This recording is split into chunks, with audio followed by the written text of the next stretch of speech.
Market open, a minute to go until the start of cash equity trading. I'm Tom McKenzie in London. These are your top stories. The debt ceiling impasse could hit the country's credit rating. That's as Fitch warns of a potential downgrade. But House Speaker Kevin McCarthy is optimistic about a deal.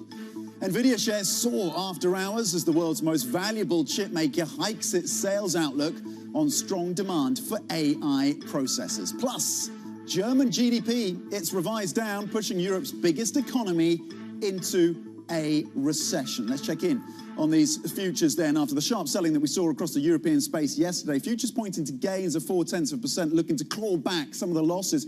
You ended up at lows last seen in early April after the close in Europe yesterday. And the sell-off, though, in the US was pretty moderate given the impasse that remains in DC. Futures on the DAX looking to losses, or gains, I should say, of 0.3%.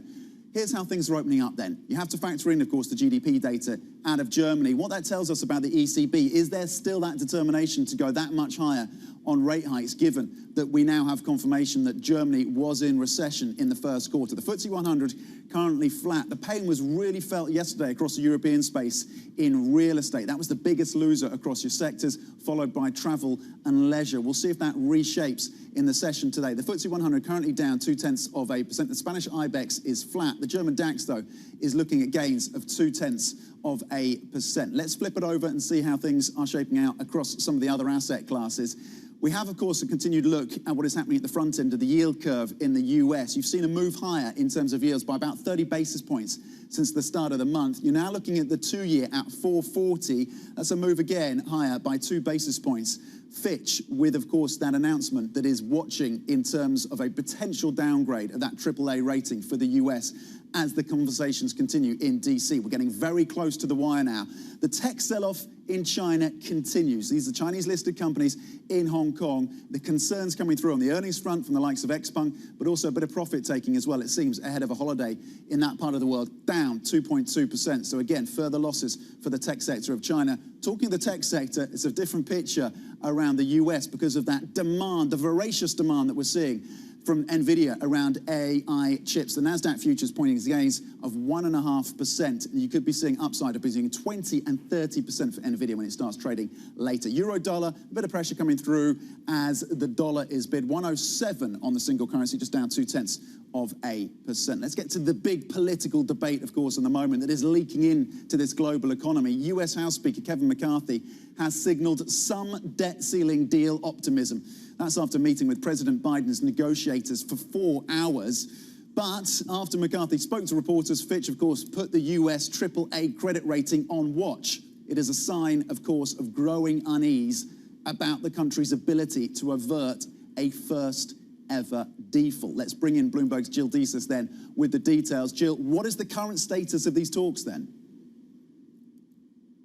Yes, Tom. Well, it does seem like we haven't really made a whole lot of progress, especially over the last few days. McCarthy obviously symbolized, signaling some optimism there, but negotiators were met, as you said, for 4 hours, and we're still not emerging from that with any kind of sense of that we've moved significantly closer to something before the deadline next week. So really, all that's happening here is that we're getting closer and closer to this June 1st X date, by which, we signaled that we might default. You saw the Fitch putting them on watch. Now, look, historically, we've been in this kind of situation before.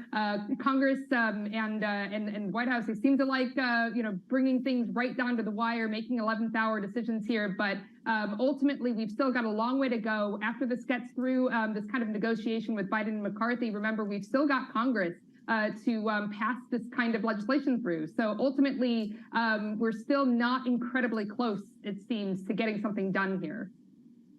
Yeah, it seems like we're closing in on a point where maybe history is not the guide that we can be looking for because of the change in dynamics politically within that Republican Party. And again, you flagged the fact that there's the mechanism of actually getting this deal through Congress and passed. What is the outlook then for avoiding a default?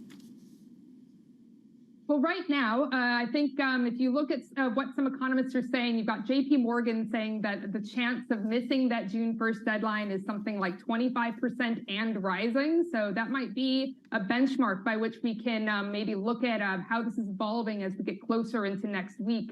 Ultimately, I think there's, while the Treasury Secretary, Janet Yellen, has said June 1st is that really, really hard deadline on when we're worried about, paying bills. Maybe there's a bit of an opportunity past that, depending on which economist you talk to. Maybe they can cover through the first, 10 days of June or something like that. But ultimately, those chances are just going to rise the further and further we get out. So what we really need to see is some kind of movement, not just signals of optimism from McCarthy or Biden or from their negotiators, but actual concrete steps toward making some agreements in these debt limit debates as we move forward, if we want to see anything close to reassurance that we might be avoiding default.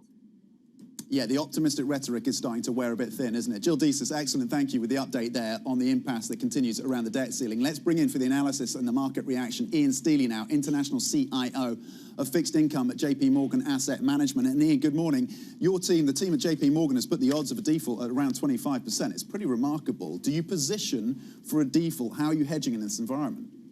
So, just to be clear, that's our investment banking team. But yes. No, but yes. I mean, I think obviously every day you get closer to X date, then obviously the probability of it actually happening has to increase. And I think we are, as we've just heard, we're a week away now from what Janet Yellen believes the date is. Although I think she's probably being maybe a bit too on the pessimistic side, and you're probably going to get a little bit further than that. But the reality is it's coming up.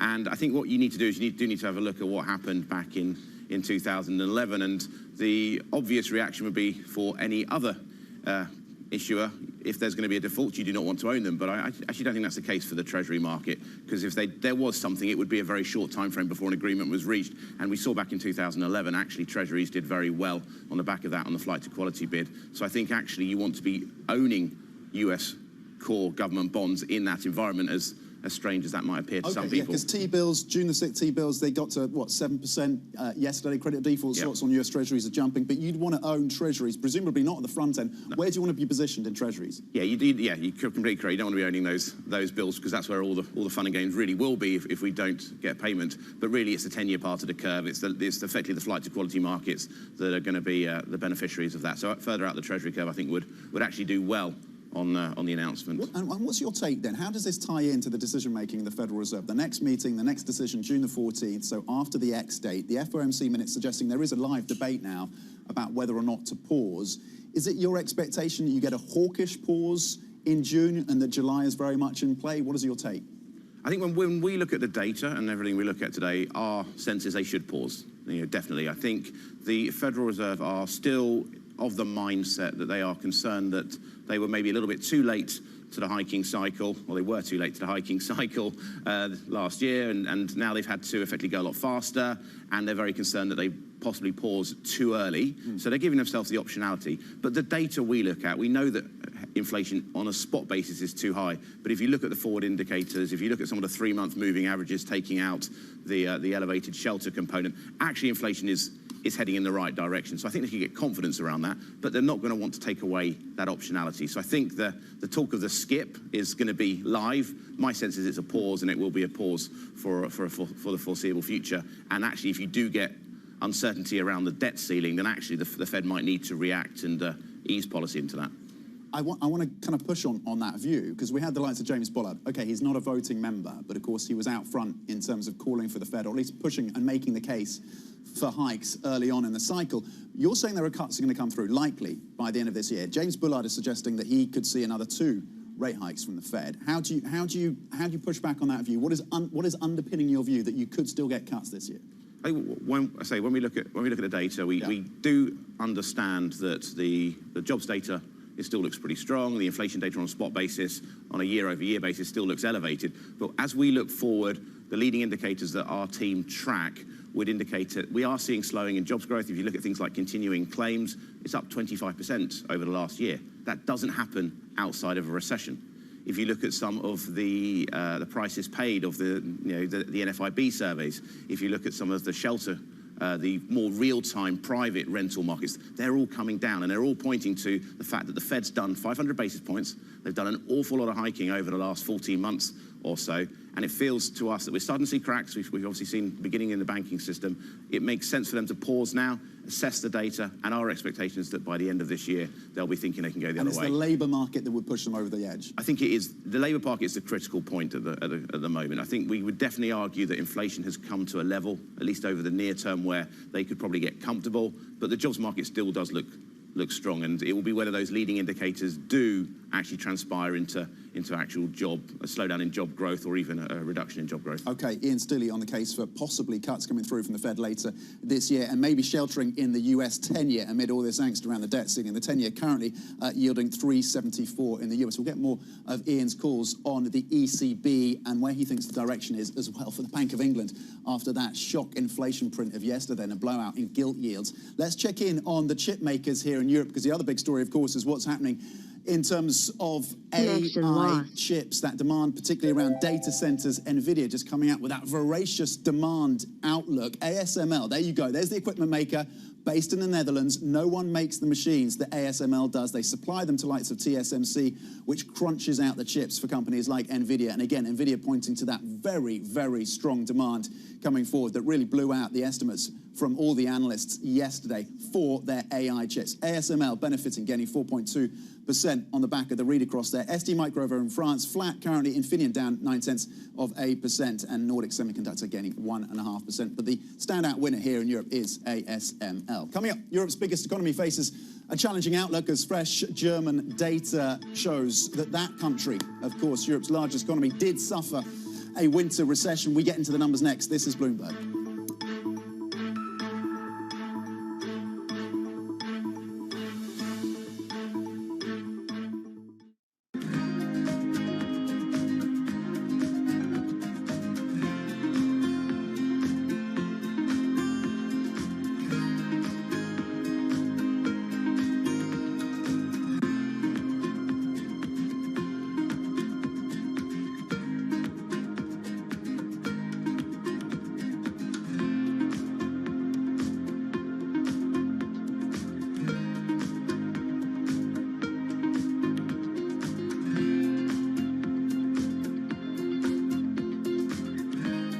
On the product may read "Made in the USA," but the sign on the CEO's door often says "Made in India."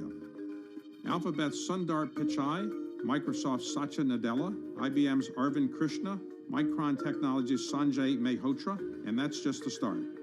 Add in the chief executives of Adobe, Deloitte, Gap, VMware, and that doesn't count Indians running companies all over the world. Why have so many Indians risen to the top? Vinod Khosla points to India's incredibly competitive education system. If you can survive the pressure it takes to get into one of the Indian institutes of technology, it gives you confidence to handle American universities and later the business world. Meanwhile, the belief in India's ability to produce so many tech wizards is reinforced every year. Indians make up about 3/4 of the immigrants receiving coveted H-1B visas for the U.S., and it's a safe bet that some of them will eventually find their way to the C-suite. The top names in business are on Bloomberg. America and China have a lot of common interests: climate, nuclear proliferation, anti-terrorism, global stability, and we have differences. We're capitalists, they're not, and it's okay. We can sort that out, but we need to keep the Western alliances together, not just around war and Ukraine, but around strategic economic relationships, including trade. Nobody covers business like Bloomberg, your global business authority. In a multi-trillion-dollar industry, there's a lot of ground to cover. We indeed have a rally. We're talking a lot of dividends. We're talking income. We'll show you what's happening in ETFs like no one else. Bloomberg ETF IQ, Monday on Bloomberg.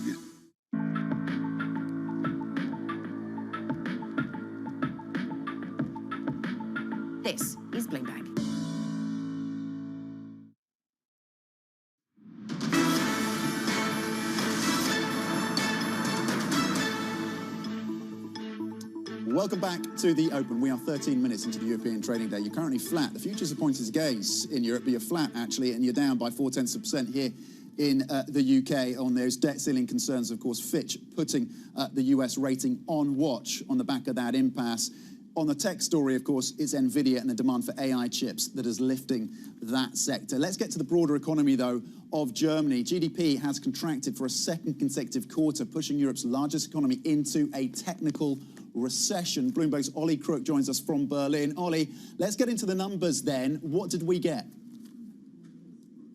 Yeah, so we got a revision downward across the board, and really this was an economy that was hoping they could get away with this winter without a recession, and as we discovered today, not so. The revised down quarter on quarter, minus 0.3% from flatlining. That is quite a, that's not an unsubstantial revision downwards, and it was all down to the consumer. The consumer spending less on goods, spending less on food and beverages, spending less on furniture, on shoes, new cars, you name it, spending less across the board. And it's really a change in mood in Germany that we've seen in the data over the last quarter and really the last month. This week we had downward revisions on manufacturing PMI, or I should say manufacturing came in a lot weaker than anticipated. And that's been in contraction since July. And you really see this divergence between the manufacturing side of the economy and the services. And the question is now, with this GDP print, do you see the consumer starting to pull back that has stayed relatively strong throughout? Inflation is still at 7% here in Germany. We had PPI. The only things that have beat have been PPI and services, which have been above. So for the ECB, this is a bit of a challenging line. We have manufacturing slowing, consumers spending less on goods, but still services supporting that. And going into the winter, you have to ask the question, were we a little bit complacent in the optimism, having survived the winter, doing all right on energy, while a lot of the risks have not faded yet? So going into the winter, if you have a consumer where you have inflation and rate hikes that are biting, consumer with less money, really it doesn't paint a favorable picture going into the winter of 2023. We'd give a lot for that 7% inflation, but I get it. You've got a falling and contracting economy paired with 7% inflation, Ollie. So, arguably, what is this stagflation that we're looking at in Germany right now? Ollie Crook, excellent. Thank you for breaking down the data for us. Let's stay on this story and bring back Ian Steely, International CIO of Fixed Income at JP Morgan Asset Management. Is this stagflation in Germany? Does this clip the wings of the ECB hawks? Of course, it definitely causes a problem for the ECB hawks. We do need to remember, though, that a bit different from the Fed. The ECB has that single mandate, which is price stability, and as we just heard, we're still hovering a lot higher than the ECB would like from an inflation standpoint. But when we look at the data, we'd completely agree with everything that's just been said. If you look at not just the prints today, but the ZEW data, we've had 3 monthly declines in a row on that print. That typically is a good leading indicator for the PMIs. So the expectation is that we are starting to see a slow, and we've got to remember that the ECB has raised rates by 375 basis points in a much shorter time than the Fed's been doing. They only started back in July. So those lagged effects of hikes are going to start to bite. That said, I do think the ECB keeps going because they have inflation as their main mandate. They keep going. How high do they get and what increment? They stay in 25 basis point increments, and what is the terminal rate they're looking at? I think they do stay in 25 basis points, and I think it will be almost meeting by meeting. There's another couple of hikes priced in by the market. That doesn't seem unrealistic. I think to get any more than that, then really we would have to see the inflation data remain very elevated and probably a little bit of a plateauing in the growth data. I do think at some point they're going to sit back and say, actually, on a forward-looking basis, this growth data is going to hurt prices. Okay, but another couple of hikes coming through, likely 25 basis points, so likely a total of 50 basis points for the ECB as things stand. Talking about elevated prices, elevated inflation, we got a reminder of the stickiness of it yesterday here in the UK. Markets now pricing in a terminal rate of 5.5%. Does that seem reasonable to you? I think given where inflation is at the moment, yes, I think there's a possibility we could get up there. I don't think the Bank of England wants to go there. I think the Bank of England, they were one of the central banks that were thinking about the pause and hoping that the inflation data would allow that to happen, because they're obviously fixated on the growth data, and we know there's a huge amount of mortgages rolling over the next few months or so. So I think they have got general concerns about what additional interest rate hikes will do to the broader economy, but the reality is that they continue to underestimate the prices, or continue to expect prices to fall too quickly, and that's not happening. Yesterday's print was a shocker for them, and the reality is they're going to have to adjust to that, and they're going to have to keep raising rates. Whether they manage to do another 100 basis points from here, again, I think all the central banks are in a world now of data dependencies. There's a lot of CPI prints over the next, between now and the next 4 meetings, and they might get some justification. We do expect inflation to fall, but we were expecting deflation to fall, and it didn't do quite as much. And to your point, the sell-off in gilts continues, yields up between 3 and 4 basis points across the curve here in the UK. Is the sell-off being overdone in gilts? We are actually getting, I think, to levels where gilts are looking attractive. If you think about it, we're 50 basis points higher on gilts than we are on the Treasury market. You know, maybe we're going to get to a terminal rate that's a little bit higher than the Fed, but probably not a million miles away. So there's possibly an opportunity there. The problem is that at the moment it is one-way traffic on the gilt market, and everyone's looking at the inflation point. I would like to see a bit of a turn in sentiment, maybe a little bit of turn in those inflation numbers. But then actually gilts are, at some point, they're going to be a pretty good investment, I think, this year. Ian Stilley, always a real pleasure. Excellent takes on the ECB, the BOE, and of course the outlook for the Fed as well. Ian Stilley, International CIO of Fixed Income at JP Morgan Asset Management. Thank you. Let's get the Bloomberg Business Flash now with Alex Morgan. Alex. Tom, good morning. Blackstone CEO says the investment giant is in talks with several US regional banks to explore the purchase of assets and loans. In an exclusive interview with Bloomberg, Steve Schwartzman says pressure on the banks will come from regulators as well as from the markets. Of those regional banks, because we're interested in buying assets that they create, and we're looking at partnerships with some of them because they're worried about how many assets they keep on their balance sheet. Bloomberg understands that the Bank of America is to ask about 40 staff in Asia to look for other jobs in other divisions as it grapples with an industry-wide decline in deal-making. About half of the roles are based out of Hong Kong with a focus on China. The majority of effective employees are in junior positions. Well, the BofA is one of the few major Wall Street banks to have avoided job cuts in recent months. And Snowflake shares have plunged after a sales outlook for the current quarter fell short of expectations. The US software company reduced its fiscal year product revenue outlook, suggesting many companies are trimming their spending on the cloud amid uncertain economic conditions. That is Global News, powered by more than 2,700 journalists and analysts in over 120 countries. I'm Alex Morgan, and this is Bloomberg. Tom. Alex Morgan here in London. Thank you very much indeed. Let's cross back out to the Qatar Economic Forum in Doha, of course, where Haslinda Amin is speaking to Malaysia's economy minister. You can see those live pictures there, of course. Malaysia, a key producer, of course, of a number of different commodities, and, of course, the reliance on China and the ASEAN region, no doubt, will be questions that Haslinda will be putting to the economy minister. We will continue, of course, to keep across all these big interviews out of QEF, and you can tap into Live Go for the latest on these interviews, of course, on your Bloomberg terminal. There's plenty more coming up. Stay with us. This is Bloomberg.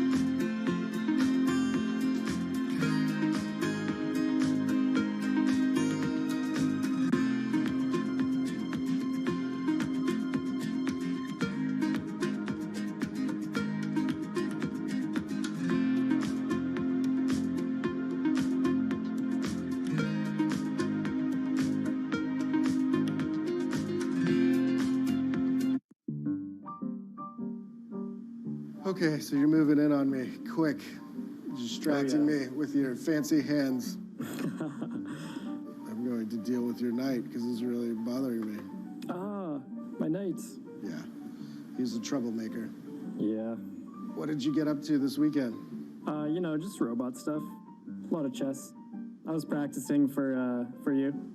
I know you're pretty good. Ooh, I don't like that. I will take this. Put it over here. Not cool.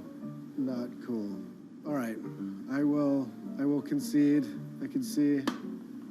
You've got me beat. Very good game. Well played. Thank you, sir. Thank you.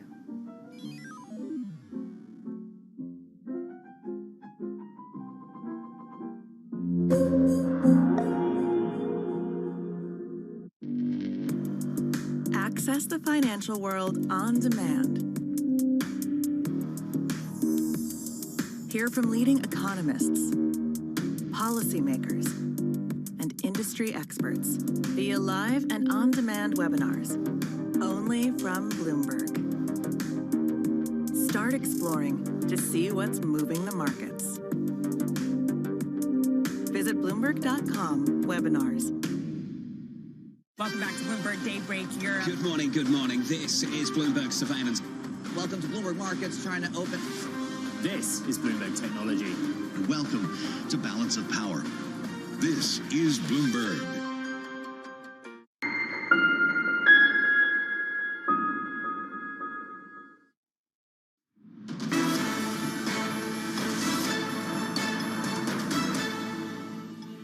They may get to the last hour before there's an agreement, or it's possible they don't reach an agreement. If that doesn't happen, then the market is going to crash, and that may force an agreement in the next few days.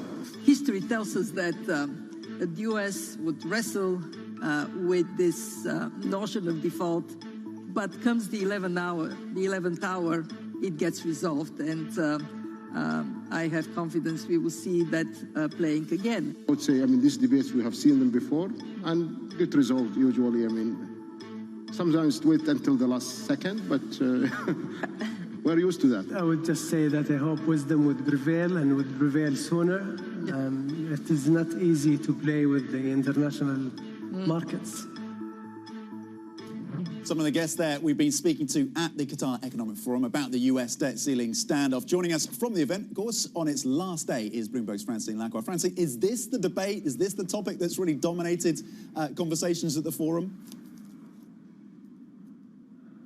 I think, good morning, Tom, the conversations that really dominated the forum was how you deal with the debt ceiling, a possible U.S. default, which I have to say no one here is really expecting. But in the global context, or some of these emerging markets growing, Haslan Diamond had this wonderful conversation with the Bangladesh Prime Minister. And of course, the world is changing because of the influence from China, the fact that that's growing, that there's so much money in the Middle East. We also had a conversation with Steve Schwartzman that this money from the Middle East is actually re-challenging and re-changing some of the way that the capital flows work, also some of the banks and private equities work. So over the last 3 days, we really tried to understand how you put the U.S. debt ceiling in context. So we also had a conversation with the IMF managing director about whether, because this is not the first time that we could see some kind of credit event due to the debt ceiling, whether this will lead further down the line to the de-dollarization of the world. Now, she was a little bit skeptical. I think she said something like, don't sell your dollars quite yet, but we're really trying to chronicle this change, this ever-shifting sand that could come sooner than expected, Tom.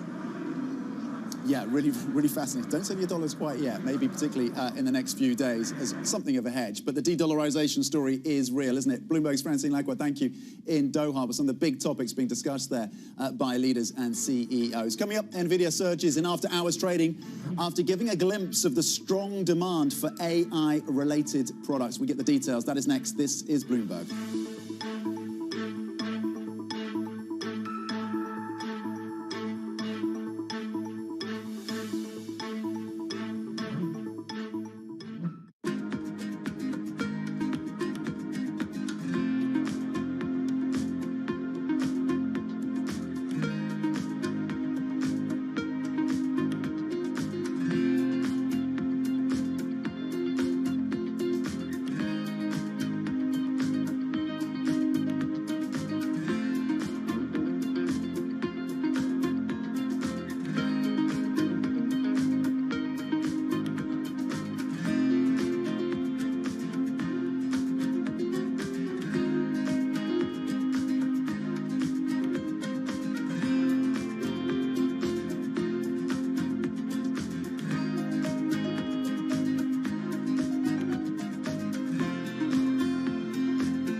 So as you look back on your career, what would you say is the best investment advice you've ever received?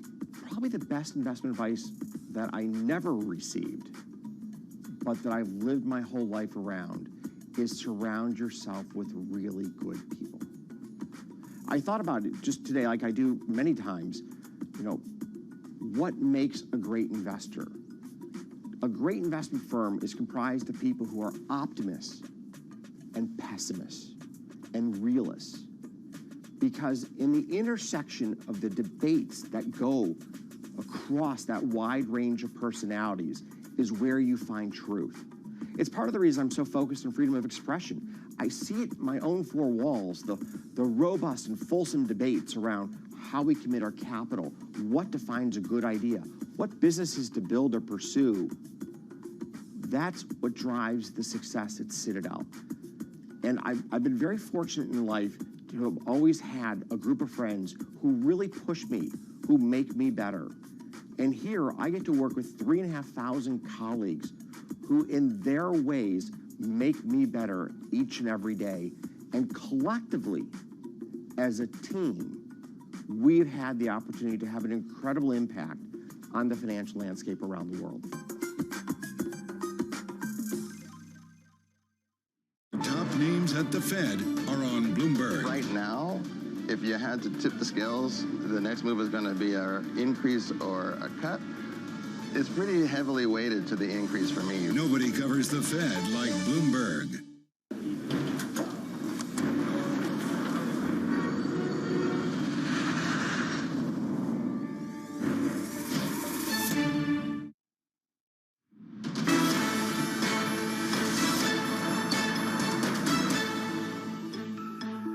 Welcome back to the Open. We are 30 minutes into the European trading day, and here are your top stories. The US debt ceiling impasse could hit the country's credit rating as Fitch warns of a potential downgrade. But House Speaker Kevin McCarthy, well, still optimistic about a deal. NVIDIA shares soar after hours as the world's most valuable chip maker hikes its sales outlook on strong demand for AI processors. Plus, German GDP is revised down, pushing Europe's biggest economy into a recession. Let's check in on these markets after the selling pressure that we saw across European stocks yesterday, bringing levels back down to levels that we last saw in early April. The European benchmark is currently off by just 18 points, essentially flat across the benchmark. The DAX, though, is down 47 points, off 0.3%. The FTSE 100 taking losses down 0.3%. Yesterday, it was all about real estate. Losses are more than 2% across that sector. It's a less dire picture for real estate this morning as we switch it over to the sectors, and it's technology that is taking the lead. And we're going to break that story out for you just in the next few seconds on the back of the optimism around demand for artificial intelligence chips, just outlined by that scorching outlook from NVIDIA in the US. So technology is the sector gaining close to 2%, despite the fact that yields, of course, are edging higher on expectations of further hikes coming through from these central banks. Travel and leisure also up 0.3%. Bottom of the list today is media, off by 1%. Let's stay on the tech story, though, and have a look at some of the individual names in focus. Look, these are all Dutch-listed companies. Move over, Clogs, Tulips, and Wacky Backy. It's all about the Netherlands being a producer of some of this equipment that goes into the production of these chips, and that demand from AI, again, being built into these data servers as customers, consumers, and business pick up, of course, on the hype coming through from ChatGPT-4. It's not just hype, it's becoming a reality for these companies. ASM in the Netherlands gaining 6.8%. BESE Semiconductors in the same country gaining 6%. And ASML, of course, the maker of the most sophisticated lithography machines, gaining close to 5% on the read across for that demand. We'll get more on the details of this now. Booming demand, as I mentioned, for those AI processors. It swelled NVIDIA's sales forecast for this quarter. The world's most valuable chip maker gained as much as 24% in late US trading, with rival AMD jumping as well. NVIDIA supplier TSMC is also up, of course, alongside its Dutch peers. Let's get the details then from Bloomberg's Alex Webb. Alex, why is NVIDIA the real winner then of this AI hype? As I mentioned, we've talked about the hype. It seems like it's becoming a concrete reality for companies like NVIDIA. It is a cliche, but these are very much the picks for the gold rush. What we've seen in artificial intelligence is that a lot of the companies leading the charge, namely Google, namely Microsoft with its relationship with OpenAI, maker of ChatGPT, these are cloud companies. They are deploying this technology as cloud services, and that means they need to be building the capabilities into their servers. NVIDIA, obviously, it's come out of making gaming chips. Those chips have been adapted in the latest generations. The A100 is the sort of $10,000 chip that really is fueling this, and they are building all of these capabilities into the cloud servers. That is significantly benefiting NVIDIA. Its forecast for this quarter was 53% above analyst expectations, and that's why we're seeing a huge stock pop, at least in the pre-market. Alex, what is your sense? Because the key question posed by one of the analysts watching this company is this a short-term move to fill out these data centers with AI chips? How sustainable, basically, is this demand going forward? So what is your take on where this kind of positions NVIDIA going from here? I think there's going to be a lot of demand for this for some time into the future. The question is whether we're at the peak of the hype cycle already, and actually there'll be a dip as we see some of the limitations of this technology. But the thing is, though, at the moment we're seeing this going into the cloud servers. Increasingly, some of this technology is going to go towards the edge. By the edge, we mean sort of alongside mobile phone masts, or perhaps even in your smartphones, because it accelerates the ability to process this stuff super quickly, rather than, if you use ChatGPT at the moment, you give it a question, you have to wait a little while. That's partly because it's getting sent off to a server a few, perhaps hundreds of miles away, before it comes all the way back and gives you the answer. Increasingly, that processing power is going to be brought closer to the edge. That will present another opportunity for NVIDIA and its peers. Okay, really interesting on the prospects for NVIDIA on the back of the edge and the demand around AI. Alex Webb breaking it all down for us. Thank you for the latest. Now let's get to the Bloomberg First Word News with Alex Morgan. Alex. Tom, good morning. Well, let's start in Germany. Europe's biggest economy has suffered its first recession since the start of the pandemic. Germany's first quarter output shrank 0.3% from the previous 3 months. That followed a 0.5% drop between October and December. The government's stats office said lower household spending on food, clothing, footwear and furnishings was responsible for that weak data. Bloomberg has learned that US prosecutors are reviewing stock trading by some First Republic Bank employees during that lender's collapse. The Justice Department is looking at whether anybody working at the bank used inside information as the firm crumbled in what became the second biggest bank failure in American history. And Tina Turner, widely known as the Queen of Rock and Roll, has died aged 83. The Grammy Award-winning singer was known for her hyper-energetic dance moves. Her fame took off in the mid-80s as a solo performer, selling out huge stadiums. Well, Mick Jagger has led tributes, calling her warm, funny and generous, as well as being an enormously talented performer. That is global news, powered by more than 2,700 journalists and analysts in over 120 countries. I'm Alex Morgan, and this is Bloomberg. Tom. Alex Morgan in London. Yeah, what a legacy, Tina Turner there. Now, Blackstone Group CEO Stephen Schwarzman says he doesn't see the US defaulting amid the intense debt negotiations between the Republicans and the president. He spoke exclusively to Bloomberg at the Qatar Economic Forum. It's sort of somewhat difficult to imagine this is actually going on. It's a political standoff. I think the two parties are about $100 billion apart on freezing the spending levels. I think that could be negotiated. One of the other issues is whether people have to work to get supplementary payments. And I think there's a position that could be resolved relatively quickly on that. So this is somewhat an issue of wills and desire to not blink. And, the whole world is watching. And so I think it could be resolved in the 2011 fiscal cliff negotiations. It actually got done a little late, and something like that is one of the numerous scenarios. I don't foresee a situation where there would be a default that speaks to the U.S. government paying principal and interest on a timely basis. That, of course, was Blackstone Group CEO Stephen Schwarzman speaking exclusively to Bloomberg's Francine Lacroix at the Qatar Economic Forum. Coming up, we're going to speak to Ihar Jovka, the chief diplomatic advisor to Ukraine's President Zelensky. We're going to discuss military aid from the EU, Ukraine's counteroffensive, and NATO membership. That is coming up. This is Bloomberg.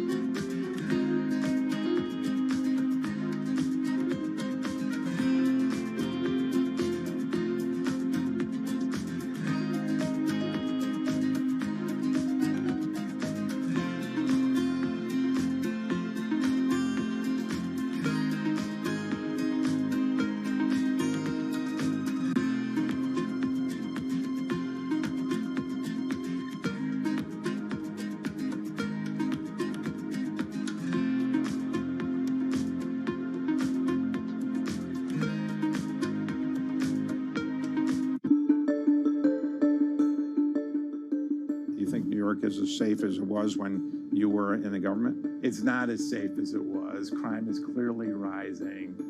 I mean, it's not back to the dark old days of, pre-Giuliani in the early 90s. But we got to be careful because safety is the foundation of everything. And so I know the current mayor is committed to reducing crime. But we're going to have to be incredibly aggressive in making sure that crime does not increase. Are you involved any longer in New York City matters or your advising? Yeah, the mayor and governor actually asked me to co-chair a panel or a task force on reviving the commercial districts throughout the city. So I've been in the middle of that.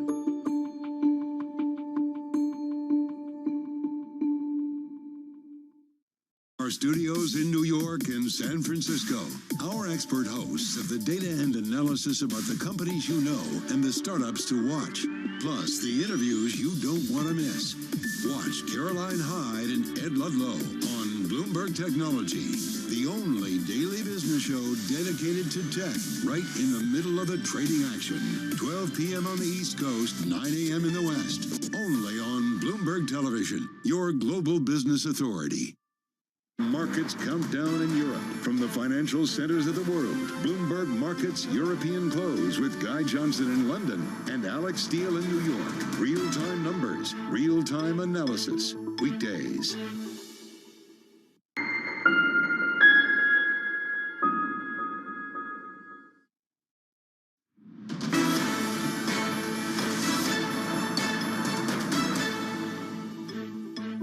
Welcome back to the Open. 41 minutes into the European trading day. Losses across the benchmark of 0.2%, but futures in the US, despite the concerns about the debt ceiling, gaining 0.3%. Let's get to the geopolitics then and the importance of Ukraine. After a diplomatic tour from the Arab League to the G7, Ukraine is urging non-aligned countries to back President Zelensky's peace plan as Kyiv warns against turning the war into a frozen conflict. Joining us now is our Europe correspondent, Maria Tadeo, with a very important guest. Maria. Yes, thank you, Tom. And we're joined from Ukraine by Ihar Jovka. He is the chief diplomatic advisor to President Zelensky. And Mr. Jovka, you had a very busy, to put it mildly, week last week. You were on the plane with the Ukrainian president. You went to Saudi Arabia. Then you head over to the G7 for those meetings that you had there. And we're going to talk about this. But before we get to it, I do want to get your comment and your reaction to the words of Prime Minister Viktor Orban here on Bloomberg 2 days ago, which he repeated, Ukraine militarily cannot win the war. How do you respond once again to the Hungarian Prime Minister?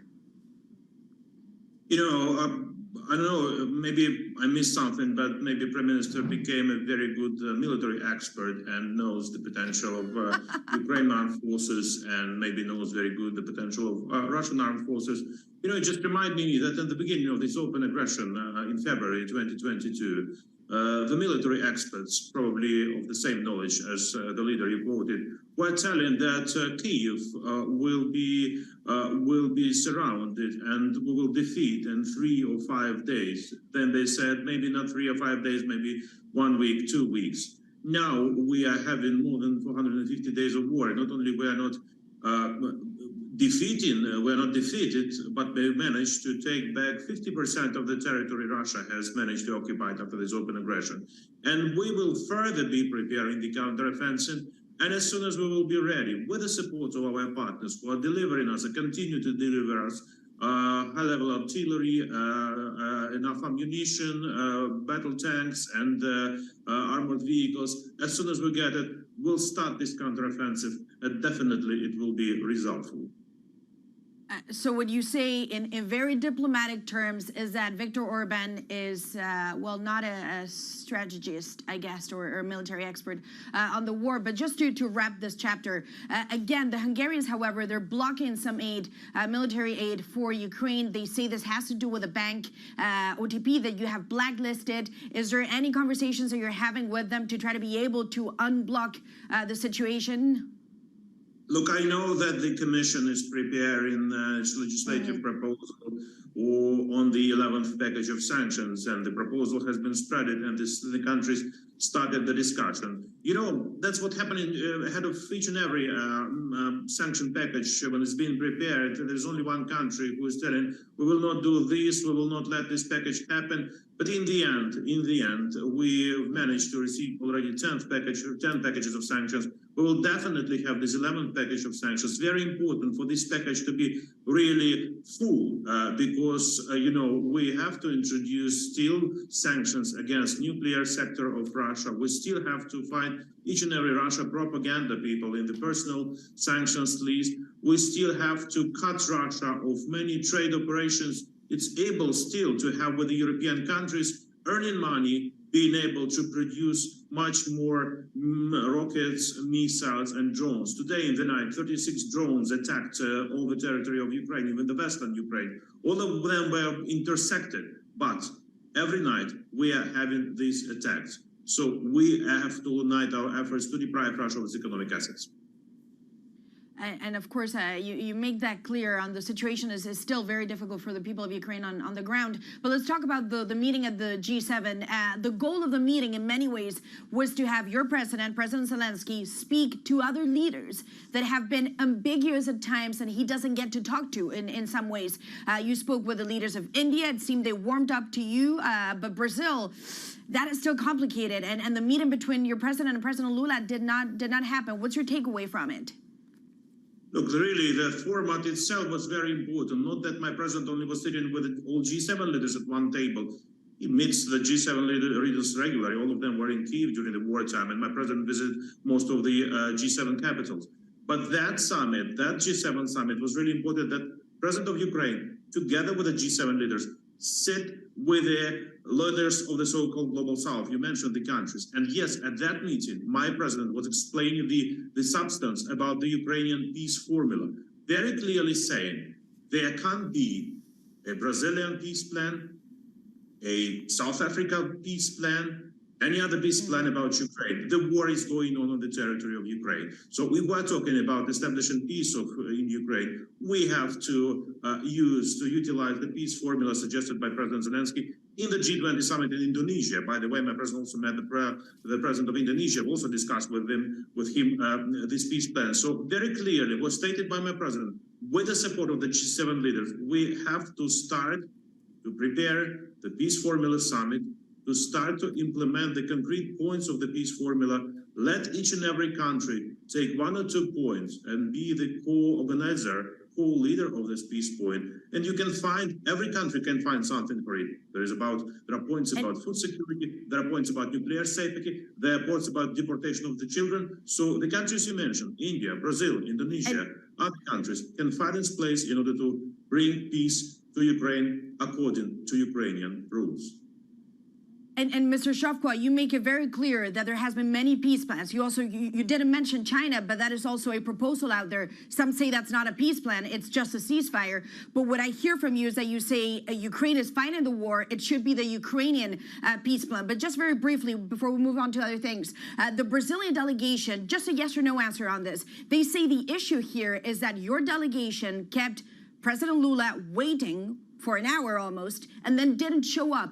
Is that accurate? Is that what happened? Or that's not your recollection? True. That's not true. In diplomacy, you have, the term which is mismatch of schedules. You know, my president was in Hiroshima less than 24 hours. So unfortunately, the schedule didn't match.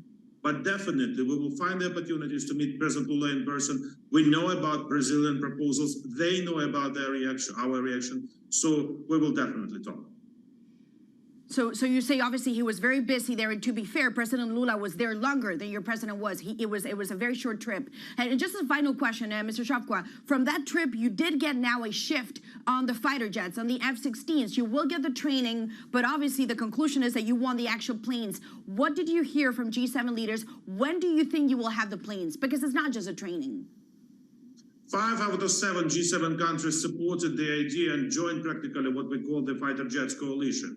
But you know, to start this delivery thing, you have to start with training of the pilots. You have to train our pilots to operate this equipment, this F-16 or other types of plane which European countries have. So the agreement was reached that this training for pilots will start in the coming weeks. And you saw the statements of President Biden, of UK Prime Minister, of President of France, and the rest. So we have finally formed this coalition. We have US in this coalition. So the trainings will start very soon. They will take not so many time. And during this training for pilots, we will actively work on how and which country will deliver the F-16s to Ukraine. Well, Mr. Shavkwa, thank you so much for your time as usual, and appreciate your time on Bloomberg TV as always after a very busy week. So I hope you get some sleep and some rest. Thank you again. That was Ihor Shavkwa, diplomatic advisor to President Zelensky after a whirlwind tour for the Ukrainian delegation. Certainly, the question is, what do they get out of this in real terms? Tom?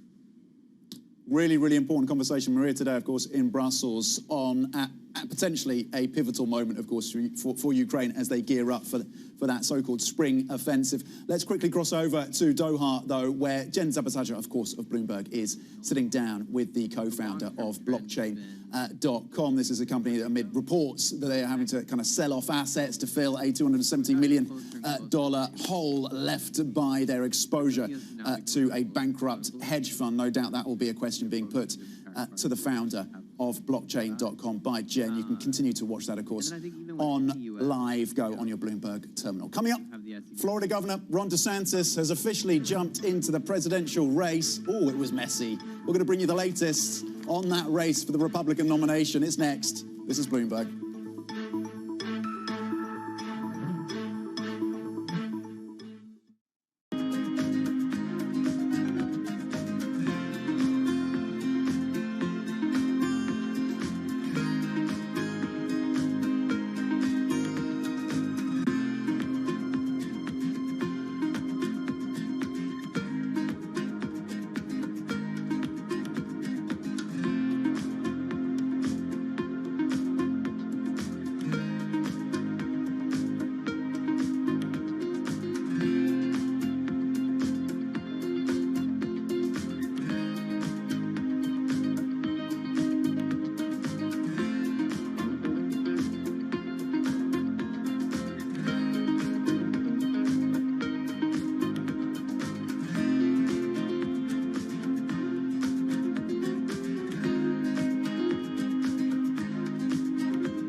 Expensive cities have a lot going for them. But if you live in one, you've probably noticed that these big, expensive cities keep getting more, well, expensive.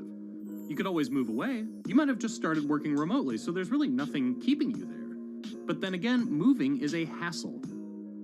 Well, what if someone paid you 10 grand to do it? What if they threw in free office space, a bicycle, or a gym membership? Programs in cities and states around the US are doing exactly that, and they're getting a lot of interest.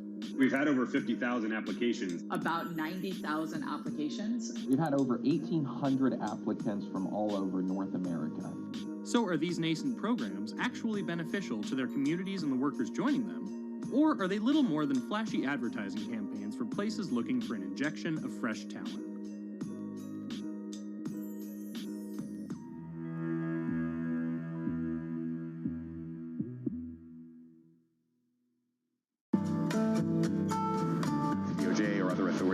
Could face big bigger challenge. Was next. Was going to keep Rain World Cup. This is a 3. As the economic picture does. The OK is getting ready to make a decision.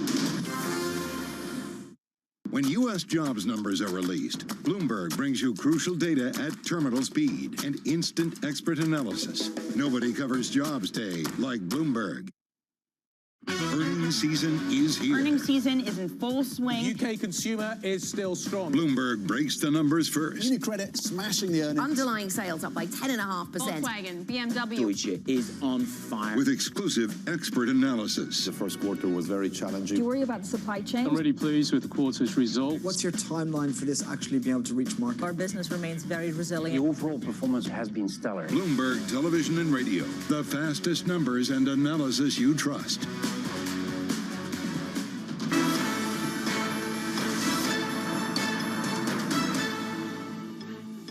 Welcome back to the Open. 53 minutes into European trading day. It's official that AAA rating is in the balance. European equities down 0.2%, but US futures propelled higher by the optimism around NVIDIA. Nasdaq futures pointing to gains of 1.3%. Let's get to the politics of the US now, though. Florida Governor Ron DeSantis has officially, finally jumped into the presidential race, giving former President Donald Trump his strongest challenge yet for the Republican nomination. DeSantis launched the campaign, slightly messily, on a Twitter live stream with Elon Musk. Let's get more then from Bloomberg's Bill Ferries. Bill, talk us through what happened during the... This is not how it was meant to go for either Elon Musk or DeSantis. Exactly. Florida Governor DeSantis was looking for an unusual way to kick off his campaign. He chose to do it on Twitter. He got it. It was unusual for a lot of other reasons, though. In about 25 minutes of mostly dead air, the Twitter feed, the Twitter Spaces feed kept breaking down.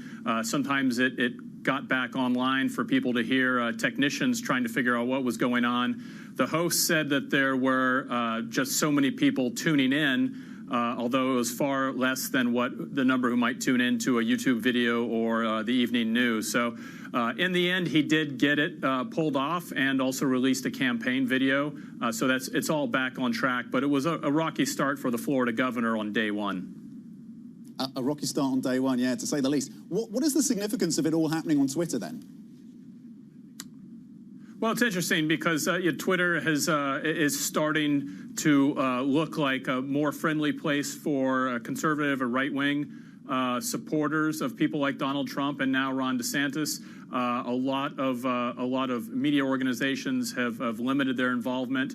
A lot of politicians from the left have limited their involvement. It's starting to look like a more partisan place that favors the right. But Elon Musk got on afterwards to say, after the DeSantis interview, to say that he welcomes presidential candidates from all sides who are interested in taking part. We'll just have to see whether that happens as this campaign unfolds. Okay, Bill Ferries, excellent. Thank you with the summary and the latest around that launch, finally, of the presidential campaign of Ron DeSantis. Let's get back to the semiconductor space, though. The equipment makers here in Europe really rallying and gaining on the back of the lift. The outlook guidance really coming through, much stronger than many analysts expected from NVIDIA around this red-hot demand for AI chips. And these are some of the equipment makers that supply the likes of TSMC that crunch out these semiconductors and these chips for NVIDIA. They are getting a lift on the back of this news. To what extent will it be sustained is a key question. NVIDIA itself could be adding about $200 billion in market cap if the pre-market pricing is correct, which would be the biggest addition to market cap since Apple.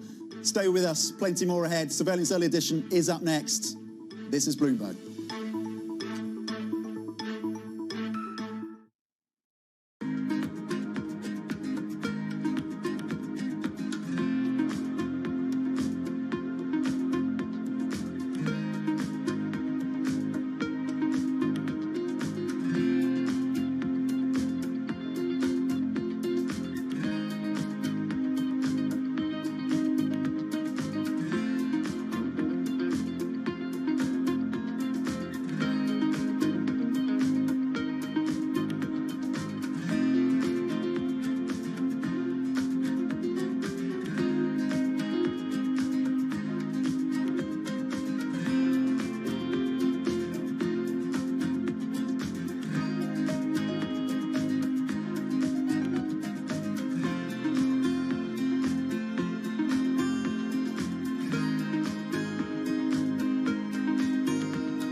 idea is we show the productivity increases that are possible because of artificial intelligence. It's these companies who could be some of the biggest beneficiaries if they harness AI correctly. I think a lot of people are looking for the killer app, like they look like these viral apps that the internet delivered. The killer app for artificial intelligence is productivity gains, and any company does not harness it is probably not going to be one of the big winners out there. And just one other thing on AI.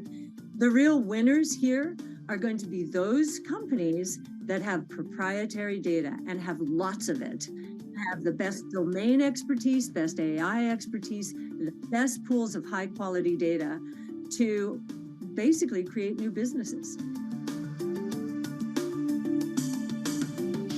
Business Week Radio, live weekday afternoons at 3 p.m. Eastern. We got a little bit of talking. Come on, are you guys ready? Harnessing the power of Bloomberg Business Week, Carol Messer and Tim Stanovic bring you the latest news from the worlds of business, technology, politics, and more. How does the Fed play into this and what the Fed does potentially? This is so exhausting and this is so all-encompassing. Listen on Bloomberg Radio and streaming on YouTube and Bloomberg Originals. Information you want, analysis you trust, everything you need to get set for the start of U.S. trading. Watch Bloomberg The Open with Jonathan Ferro. Weekdays on Bloomberg.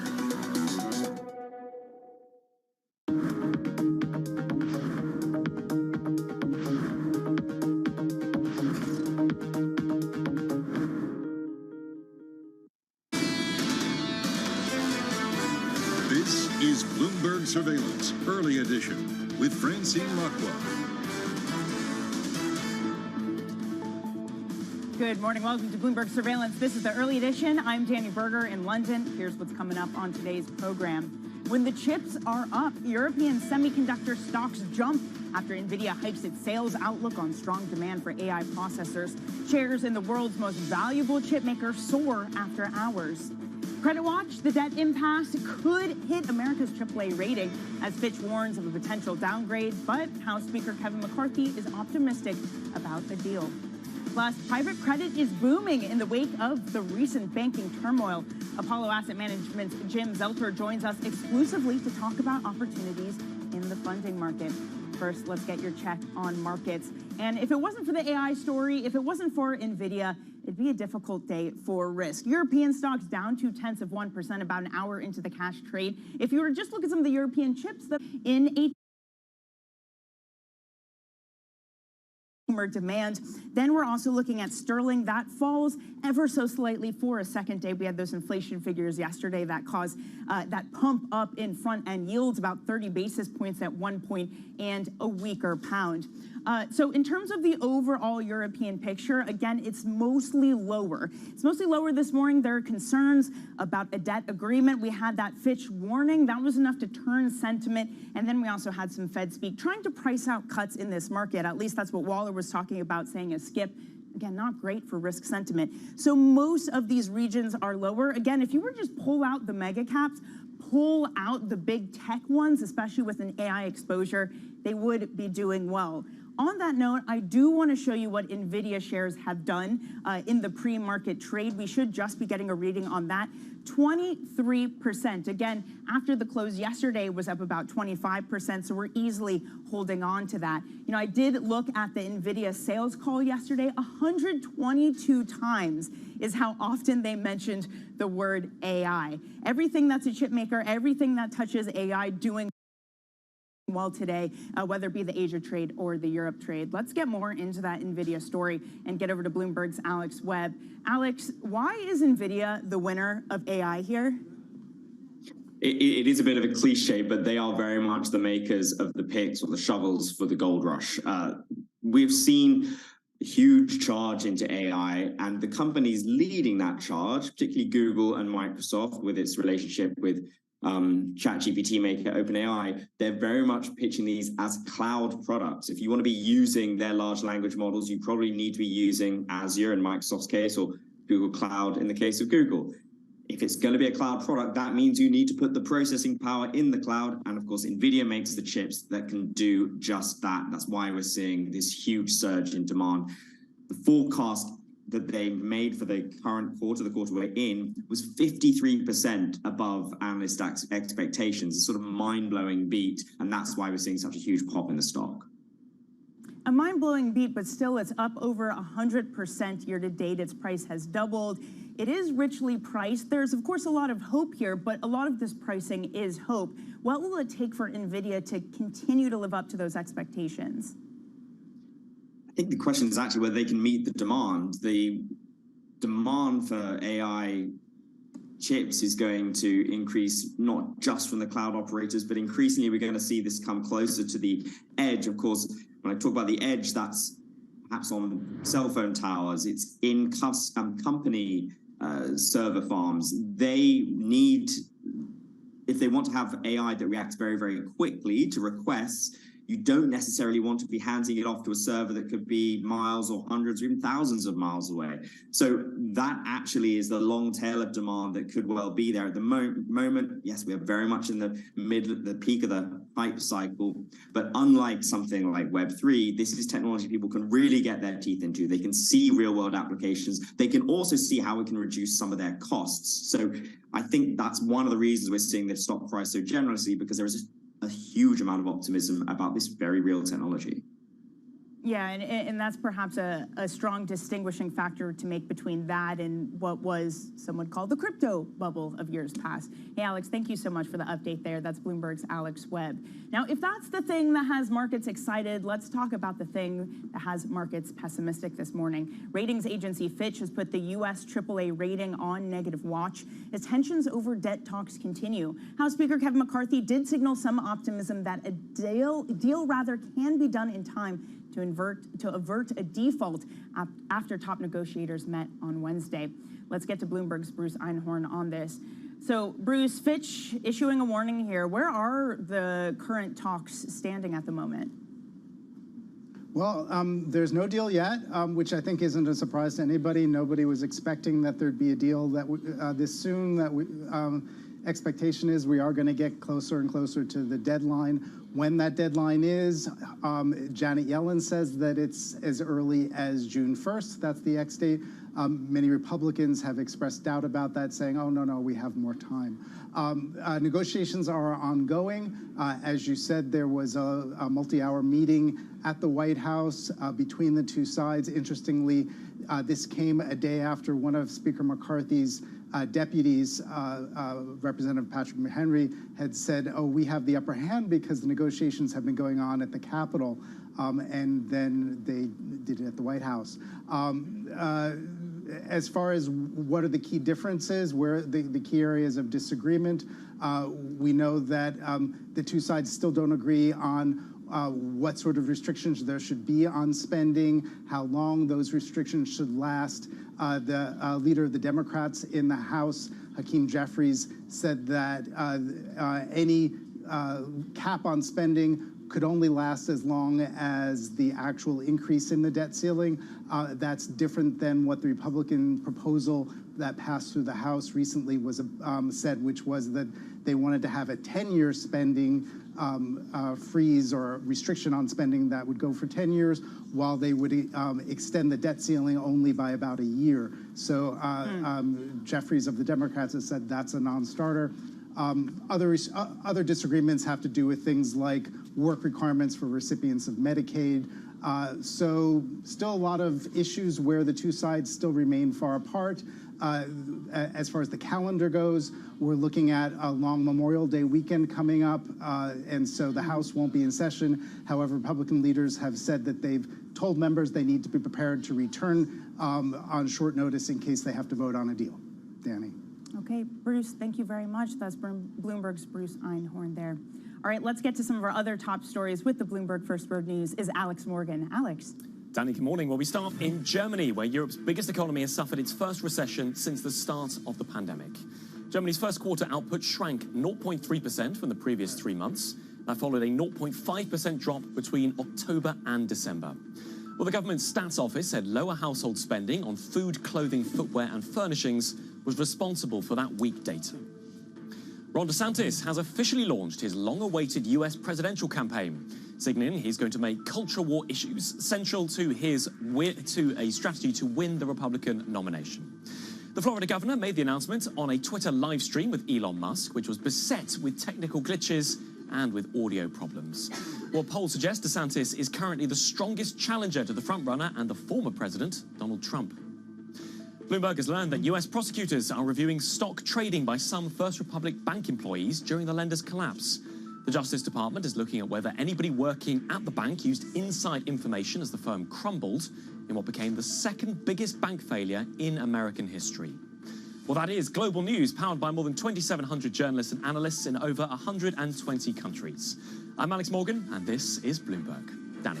Alex, thanks so much. Now, coming up, private credit is booming as lending conditions tighten from banks in the wake of the recent banking turmoil. We're going to discuss opportunities in the market and plenty more with Jim Zelter, co-president of Apollo Asset Management. That's next.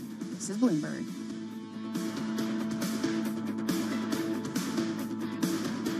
The tag on the product may read Made in the USA, but the sign on the CEO's door often says Made in India. Alphabet's Sundar Pichai, Microsoft's Satya Nadella, IBM's Arvind Krishna, Micron Technology's Sanjay Mehrotra, and that's just the start. Add in the chief executives of Adobe, Deloitte, Gap, VMware, and that doesn't count Indians running companies all over the world. Why have so many Indians risen to the top?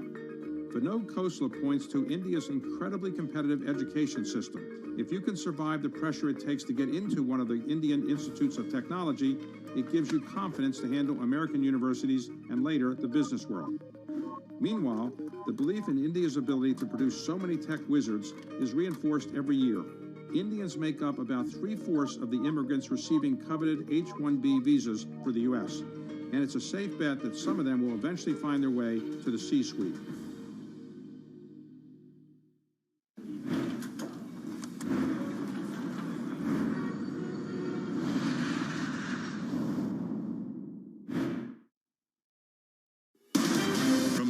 Politics to the world of business. Every weekday at 5 p.m. Eastern Time, hosts Anne-Marie Hordern and Joe Matthew alongside Kaylee Lines deliver news, insight, and analysis live from Bloomberg's Washington headquarters. Get the latest from and about politics' biggest power players at the end of every trading day.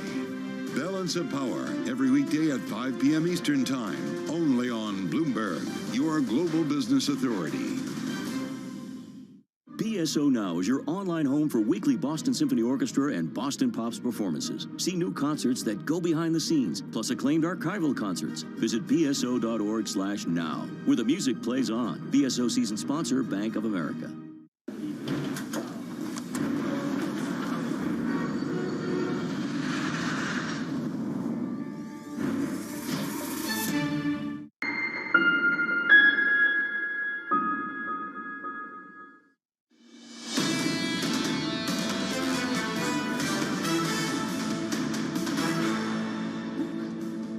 Economics, finance, politics. This is Bloomberg Surveillance Early Edition.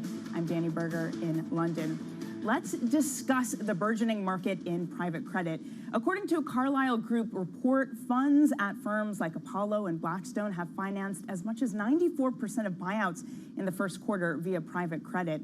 That's happening as traditional debt investors turned cautious, spooked by rate rises and banking turmoil. So let's talk about it. Joining us is Jim Zelter, co-president of Apollo Asset Management. Since joining Apollo in 2006, he's led the expansion of the firm's credit platform, which now oversees $350 billion in assets under management. Jim, thanks so much for joining this morning. Good morning. You're here in Europe. We shouldn't say you haven't just gotten bigger in general. You've gotten bigger in Europe. You've got a new office in Soho. First time there?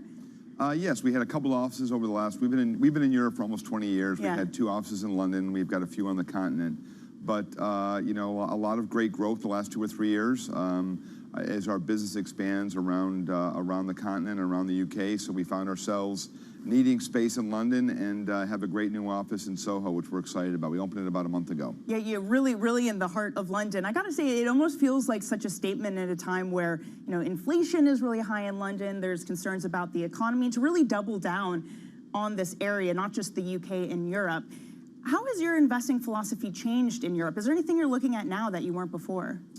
Well, I do think, since we've been around Europe the last couple decades, there's been obviously a variety of economic cycles, but also the evolution of the banking business. What the big banks in the UK today versus 10, 15 years ago is obviously dramatically different, very similar to the US.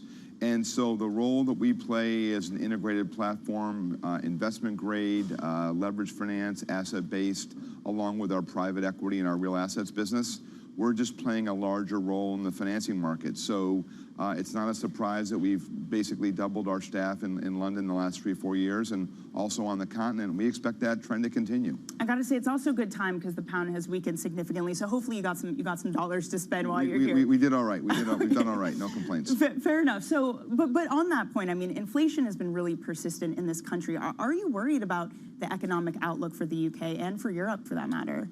Well, certainly you have to be cognizant of the backdrop of inflation and the other economic cycle issues. But, great, robust G7 economy, rule of law, great consumer presence. So we're committed to the UK. We're committed to the G7 Western European economies. A lot for us to do across our platform. So while there's cycles here and there, you have to be cognizant. The big long-term secular trend is a big opportunity for us. Well, speaking of European opportunities, in what feels like years ago, but I'm confident it was only in November, you bought the securitized products business out of Credit Suisse. How's that integration gone? We've been very, very fortunate. There's been a big spotlight because of the challenges in the deposit crisis in the U.S. and the banking system. A lot of services, a lot of products that had historically really been the domain of banks really are in the heart of the securitized products business that we bought from CS. We've renamed it Atlas. We've done all the closings. The balance sheets come over to our firm. So we couldn't be more excited. A lot of great momentum and the role that they are playing in the U.S., but also in other burgeoning economies like Europe and Australia, we think that's going to be a big part. So couldn't be happier with the purchase. Integration is on pace, and a lot of capital formation, but also, a lot of client products are being created out of that. Well, Credit Suisse is also a very different beast, maybe not a beast at all anymore since you did that. Anything else you'd want to buy from them? No, I think, listen, UBS has their hands full right now. They have great leadership. They'll figure out the right way to take that business. I mean, I think the bigger picture is, the transition from this whole banking challenge in the U.S. right now, the banking crisis, is just a lot more partnership going on. There's a narrative that the banks win, private credit loses, and vice versa. The actual reality of that is there's much more partnership going on than ever before. Whether it's on these club deals that I'm sure we'll talk about or other parts of the finance market, great partnership with the big banks in Europe, in the UK, as well as in the US. Well, Credit Suisse was known as this big presence in terms of the leverage market, the leverage loan market. How much of a difference has that made in Europe to not have that anymore? Certainly if you look at the league tables, there's other firms that have made, great presence in the marketplace. I've seen Barclays, BNP, many of the other regional institutions pick up the pace. So these are competitive marketplaces. When somebody does stumble, there's usually someone else to come on in quite quickly, actually, and fill in. But the bigger picture in Europe is not only what's going on amongst the banks, but as you mentioned, the role of private credit. Private credit is playing a larger role in financing. It's going to continue to.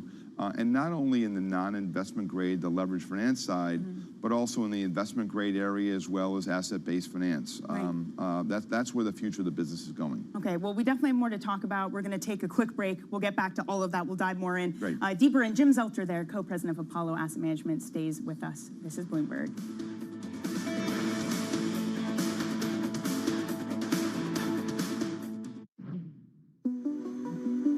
DHL is sending a consistent message with its investments. The company spent 123 million euros to upgrade its logistics centre at the Cologne Bonn airport, designing it around key strategic goals.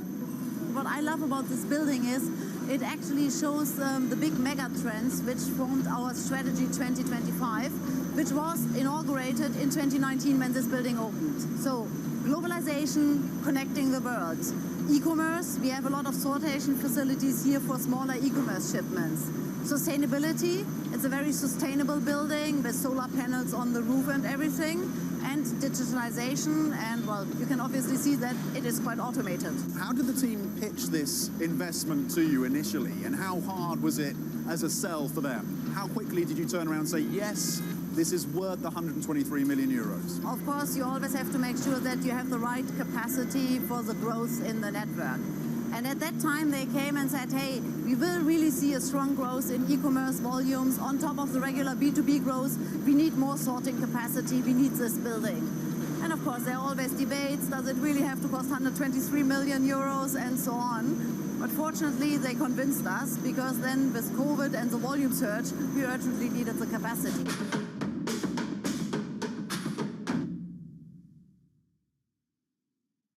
The names that move markets are on Bloomberg. The regional banks have been under some stress, but I think the banks that have failed have had some very unique characteristics. What I see is a banking system that overall is well capitalized, still has very solid earnings, but we're monitoring the situation very, very carefully. Nobody covers business like Bloomberg, your global business authority.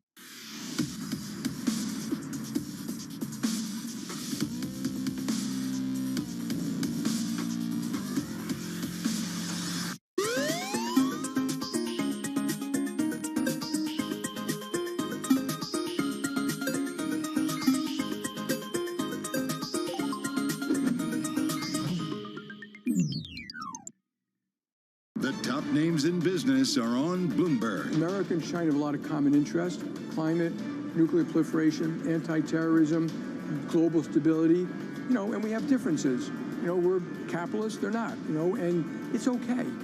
We can sort that out, but we need to keep the Western alliances together, not just around war and Ukraine, but around strategic economic relationships, including trade. Nobody covers business like Bloomberg, your global business authority.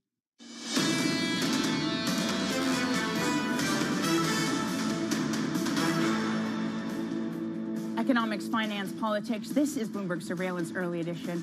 I'm Danny Berger in London. Still with us is Jim Zelter, co-president of Apollo Asset Management.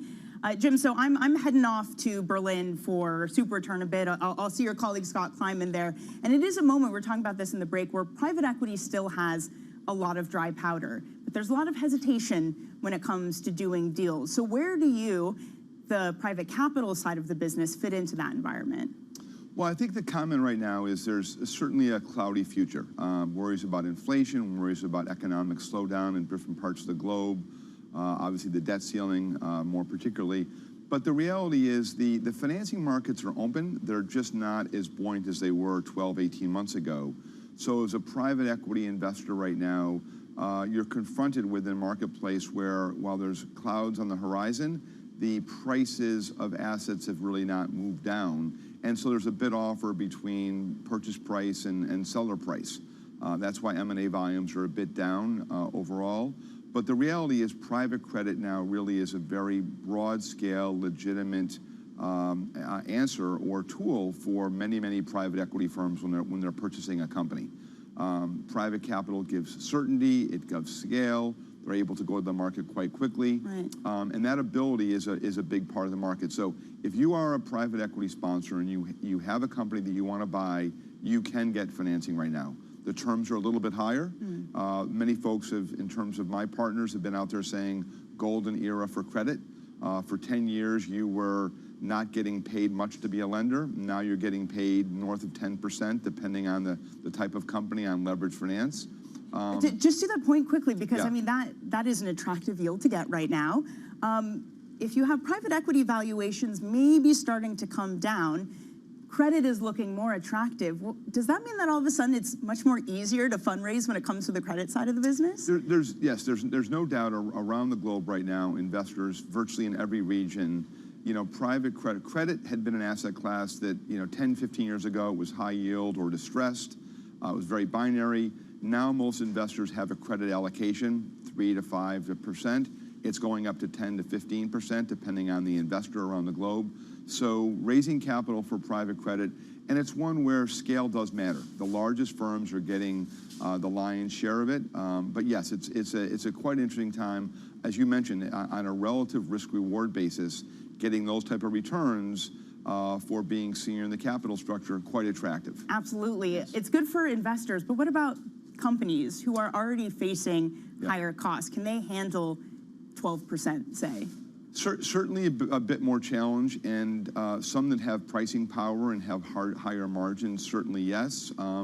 You know, certainly those who did not really fix their floating rate risk and do so in a prudent manner, those higher interest costs will cause some challenges. So, you know, if you look out the next 12 to 24 months, one has to believe if historic defaults are in the low 2s, 2.5% to 3%, those numbers may be challenged by companies that are having higher interest costs across the board. Well, what do you expect for this default cycle? You know, what we see in the U.S. in particular is really much more of a regional recession. Industry and regionally. Some places, whether it's Florida or California, or excuse me, Florida or Texas, are doing quite well. Other parts of the Midwest of the Northeast may be some challenges. There are some industries that are consumer, whether it's hotel, lodging, entertainment, that are doing very, very well. Some of the companies that are more industrial-based or auto-based are having a much more challenging time. So I don't think it'll be a recession that will be a broad brush across the marketplace and across the globe. I think it'll be regional and industry-specific, depending on the country or the continent. What is the type of downturn that you do start to get worried about credit markets? Well, I think if you had a much, you know, we are in uncertain times with what would happen in quantitative easing for a decade plus.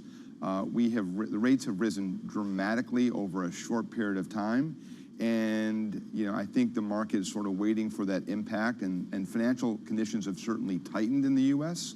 And other parts of Western Europe, but we really have not seen the immediate impact. And it's like bankruptcy; it happens very slowly and then very suddenly. So I think for those of us who've been around for a number of cycles and are a bit more patient, I think when you raise rates as high as we have and as quickly as we have over the last 12 to 15 months, we were really seeing it in 23. 22, you had the impact of higher rates, but it really wasn't felt in the market.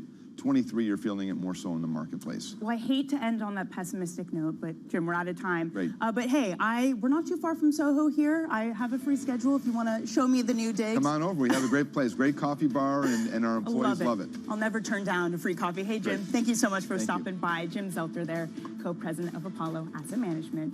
This is Bloomberg.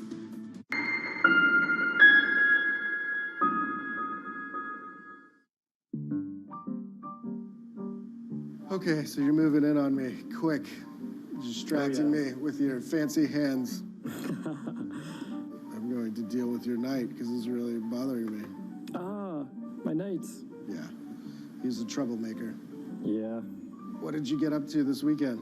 You know, just robot stuff. A lot of chess. I was practicing for you. I know you're pretty good. Ooh, I don't like that. I will take this. Put it over here. Not cool. Not cool. All right. I will concede. I can see. You've got me beat. Very good game. Well played. Thank you, sir. Thank you.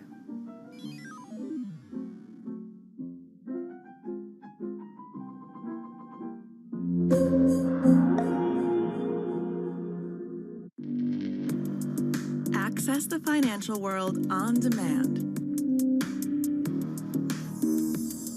Hear from leading economists, policymakers, and industry experts via live and on-demand webinars, only from Bloomberg.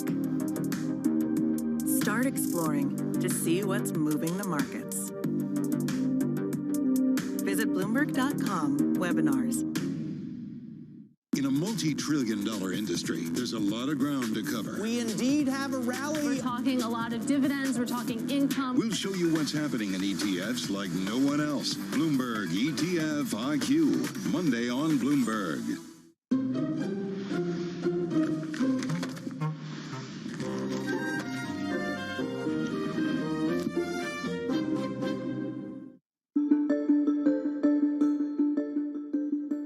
York is as safe as it was when you were in the government? It's not as safe as it was. Crime is clearly rising. I mean, it's not back to the dark old days of, pre-Giuliani in the early 90s. But we got to be careful because safety is the foundation of everything. And so I know the current mayor is committed to reducing crime, but we're going to have to be incredibly aggressive in making sure that crime does not increase. Are you involved any longer in New York City matters or your advisor? Yeah, in New York the City? mayor and governor actually asked me to co-chair a panel or a task force on reviving the commercial districts throughout the city. So I've been in the middle of that.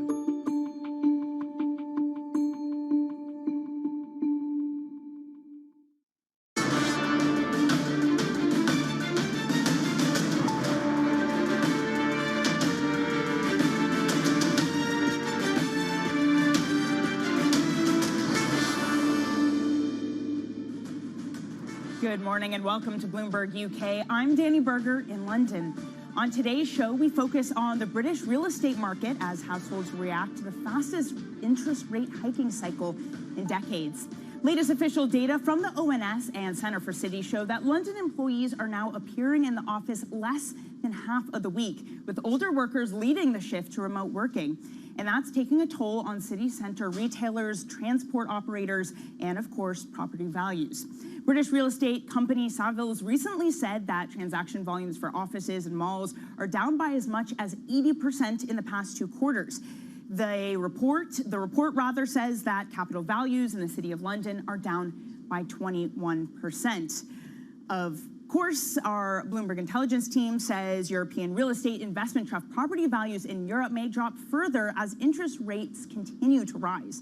They say the reality of higher property yields has yet to hit as rent inflation buffers the initial expansion. Of course, complicating this matter too is ever higher inflation, or at least not subsiding inflation. We had that data this week, and it had a reaction in borrowing costs and in the gilt market. So let's get into all of this. Let's get more on the commercial property sector. I'm joined now by Sue Munden, Senior Industry Analyst for Real Estate at Bloomberg Intelligence. Also with us is Bloomberg Senior Reporter Jack Sitters, who covers European real estate.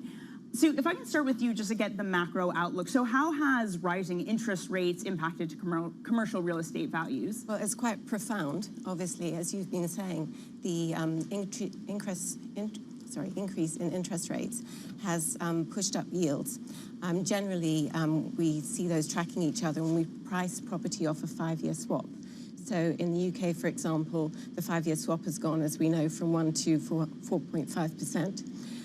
What we've seen in the commercial property market is that the sort of valuation consultants have moved yields out quite considerably. But when we look at what's actually happening to the REITs and to property companies, there's so much uncertainty because we haven't actually seen much transactional evidence in the market that they're tending to do it more on a case-by-case basis. And so as a result of that, the move up in rents that we've seen in some of the areas is proving some of the buffer. That said, we've seen falls of at least 10%, 15% or so since September in London offices. Paris offices have hardly moved at all. We've only seen a 30 basis point, maybe 50 basis point yield expansion there out of that sort of 270 that we should have seen. Right. So yeah, I think there's still more to come as this resets. But until we get that inflation number more secure, and we know that we're sort of getting on top of it, I think it's the transactional evidence is still going to continue to be quite slow. Right, and of course the inflation side of things, Jack, is very much so linked with the fundamentals. Just in terms of underlying demand, what have we seen for some of these cyclical spaces? Yeah, sure. It's really interesting actually this cycle, because normally you associate a real estate correction with a kind of downturn in the fundamentals in the operating environment, but actually this time that's not really what we're seeing. You probably need to look at it by asset class, and I guess if we start with offices, because that's probably the big investor concern at the moment. Again, really important to draw the distinction between Europe and the US. The US, we know, really high vacancy, a lot of alarm about regional bank exposure, etc. Yes, London occupancy in terms of the return to office is not quite where it was pre-COVID, but actually on the leasing side and on the rental side, for the best space, there's a real shortage of it. And that's partly to do with increasing environmental regulation and also environmental targets for occupiers. They want to be in the best buildings. They want to be in the greenest buildings. They want buildings that are going to bring their staff back. And there hasn't been much of that stuff built over the last few years. You know, we've had Brexit, we had the pandemic. Developers haven't exactly been full of confidence. So there's a bit of a shortage there, and that's actually keeping rents high and getting higher. On the industrial side, warehouses, that demand is still very strong, maybe slightly less booming than it was during COVID when everyone was buying everything online. But again, leasing still looks pretty healthy, rents are still moving up. And then retail, I mean, it had a brutal few years, but there are signs that it's pretty much bottoming out. You know, there are still, I think, central London retail probably still quite soft, but in the shopping centres, arguably in some ways, the pandemic kind of cleaned up those tenancy schedules. There was a lot of retailers in there who, you know, maybe should have stopped doing business a while ago, and COVID finally did for them. Right, yeah, I mean, let's be honest, those retail centers were empty during COVID, so fair enough that would have happened. But beyond just sort of the footfall, Sue, and the hesitancy, as Jack was talking about, for building new offices, what has just higher costs of capital, higher debt costs meant for developments? Well, there again, we're going to see that slowing down. What we're seeing at the moment is quite a lot of renovation because that's a short cycle thing and there is some capital there. So with big companies, large developers, where they'd already got the funding in place on a low cost, they're going to continue with those developments. But putting something else into the market, going on site, is going to change, I think. And we haven't seen that much. So either what they'll do is they'll try and get a pre-let, a big pre-let, so that then underwrites their costs for them and then try and work the package out together, see if it works. Some are expecting to get lower IRRs, so where you've seen, you know, double-digit IRRs, they may be coming back to high teens and still want to go with it. But the other side of it as well is when are you going to deliver the space? So REITs like Landsec and Great Portland yesterday were saying that they are going to be delivering into 26, 27, at which point they think there's going to be very limited supply, and because, you know, people haven't been able to start on anything in the next couple of years, and so that means that they're hoping that the rents will have gone up because the supply will be tight and the whole thing will work. But yeah, it is very much a moving target at the moment. Right, and Sue, you mentioned this. I just want to dig into this idea a little bit more. UK versus the rest of Europe. Again, Jack, Sue mentioned specifically Paris. Let's get into that. Break it down. How does UK compare to the rest of the world right now? Sure, yeah. I mean, actually, the UK, as it often is, seems to have corrected much more quickly than the rest of Europe. And listening to a lot of the executives, you know, we've just come through earnings season, all the REITs have had their earnings calls, and the message from a lot of the executives is, you know, we think the correction may be nearly done in the UK. You know, prices are starting to find a floor. Big caveat, transaction volume still really thin, so very hard to judge. But, you know, the UK has moved. The valuers have moved their yields out. In Europe, that just really hasn't happened to anything like the same degree. And actually, if you look at stock market prices, so the price of the publicly traded landlords, you know, clearly that has corrected. And if you take that at face value, then the market is pricing in really, really severe correction in private asset values. So I think we've got a long way to go yet in places like Germany, like Paris, whereas in the UK, potentially there are signs we might be finding a floor. Can we use those public valuations for a guide for private, or is there a sense of panic perhaps in those and it's somewhere in between? I think it might be somewhere in between. I guess that's the easy answer, isn't it? But nevertheless, in the private markets, the debt piece has probably not quite started to hit yet. But as those refinances come up, and typically you've got a 5 or 10 year debt behind something, as they start coming up, and then you have to go to the banking sector, and obviously, you know, they're holding back on their loans into the sector at the moment, or anecdotal evidence would suggest that. You know, those prices are going to go up, and it's going to then sort of move out in the private sector as well. In the listed sector, yeah, it's also a question of the operational side, which, although it's quite buoyant, most of the REITs are saying that their earnings are going to be flattish this year. So if you haven't got that much excitement there and not much dividend, then to get even to par would be a very good day. You know, so I think that we may still have a considerable discount to NTA until we really get through the other side. I've got a solution for them. They simply need to say they're an AI company. I think in the market, that's their solution right now. Some of them are working on it. But oh, there you go. There you go. That's a whole other show, Sue. We'll have to bring you on for that. Hey, Sue, Jack, thank you so much for joining today. That's Sue Munden, Senior Industry Analyst for Real Estate at Bloomberg Intelligence, and Bloomberg Senior Reporter Jack Sitters. Coming up, out of office, more on what London's shift to hybrid working and continued shift means for the future of the city. We're going to be speaking to a commercial property expert next. This is Bloomberg.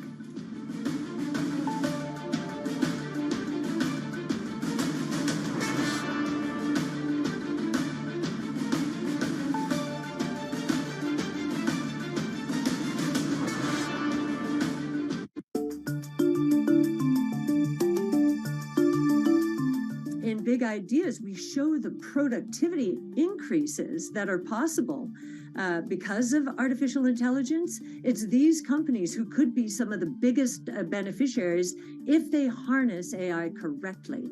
I think a lot of people are looking for the killer app, like they look like these viral apps that the internet delivered. The killer app for artificial intelligence is productivity gains, and any company does not harness it is probably not going to be one of the big winners out there. And just one other thing on AI.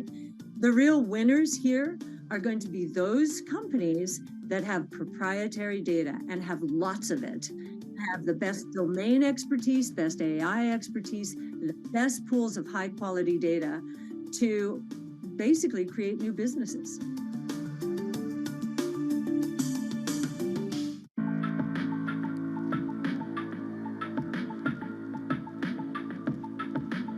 This is Bloomberg. Our studios in New York and San Francisco. Our expert hosts of the data and analysis about the companies you know and the startups to watch. Plus, the interviews you don't want to miss. Watch Caroline Hyde and Ed Ludlow on Bloomberg Technology, the only daily business show dedicated to tech, right in the middle of the trading action. 12 p.m. on the East Coast, 9 a.m. in the West. Only on Bloomberg Television, your global business authority.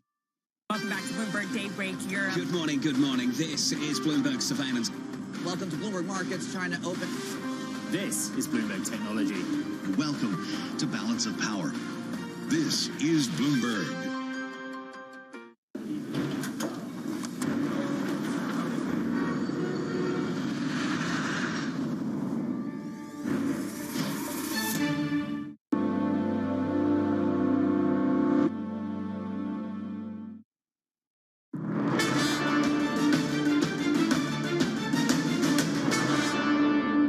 Since the pandemic, the ways that people are working have changed significantly, with more people working from home, perhaps not all the time, but 2 or 3 days a week. And as a result, there is less demand for some office space. But we haven't seen the sorts of problems in the UK market that we've got in the US. But of course, we've got to be vigilant and always be aware of risks that could put financial stability under any sort of strain. Rachel Reeves there, the UK's Shadow Chancellor, speaking to us earlier this week on declining office space demand as more people work from home. Now let's get more on that trend. Research suggests that London workers are spending, on average, less than half of the week in the office. So what does the change to hybrid working mean for the future of the city? Joining me now is Philip Hobley, the head of London offices at Knight Frank, which of course has much office property around London. Philip, great to speak with you this morning. I gotta say, I was really surprised by the stat, maybe because I'm going into the office every day, but what has that done in terms of impact to values for office buildings? Well, it was interesting. Morning, thank you for having me. Interesting to listen to Rachel's views earlier in the week. I think that our view is slightly more nuanced than that. What we are seeing is a real divergence in the market between prime new space and secondary space. Now we're seeing actually rental growth still coming through in prime space. And that's because it's basically addressing the needs of occupiers in the post-pandemic world. If you think of the dynamics around returning to the office, trying to get your talent and your teams back into the office, where they've sort of proved that they can work quite successfully from home. Occupiers are basically trying to deliver much more amenity-rich, much more dynamic environments that are going to support the workforce back in the office. We're seeing the increase coming through sort of month on month in terms of return to work as the mood music really changes from the occupiers. management have been understandably soft touch on it over the past 2 years post-pandemic, because it's such a significant impact on us all.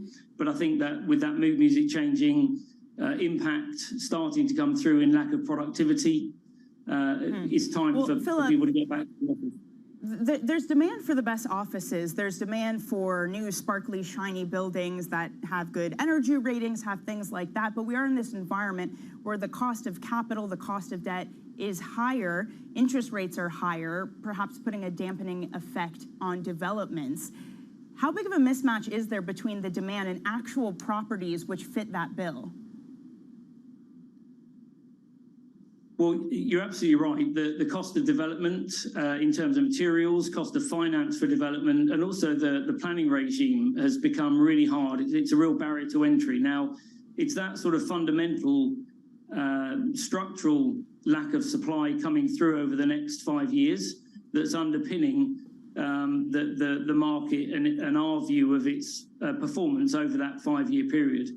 But based on our market data, there's probably a structural undersupply of about 9 million square feet in the London market between now and 2027. And that undersupply will be based on just long-term average levels of take-up of that best prime new space. So not an absolute bull market, but just working on the basis of the long-term average rate of take-up. So that is going to continue to provide some rental pressure for developers who do commit to construction on the future prospects for rental growth from that speculative commitment. Hey, Philip, what does stickier inflation in a low growth cycle mean for you overall? At the moment, money markets just today fully pricing in 100 basis points of BOE rate hikes by December. Should we see another tick up in the rate hiking cycle? What sort of impact would that have on you? It's going to just slow down the market. I mean, it's been massively impacted, the investment market, since the mini budget at the end of last year. The cost of money, cost of debt has just really made the appeal for the investor ebb significantly. They're waiting for that repricing to come in. There's no sort of pricing discovery. You know, what is the value of offices now versus what it will be in another 6 months' time. So it's definitely delayed the money coming back into the market. There's definitely the appeal there. We're seeing significant capital from both private investors, but also active capital, particularly from Asia Pac, really keen to get into the London market, but they're just waiting for that pricing discovery to come through and the rates to come down. Hey, Philip, where can you get the highest rents right now? What area of London is the most in demand? Well, actually, we've seen quite significant activity in Mayfair and St James's, what we call the core West End market. It's the home of the boutique financials, private equity, venture capital, and hedge funds. We're anticipating the £200 a square foot barrier to be broken this cycle.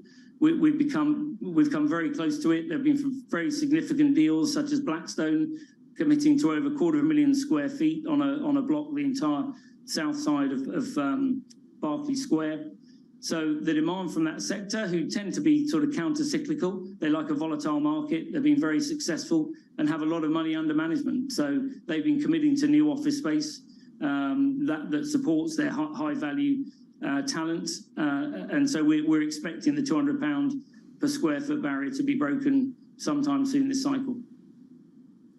And we just had the co-president of Apollo on, who, of course, just opened up a brand new office in Soho. Of course, not the area you're talking about, but still more in that sector. If that's the sector that's putting more money into the office space, who are you seeing pulling away? Well, the tech titans have been noticeably absent. They've been right-sizing their portfolios in London, obviously in response to their reduction in headcount. So they're significantly missing from this cycle. What we are seeing, though, is activity from the other elements of tech, so fintech, medtech, that they're all actually quite active, but much smaller scale and not necessarily active in the core markets. Okay, Philip, thank you so much for joining us today. That's Philip Hobley, the head of London offices at Knight Frank. And be sure to subscribe to Bloomberg's In the City podcast on Apple Podcasts, Spotify, or wherever you get your podcasts. New episodes drop every Thursday. Coming up, safe as houses or trouble ahead? We'll be exploring the outlook for UK's residential property market. This is Bloomberg.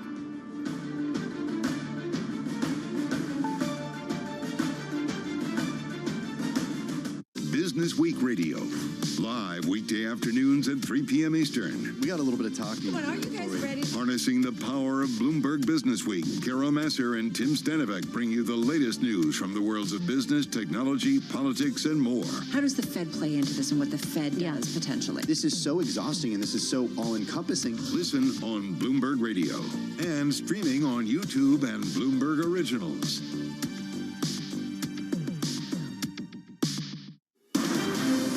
Of politics to the world of business.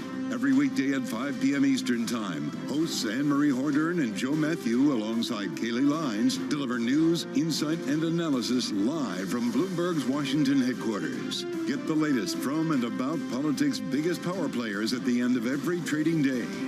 Balance of Power, every weekday at 5 p.m. Eastern Time, only on Bloomberg, your global business authority. The top names at the Fed are on Bloomberg. Right now, if you had to tip the scales, the next move is going to be an increase or a cut. It's pretty heavily weighted to the increase for me. Nobody covers the Fed like Bloomberg. The names that move markets are on Bloomberg. The regional banks have been under some stress, but I think the banks that have failed have had some very unique characteristics. What I see is a banking system that overall is well capitalized, still has very solid earnings, but we're monitoring the situation very, very carefully. Nobody covers business like Bloomberg, your global business authority. The top names in business are on Bloomberg. America and China have a lot of common interests: climate, nuclear proliferation, anti-terrorism, global stability. And we have differences. We're capitalists, they're not, and it's okay. We can sort that out. But we need to keep the Western alliances together, not just around war and Ukraine, but around strategic economic relationships, including trade. Nobody covers business like Bloomberg, your global business authority. Access the financial world on demand. Hear from leading economists, policymakers, and industry experts via live and on-demand webinars, only from Bloomberg. Start exploring to see what's moving the markets. Visit Bloomberg.com/webinars.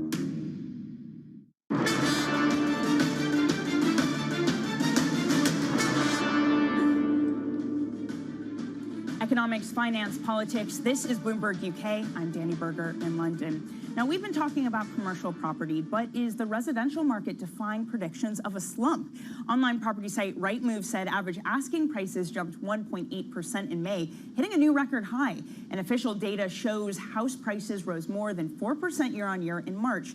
But shares in UK house builders fell yesterday as Britain's inflation rate came in stronger than expected, fueling bets on more interest rate increases. Let's get more now on the state of play in the UK housing market with someone who loves to talk about it. It's Bloomberg's John Stepik.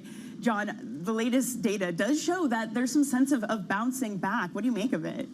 I mean, I think the latest data is very interesting, and I think it reflects the fact that basically mortgage rates spiked in September and October, and that basically pulled the rug out from under the market. You had a lot of transactions that would have gone through maybe in the fourth quarter of last year, and those, I would say, have been bumped forward to the first quarter of this year. And what's happened is that mortgage rates have actually gradually stabilised and come down since October. So you can see why the activity would have picked up. It's almost kind of, I hesitate to say a dead cat bounce, but that kind of movement. And the problem now is that after yesterday's inflation data, the market is now predicting interest rates going to keep going up. Yeah, 100 basis points is what we fully priced in terms of rate hikes by December. Well, what does that do if we get to that point? I mean, that was really brutal. I mean, I was actually quite surprised by the market reaction in some ways, and it shows you just how much worse the inflation figure was than was expected. And really, the problem is that mortgage rates are priced off future interest rate expectations. So this will immediately have an impact in terms of how banks are thinking about, well, what kind of new business are we going to write?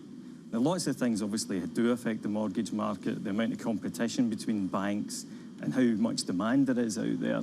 But the higher rates go, the less that people can borrow to pay for, houses, basically. So I do think that this kind of move back up is as I say, it's kind of a rebound rather than anything that's going to be sustainable.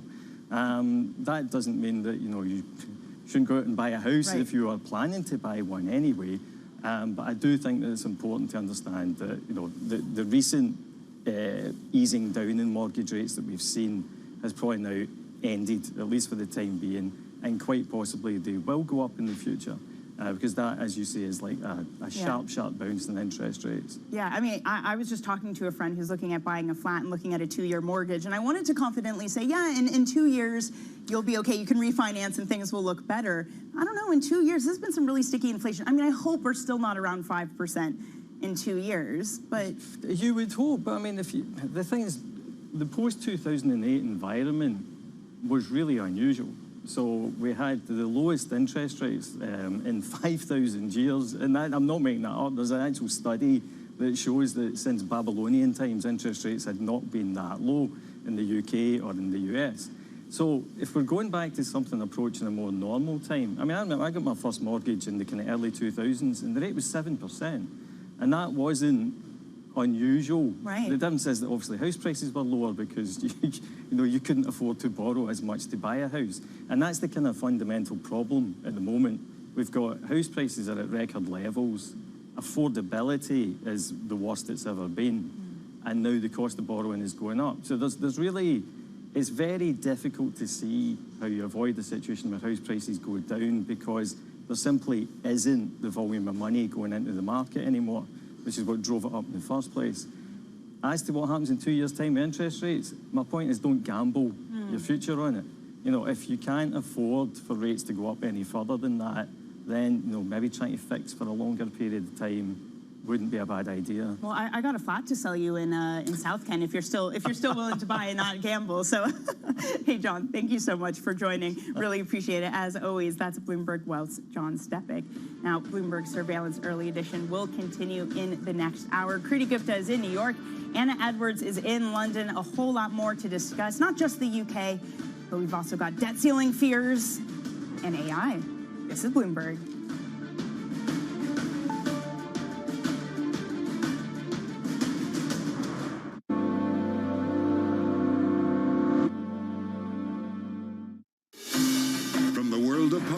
We're not going to be relying upon countries whose values we don't share. To the world of business. It's all about corporate power at the end. Balance of Power, live from Bloomberg's Washington headquarters. We're going to be more excited what's in store for you. How long will it take? How many years? Why don't we take this one day at a time? Good luck. Everybody has a perspective. Every weekday at 5 p.m. Eastern Time. Join host Anne-Marie Hordern. It's the one area, really, of bipartisanship. I think we're getting more of it. That's optimistic. And Joe Matthew. The debt ceiling is looming. How close are we going to get to the line before you start to worry? Alongside Kaylee Lines. The door was open for regulators to do more, and that puts the Fed between a rock and a hard place. As they deliver news. This is such an important economic issue. He's no longer trying to run away from that it. Really blew some minds. Insight. We can both invest in law enforcement and also make sure that communities feel safe in their own skin. And analysis. I think your audience will get this more than most. This is not the Republican Party that you know. It allows him to do what he did so successfully in 2020, which is run against crazy. From and about politics' biggest power players. This was the zombie case, and it's now more than well alive. That's for sure, with two more potentially to come. I'm willing to have this battle. It is vitally important. This is the intersection of Washington and Wall Street. Bringing people directly to the decision makers that impact your investments and your life. Balance of Power, every weekday at 5 p.m. Eastern, only on Bloomberg, your global business authority. our studios in New York and San Francisco, our expert hosts of the data and analysis about the companies you know and the startups to watch, plus the interviews you don't want to miss. Watch Caroline Hyde and Ed Ludlow on Bloomberg Technology, the only daily business show dedicated to tech, right in the middle of the trading action. 12 p.m. on the East Coast, 9 a.m. in the West. Only on Bloomberg Television, your global business authority. Markets countdown in Europe from the financial centers of the world. Bloomberg Markets European Close with Guy Johnson in London and Alex Steele in New York. Real-time numbers, real-time analysis. Weekdays.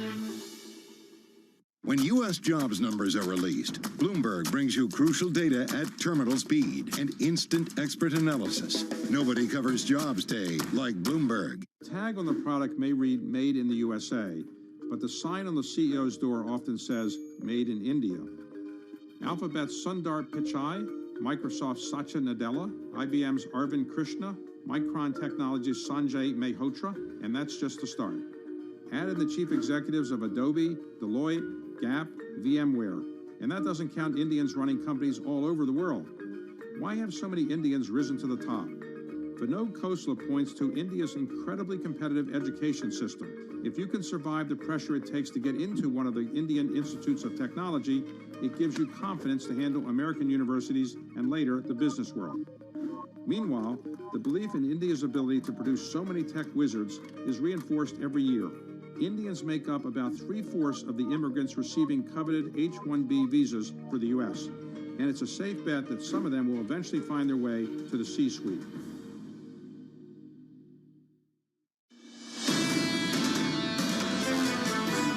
This is Bloomberg Surveillance Early Edition with Anna Edwards and Kriti Gupta.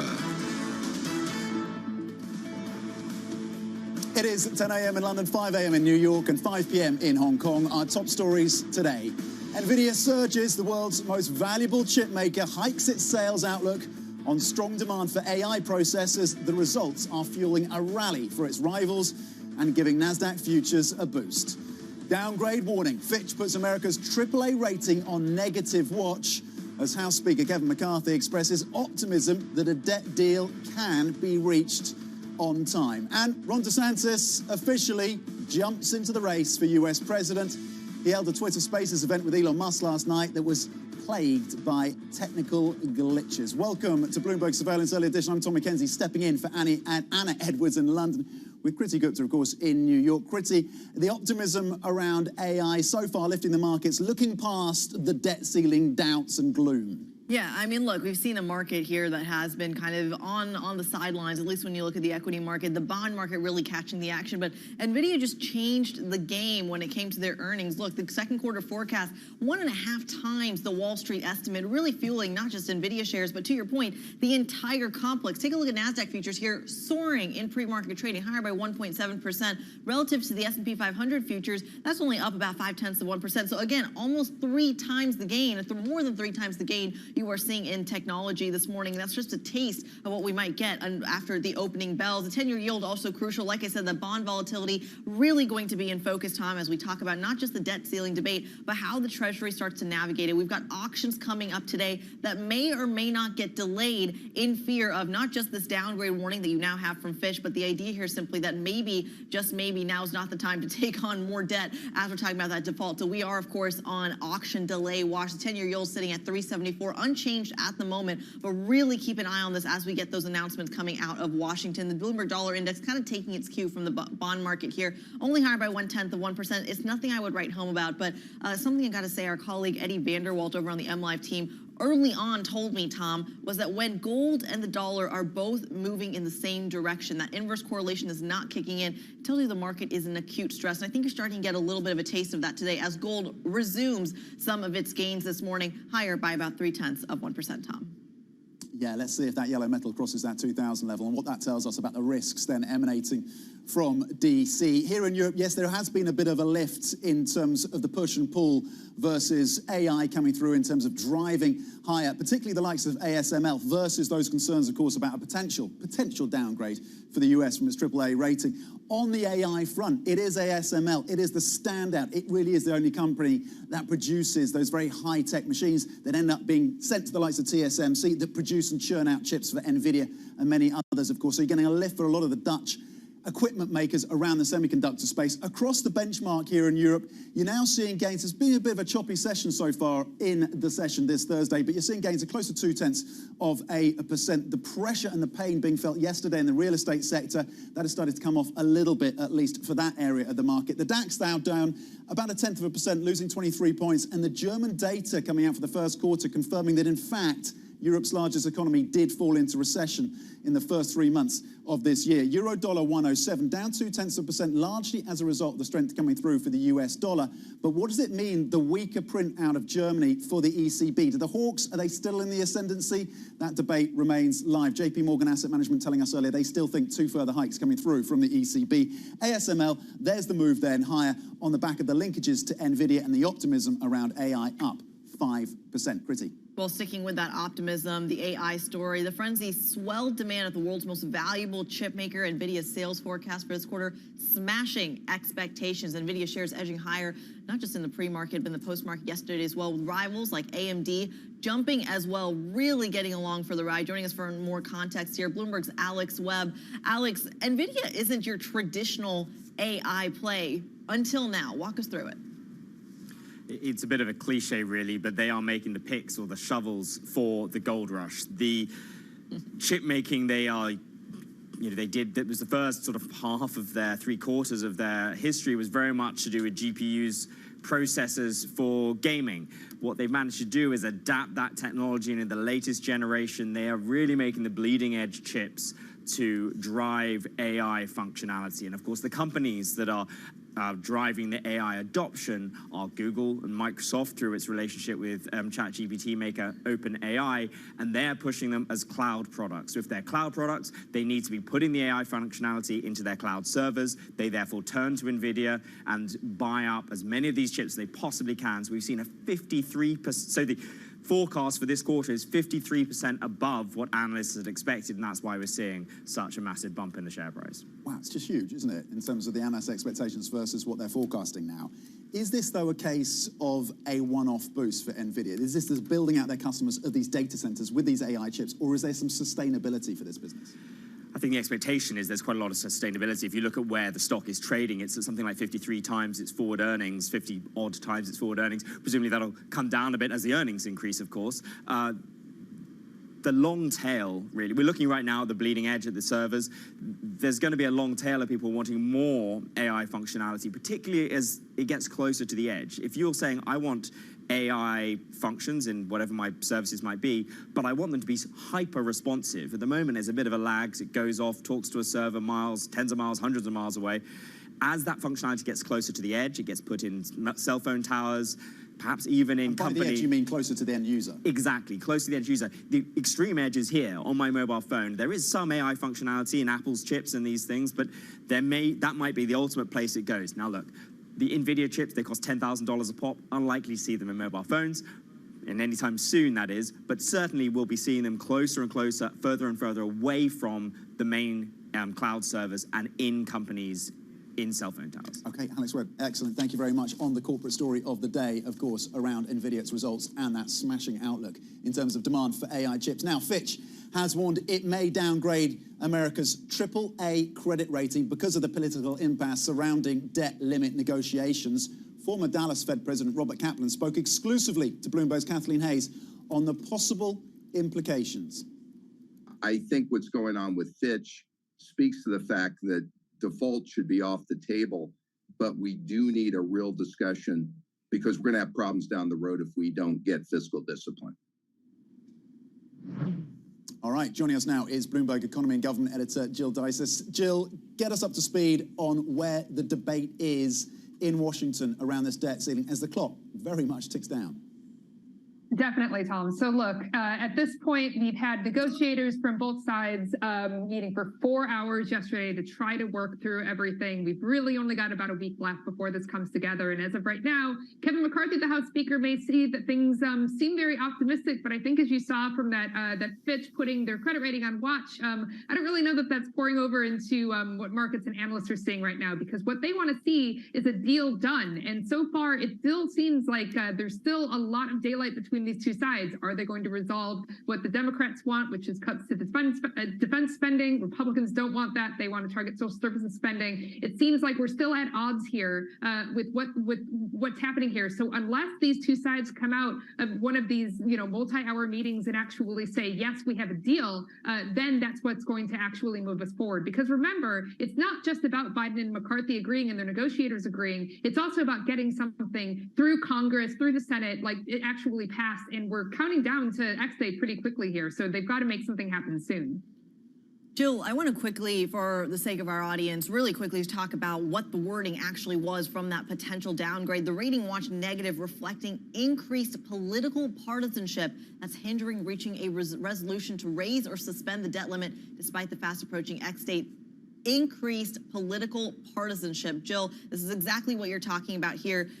From Kevin McCarthy's comments yesterday, though, of all the different sticking points, it feels like there's only that one left, though, the spending story. The defense seems to be out of the way. The work requirements for the aid seems to be out of the way. Even the timeline, not as much as a sticking point. Shouldn't that be interpreted as some pretty significant progress? Sure, yeah, I think that that's definitely part of the progress. But again, until they actually resolve some of those spending concerns, then that's really what the market wants to see, right? So we actually need to come out of this with a deal. So it's somewhat encouraging for McCarthy to say, we, have reasons for optimism. Hopefully we're working toward a deal. But until that, until the ink is dry on some kind of agreement that they can actually present, it's not really going to matter. And also, again, because this has to pass through Congress, McCarthy also has to get Republicans on board with, something that's happening here. Because I think he's made pretty clear that he doesn't want to do anything like, put this off for a little bit, try to, delay things until they can come to an agreement later. So it's not just about what they can hash out between these negotiators, but it's also about what's going to happen with Congress as well. Yeah, they've got to get a deal. They've got to get that vote vetting by some Republicans, 72 hours potentially, and then, of course, they've got to get it through Congress. Jill Jesus, thank you very much indeed for the latest, of course, on the debt ceiling. And that deadlock, of course, also posing a threat to emerging markets. It's a busy day for EM central banks. Indonesia's holding its benchmark interest rate for a fourth straight meeting. Later, we're going to get decisions from Turkey and South Africa. Joining us now is Bloomberg's René Velgraf. René, what can we expect then from the South African Reserve Bank as that economy faces a multitude of challenges? Well, Tom, the big question today will be by how much the central bank hikes. And then there'll also be lots of eyes on the guidance it gives in terms of the forecast for inflation, the forecast for its rates path, and the forecast for growth. The central bank governor, Lesetja Kganyago, has been very vocal about government policy missteps fueling inflation and straining growth. And we may also get a bit more of that. René, before the kind of hyperinflation you saw in Turkey, the Turkish lira and the South African rand was a very popular currency pair. Talk to us about the other side of that story, not the South African story, but the Turkey one. What are we expecting there? In Turkey, all expectations are for a halt today, and that'll be continuing a stance that the central bank there has taken since around March. Now, the central bank is seeking to stabilize the lira ahead of Sunday's presidential election runoff. And some analysts say that hold move today will just be buying time. And market expectations are for a further decline in the lira, regardless of who wins on Sunday. Okay, and the Turkish lira, as we saw on the screen there, down around 22% in the last year. René Velgraf, thank you very much indeed out of Johannesburg on the impact on EM. Coming up, more on that EM story with strategist Aymar Dali of NatWest Markets. We'll get some calls from her around how to trade some of these risks. And we're going to speak to Philip Taves of Taves Asset Management on hedging against potential risk events as that X date looms in the US. Plus, Florida Governor Ron DeSantis officially and messily enters the 2024 presidential race. More on that campaign. That is still ahead. This is Bloomberg.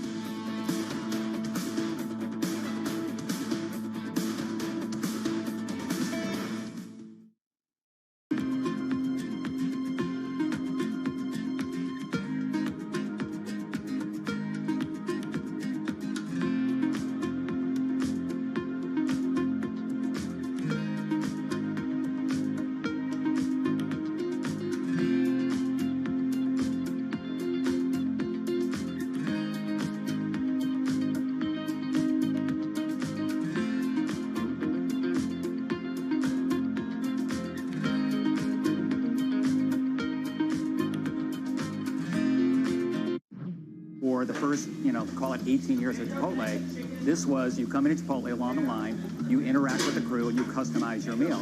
We've got this separate make line, and it's digitized, and so the orders come in, and they're really kind of staged so that if you say at noon, I want to come in at 1 o'clock, we hold that order, and we will send it to the crew like maybe 10 to 1. Right. So it's ready right when you pull up your car. How do you manage these kind of two different staffing needs, right? Yes. And making sure you have the right amount of people Yes. at the right time. We spend a lot of time projecting sales. A lot of it is, it's part art, part science. We're trying to bring more science and more AI into it. Because if you get the right sales projection, then you know exactly what your staffing needs to be. So if you get the sales right, you can get the entire restaurant staffed perfectly. With just a couple people, our average restaurant now does about over $1 million per restaurant in digital sales. The moment news breaks, no one covers the world like Bloomberg. A lot of the focus and the momentum here is what to do with inflation. But again, this is still a monetary policy story. The first round results with President Recep Tayyip Erdogan showing resilience and strength on his nationalist platform. A number of leaders have come out on both sides of the aisle and say we will not default. That does seem like they are making progress. Bloomberg, your global business authority.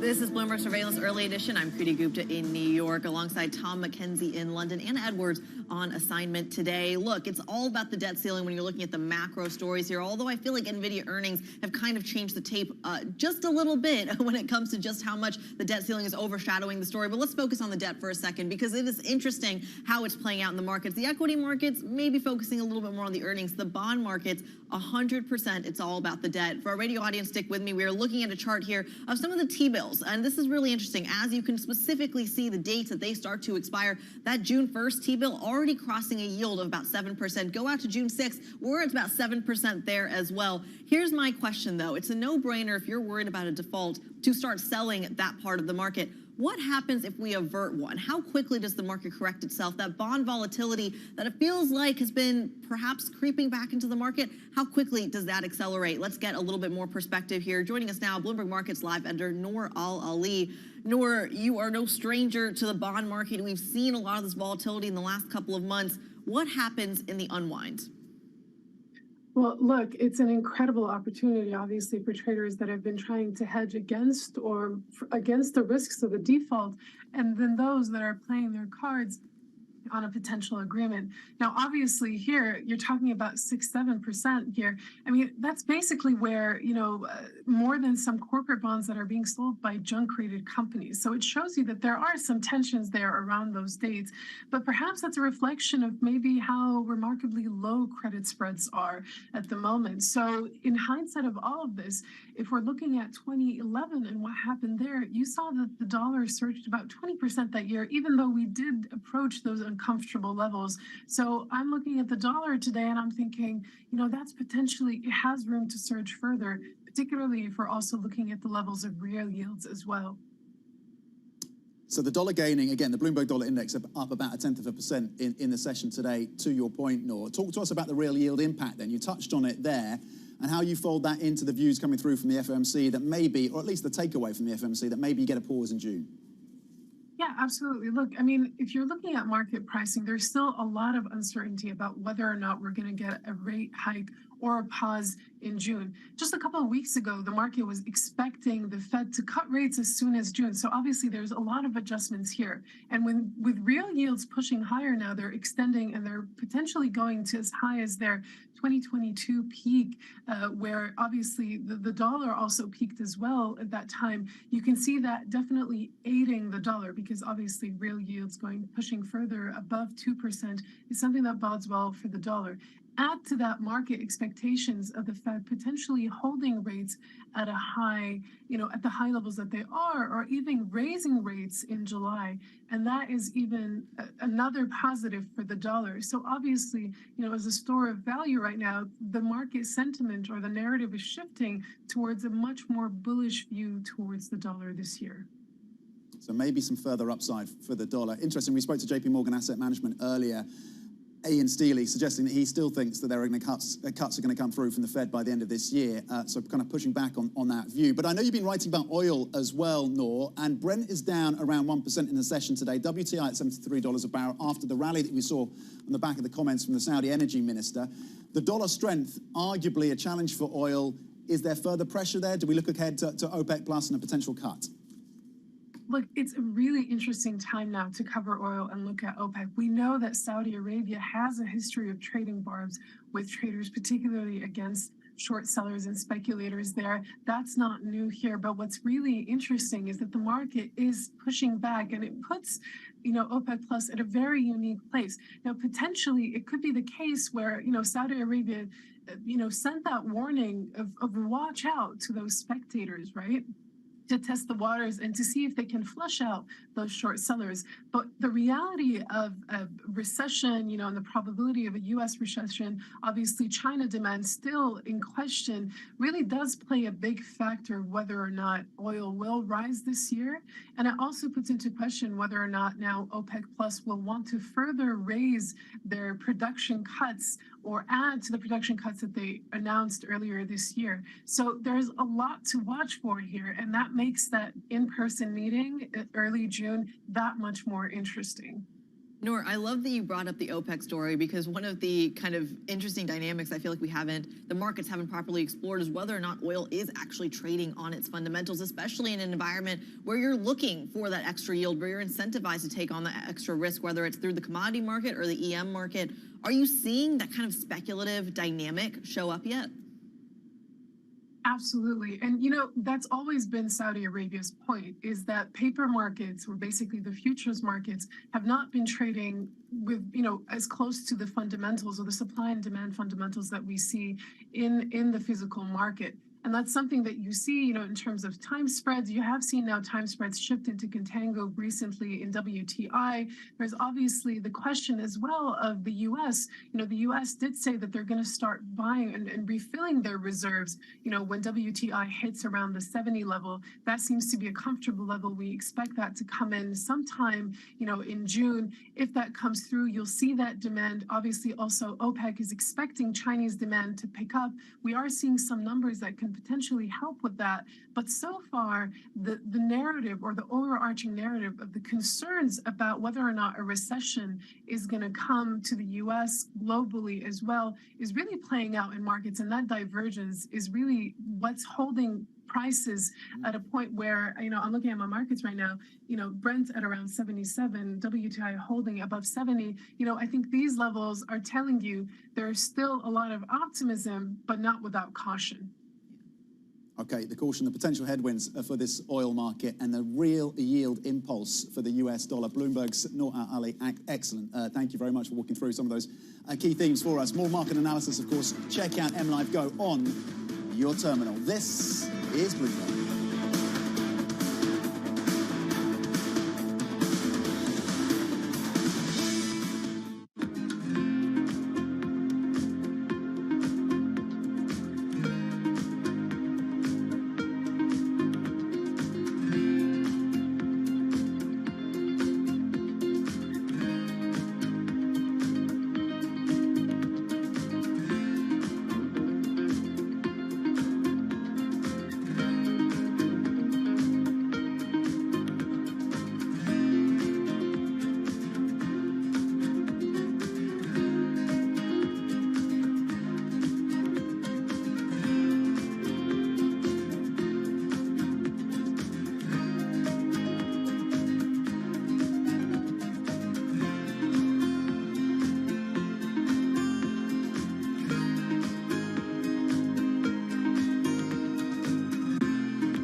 What's happening on Wall Street? There are so many factors at play today. It remains tight in certain parts of the economy. Need to catch up? This is Bloomberg Wall Street Week. I'm David Weston. We've got the information and insight. Crisis is too strong a word, and words like that get used a lot. From businesses most influential and instrumental. America's economy needs a diversity of institutions. That's something that Wall Street pays a lot of attention to. Bloomberg Wall Street Week, live Friday with replays all weekend on Bloomberg Television and Radio.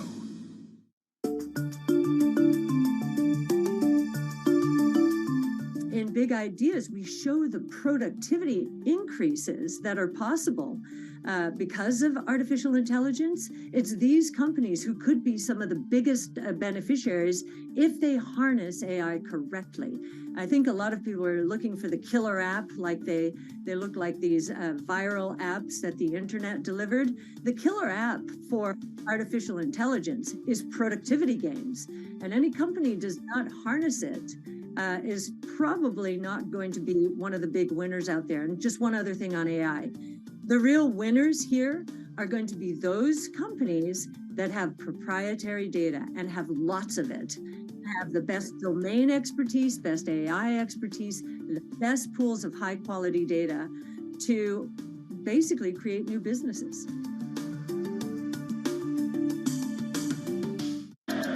From New York City, from London, in Sydney, from Washington, in Tokyo, 9 a.m. in Beijing and Shanghai. Good morning, everyone. Have a great evening. Here's what I'm watching. You do not want to miss this story. Is there the kind of upside?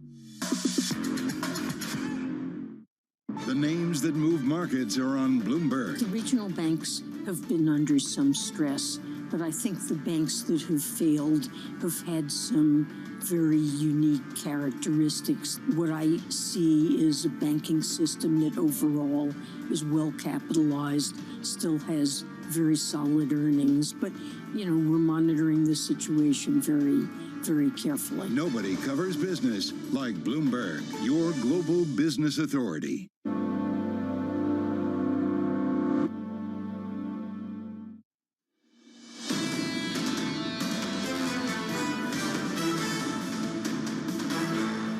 This is Bloomberg Surveillance Early Edition. I'm Kriti Gupta in New York with Tom McKenzie in London. Now keeping up to date with news from around the world, here's the first word.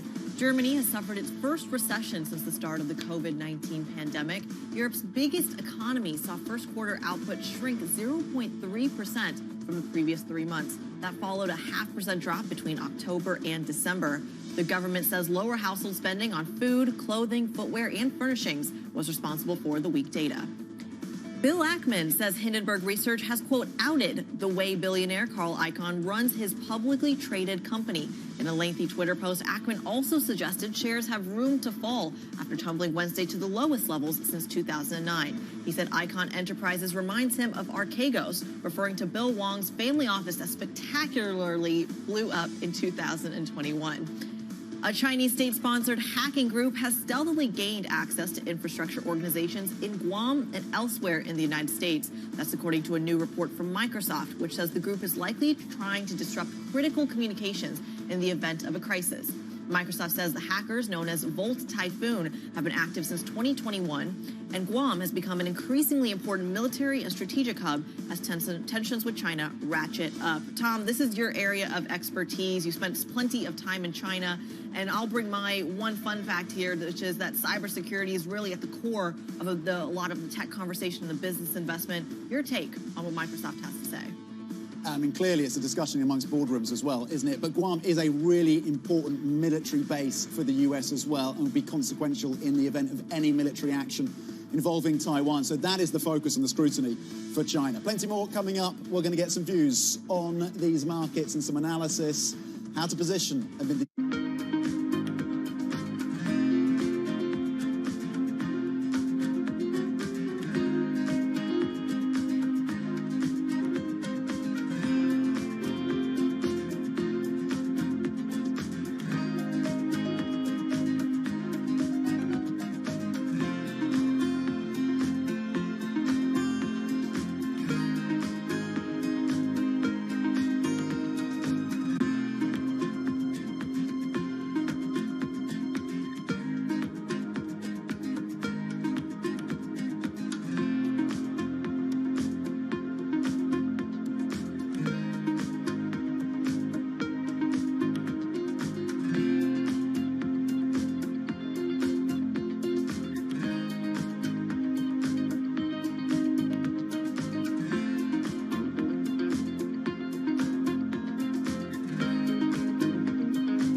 what do you say to the cynics that say, look, it's all nice and fine, but a lot of it is greenwashing, and you're not a good company, you're just a less toxic company than some of the other oil majors?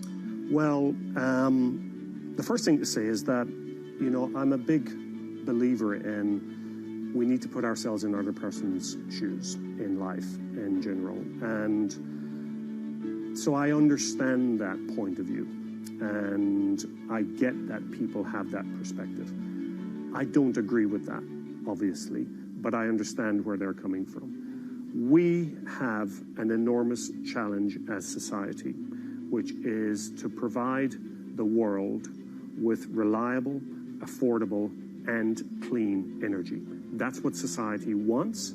That's what society needs. And I believe in my heart that a company like BP is actually one of the few companies in the world who can actually make that happen. We can talk about the things that we're going to grow and over the coming years, and I find it hugely exciting and energizing for our organization. But that's what the world needs, and you simply can't go against the grain of society. You can't defy gravity, and that's why we're making the change that we're making.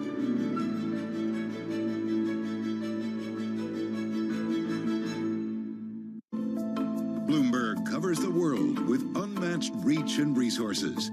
From more than 120 countries, the moment news breaks, 24 hours a day. Bloomberg, your global business authority.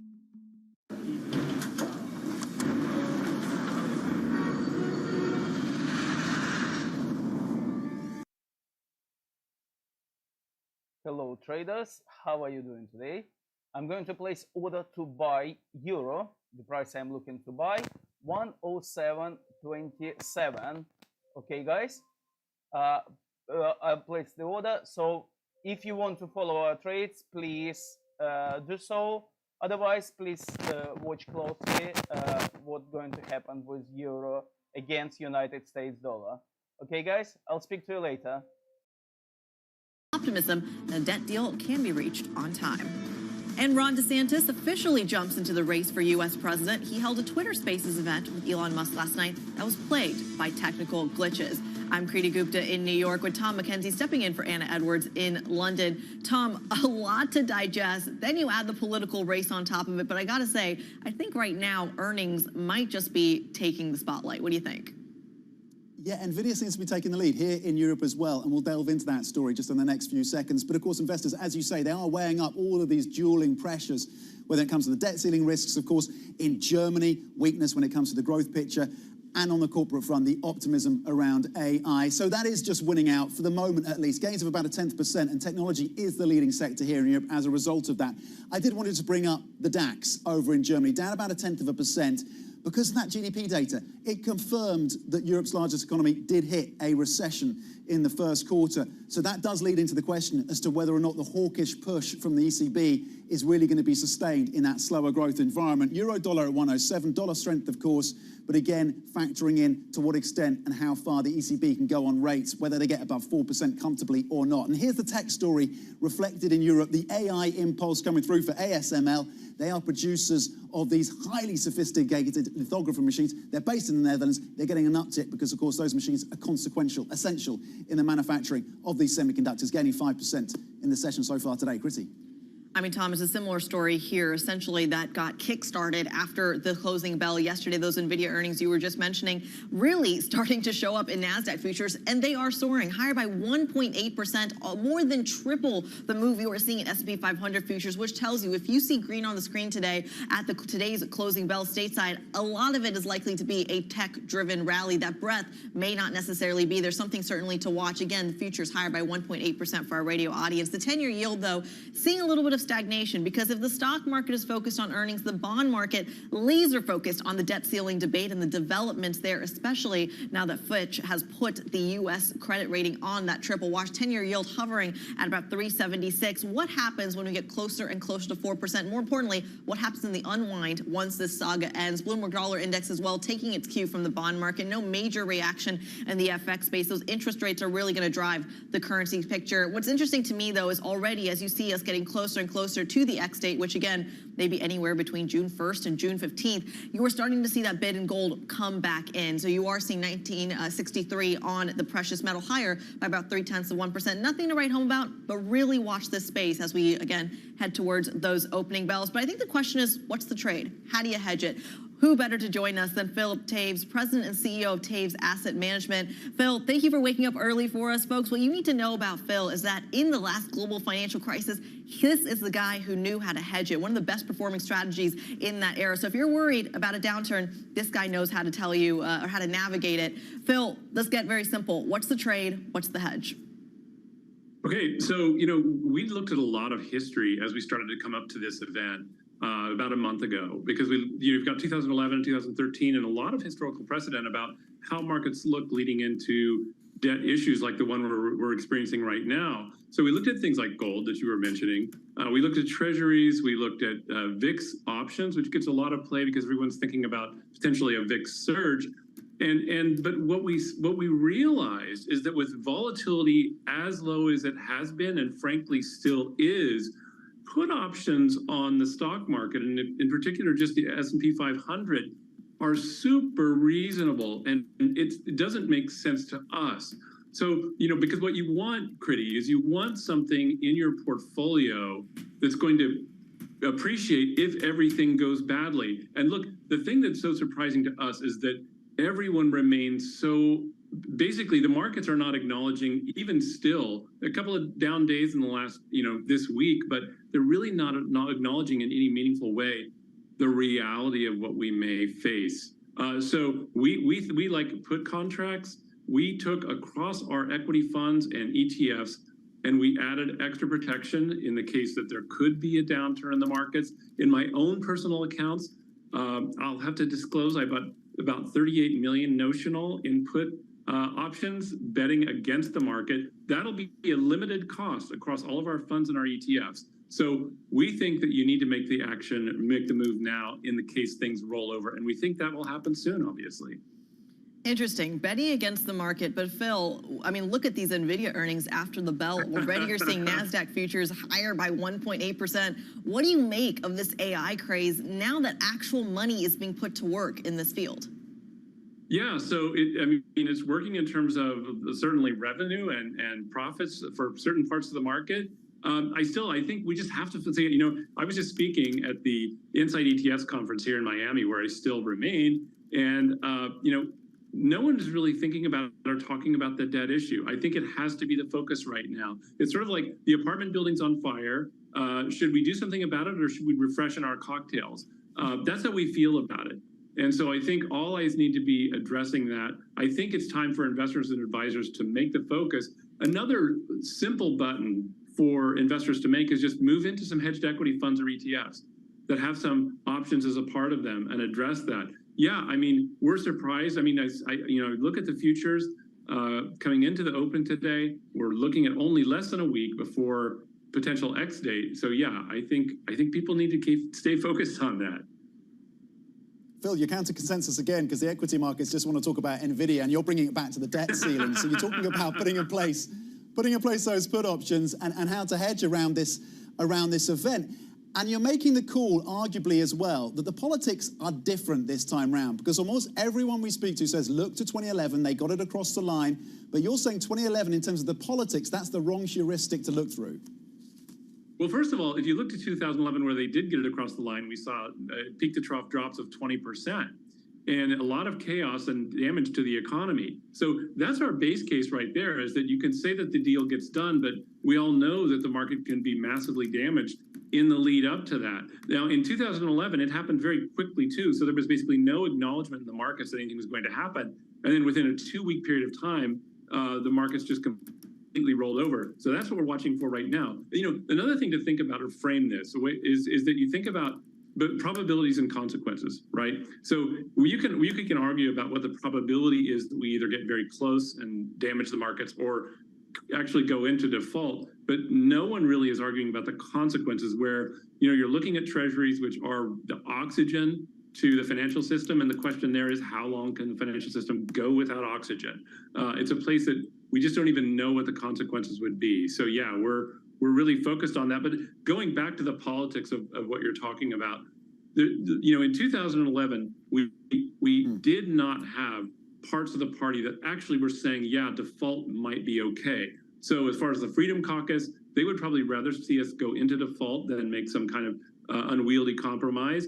And certainly the Progressive Caucus is not going to be that desirable. They're talking about the 14th Amendment, so they're sort of looking now to workarounds already. So can you ram it down the middle? That would be amazing. Like if you could just marginalize the people on the margins and get this done, that would be maybe a new roadmap for what happens with the administration and the legislature. But I don't know. I think the probabilities are higher than people are acknowledging that we have some real problems ahead. Phil, is there a barbell approach to take as well, as you kind of position maybe for the upside in any relief rally, should and when they get this across the line? Yeah, so I think you do have to position for either contingency. So for example, inside of our equity funds, we don't have any calls written, and the amount of extra spend we did on options was in the range of something like between 25 to 30 basis points. Right, so it's not a huge spend that could have a huge payoff. We looked at, if you look at the cost of options, we would see a 40x return on the cost of the options if 2011 played out. But what if the markets move higher inside of that same strategy? As long as you're staying invested, you just have that small fixed cost to protect portfolios, but then you're going to rally higher along with the market. So I think that this basic approach of having a limited spend, and by the way, is not too expensive still. I mean, if you wanted to deploy that, or if you wanted to move into hedged equity funds, we're up year to date. It would be a relatively painless transaction where you'd know what the cost would be ahead. Okay, really, really smart. Load up on those put contracts, and the risks around this event are not being taken into account fully. Is the view, of course, from Philip Taves of Taves Asset Management. Really smart. Thank you for your time and breaking it down for us, how to position around these risks. Coming up, we're going to hear and speak to Aymar Dali, the emerging market macro strategist at NatWest, on the EM impulse, and some calls coming through there in terms of how to trade some of these EM FX, again, in this volatile environment. Stay with us. This is Bloomberg.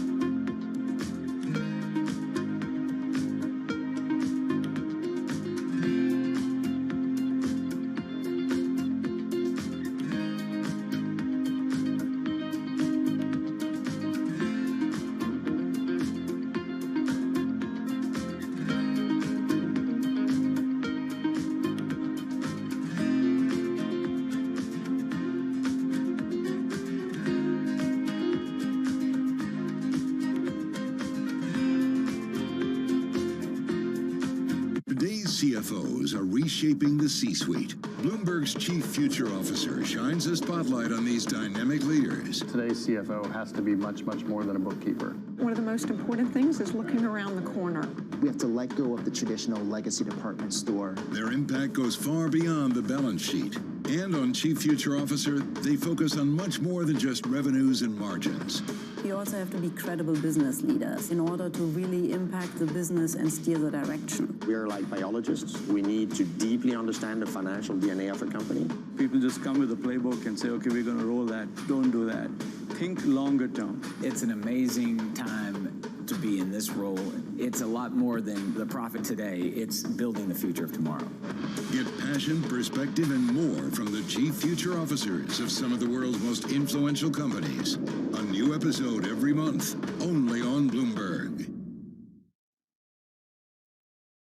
Bloomberg UK, your source for news and analysis covering the biggest challenges facing the UK government, economy, financial services, and markets. Tax cuts should not be the priority. It's about a credible plan for growth over the next 2-3 years. In this post-Brexit world, how do you see actually servicing your clients? It was disruptive, and it's going to have implications to how capital raising works. Now we're having the perfect storm in the UK. Watch Francine Lacqua Thursdays at 9:30 a.m. only on Bloomberg, your global business authority.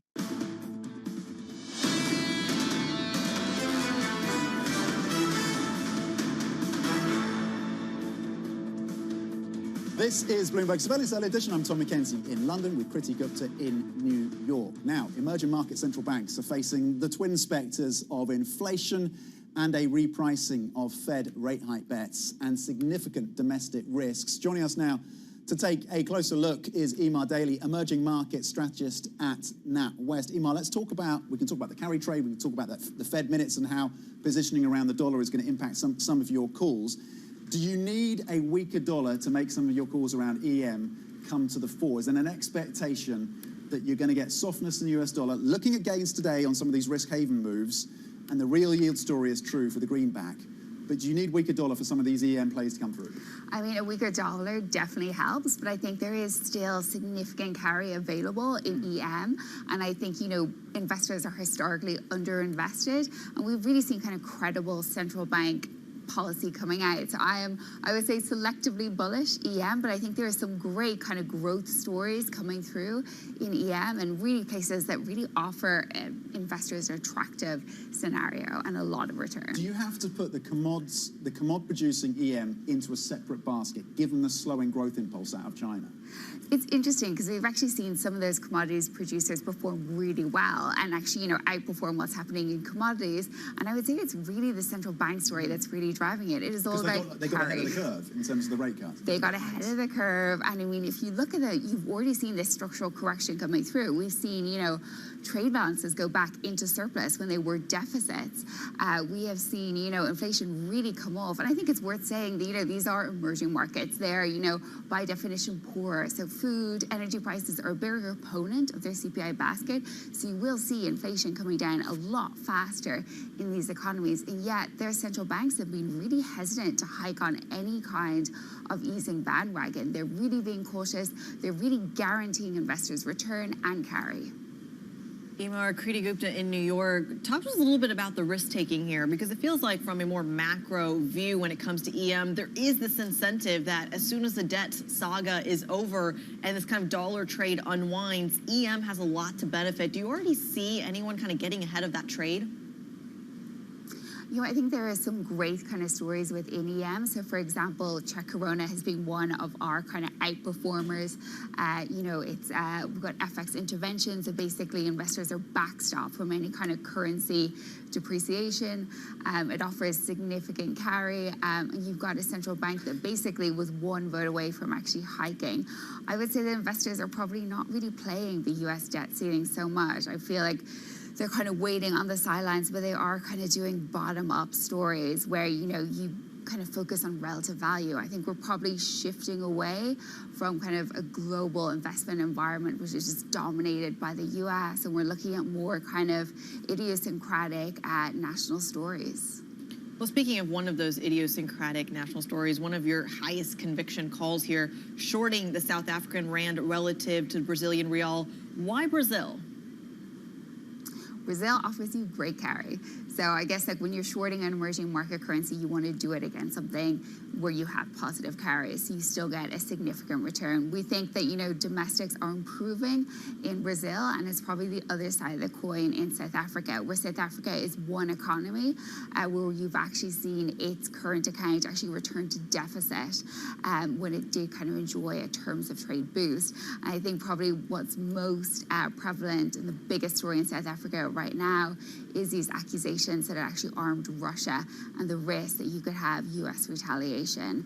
Just to put it in context, most kind of U.S. sanctions we've seen when it comes to the Russian conflict really relate to kind of dual-use technology, which is that you will get sanctioned if you send a kettle or a radiator to Russia that contains a chip that they could use in weapons. South Africa is actually accused of basically having a boat dock in its main naval base and being uploaded with explicit weapons, which are being sent to Russia. So it is a much more grave accusation, and we do think there is significant risk of economic damage to South Africa because of it. Yeah, it's a really remarkable geopolitical story, isn't it? I mean, even China hasn't, as far as we know, sent weapons to Russia, but South Africa, it seems, or at least has been accused of doing so. And the war, Russia's war in Ukraine, ties into your views on the zloty as well. The Polish zloty but kind of counterintuitively, you think it gives further upside. You're long the zloty versus the foreign. This is the Eastern European trade for you. Yeah, absolutely. I think Poland really stands out as one country that's been the massive support for Ukraine. It's really kind of led calls to provide humanitarian aid and to provide it with military supplies. Obviously, the big thing for Poland is this standoff over EU funding. So up to 75 billion euros it's waiting to receive from the EU. And the interesting thing is that there hasn't been that many developments. And we really think from the EU side, they're waiting to see who wins the next parliamentary election. They don't know who they're going to be negotiating with in the long term. We think it is the incumbent, but we think the massive thing is just getting through those elections. The EU will then, kind of approach the new government with more kind of urgency to sort this out. And I think it's really kind of relevant to say that obviously Poland is a NATO country. They're covered by Article 5.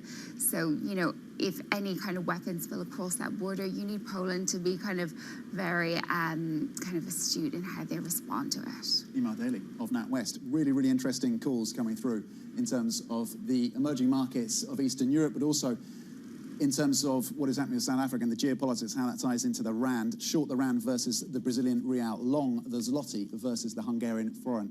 Thank you very much indeed, Emma. Now, coming up, the GOP race to 2024 is heating up.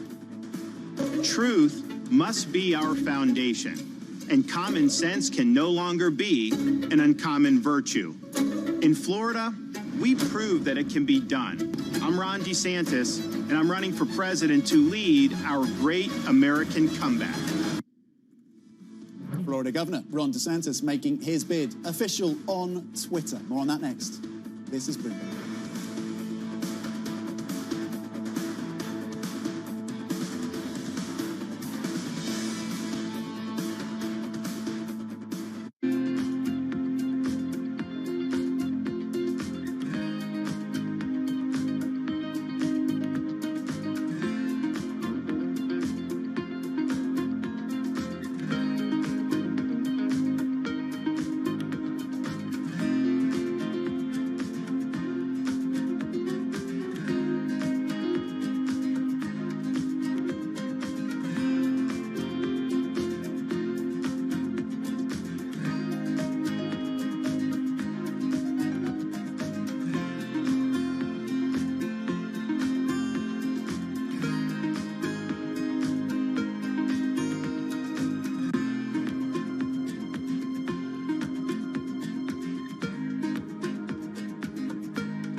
Let's go inside the boardroom. Let's suppose you win a proxy fight and/or you just get invited onto the board.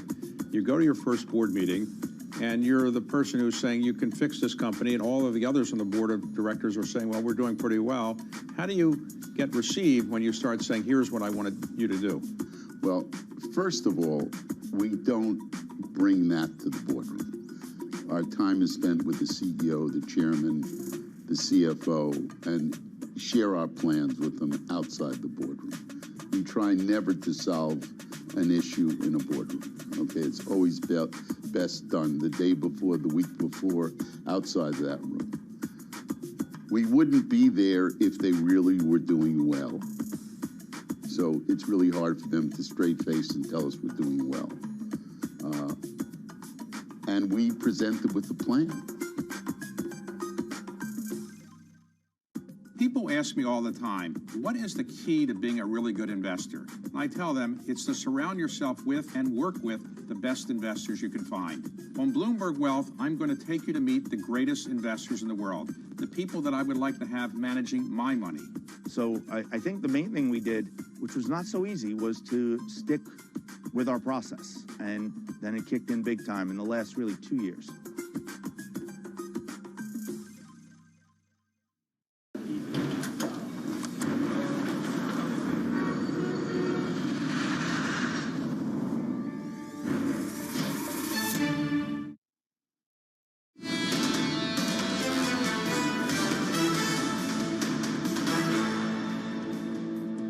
This is Bloomberg Surveillance Early Edition. I'm Tom McKenzie in London with Kriti Gupta in New York. Now, look at what is ahead today. We get interest rate decisions in Turkey and South Africa. The focus on EM then. A host of US data at 8:30, including GDP, core PCE, and initial jobless claims, building out the picture after the FOMC minutes suggested that maybe the move is towards a pause in June. And later today, we're going to hear from Richmond Fed President Tom Barkin and Boston Fed President Susan Collins on whether or not they give further details on their thinking in terms of the rate hike trajectory for the Fed. Ron DeSantis officially, of course, launching his long-awaited 2024 presidential campaign. Kriti. Yeah, a lot happening last night. He tries to take the Republican nomination away from former President Trump. And get this, he did it to Twitter Spaces, an event with Elon Musk that was beset by technical glitches. Joining us for all kind of the story and how this all played out, because it was kind of messy. Madison Mills joined us on set, wakes up early to walk us through the chaos. Madison, what stood out to you? How did this even come about? Well, it's so interesting, Kriti, because in all of the coverage, you would hope as a presidential candidate that it would be the headline, you know, Ron DeSantis running for president, but all of those headlines are accompanied by those Twitter space glitches, right? So there was a lot of volume, a lot of listeners on the platform, and that caused the Twitter space initially to crash, but eventually they got back on board and he did announce his official run for president. Now, he focused on the key issues that we've heard from him throughout his reign as governor of Florida, right? He talked about the culture wars, being tough on crime, focusing on the border. And what's really interesting to point out, and I got a lot of sources talking to me about this when I was on the ground in Florida for the midterms, is that voters see him as the drama-free Trump. And even though he's definitely trailing Trump when we look at the polling data, he's definitely the most formidable opponent to Trump at the moment. So the question is going to be whether or not he's going to be able to take these successes that he's had at the state level in Florida and transition those to the national level. Yeah, well, he wasn't drama-free yesterday, was he, given all the glitches? That we've been waiting for this for months, Madison. As you know, you've been on the ground, you say, reporting from Florida. Yeah. They must have given this some thought in terms of how they were going to make this announcement. So what was the rationale for teaming up with Musk and doing this on Twitter? Yeah, it's a social media play, right? And some of the, campaign folks that I've spoken with have talked a lot about this being a really smart strategy to reach voters in a national way, international way, that is on a platform that's very accessible. But as we saw last night, those technical glitches somewhat diminishing the headline there. I think the big thing to look at, though, when it comes to the Twitter story is what it tells us that Elon Musk was willing and excited about hosting DeSantis on the Twitter platform and what that's going to mean for advertisers on the platform moving forward. We know that DeSantis and Disney are in a very public fight over theme parks and the Don't Say Gay bill in Florida, and Disney is one of Twitter's biggest spenders when it comes to advertising. So that's going to be critical to watch as we head into the election and kind of monitoring Musk's commentary on all of the candidates. Madison Mills all over the story of, I would say, the 2024 election, the Twitter story. This is kind of market, technology, politics, all in one. Madison Mills, we thank you as always for waking up early and bringing us that context. I want to get to some pre-market movers here because, look, it is a tech-driven rally already in this session. A lot of this coming off of NVIDIA's pretty strong earnings. Their second quarter forecast, enormous. Almost 1.5 times the analyst estimate of what that kind of growth is supposed to look like in the second quarter. It's not alone, though. It's taking with it the other likes of its peers. AMD higher by 8.7%, Micron higher by just 5%, but really dwarfed next to NVIDIA's 26% gains in the pre-market. Folks, stick with us. This is going to be an interesting session. That's it for early edition. Surveillance is ahead. Larry Adams of Raymond James, Kathy Jones of Charles Schwab, and Jay Bryson of Wells Fargo. Join Tom, John, and Lisa in just a moment. Stick with us. More surveillance ahead. This is Bloomberg.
most actors are thrilled if they have one part like Rocky in their whole career.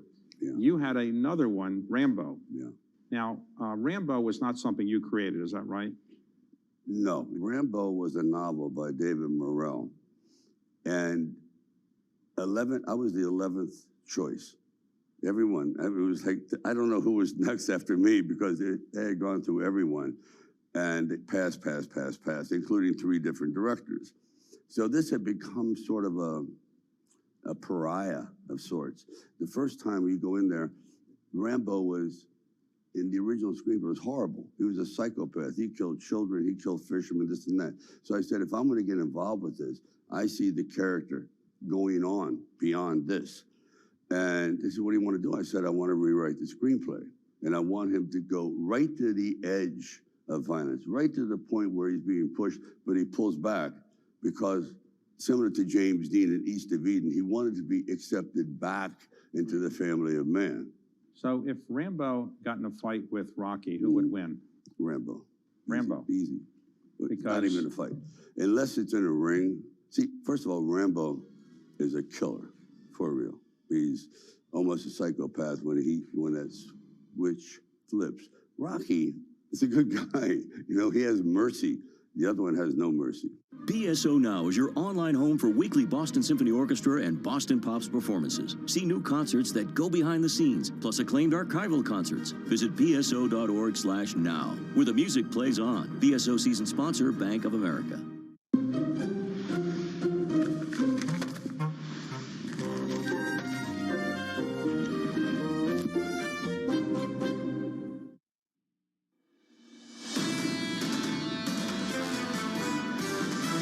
Retail stock activity has been dreadful. Over the last 4 or 5 months, people have been so underinvested, lack of conviction, they just still need to put some money to work. I think investors should be a bit cautious here. The market still believes that the Fed is going to have to cut before the end of the year. The only way the Fed actually cuts rates this year is if there is a recession. This is Bloomberg Surveillance with Tom Keene, Jonathan Farrow, and Lisa Abramowitz. Live from New York City this morning. Good morning for our audience worldwide. This is Bloomberg Surveillance on TV and radio alongside Tom Keene and Lisa Abramowitz. I'm Jonathan Farrow. One stock absolutely flying. NVIDIA up by 25% in the pre-market. TK adding some serious weight to that market cap this morning. It's the way it's up. It's a game changer. I'm not smart enough to tell you what it means in generative AI, in faster computing, but it's truly game-changing. Even if you don't care about the big 7 stocks lifting everything up, this is different than what Microsoft does or what Google does. Citi, Piper Sandler, Barclays, all raising their price targets on the stock. Citi keeping it simple, 11 billion reasons to stay long.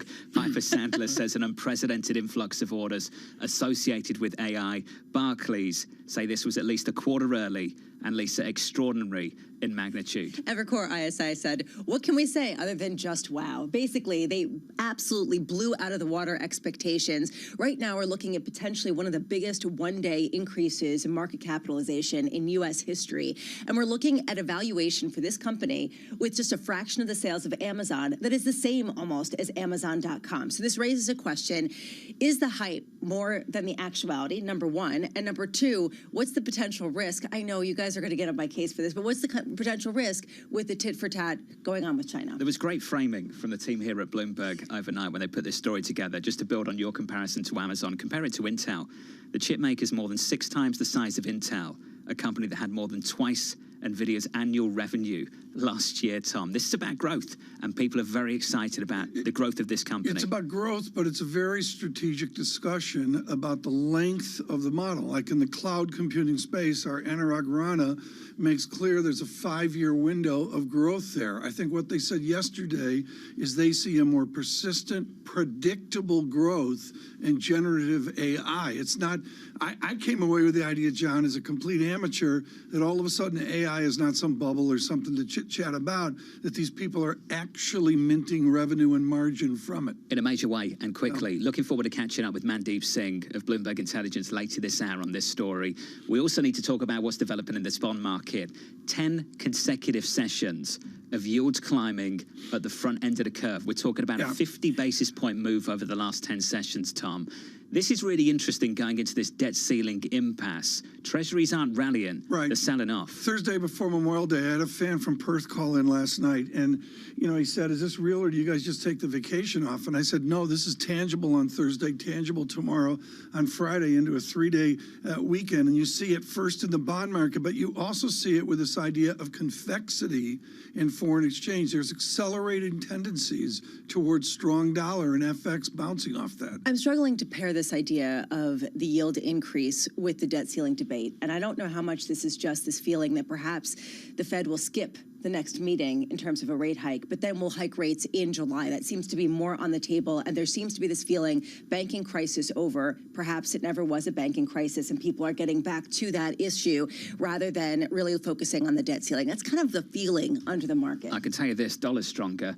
The euro against the dollar really close to breaking 107 in the last couple of hours. 107.14, the low of the session, 107.31 right now. Some really interesting stuff going into some data a little bit later. This is how the stage is set. Equity futures on the S&P 500, on the NASDAQ, doing okay. And you can thank NVIDIA for that one. S&P 500 futures positive, 0.7%. Yields up just a single basis point on a 10-year, 375.35. And there it is on the screen. Bramo, the euro against the dollar, 107.30. It's just shocking that the dollar is strengthening in light of some of the potential default of this nation and the potential downgrade or the watch for downgrade by Fitch. We can get to that later. We're also watching today, 8:30 a.m., initial jobless claims, followed by pending home sales for April and 10 a.m. Also, we get information about the emergency borrowing from the Federal Reserve by banks around 4:30 p.m., key to see whether the banking crisis really is over or never happened. I'm very curious to see whether we see any tick up in initial jobless claims, because right now we're not seeing it. And without this, I don't see how people can start talking about rate cuts with any conviction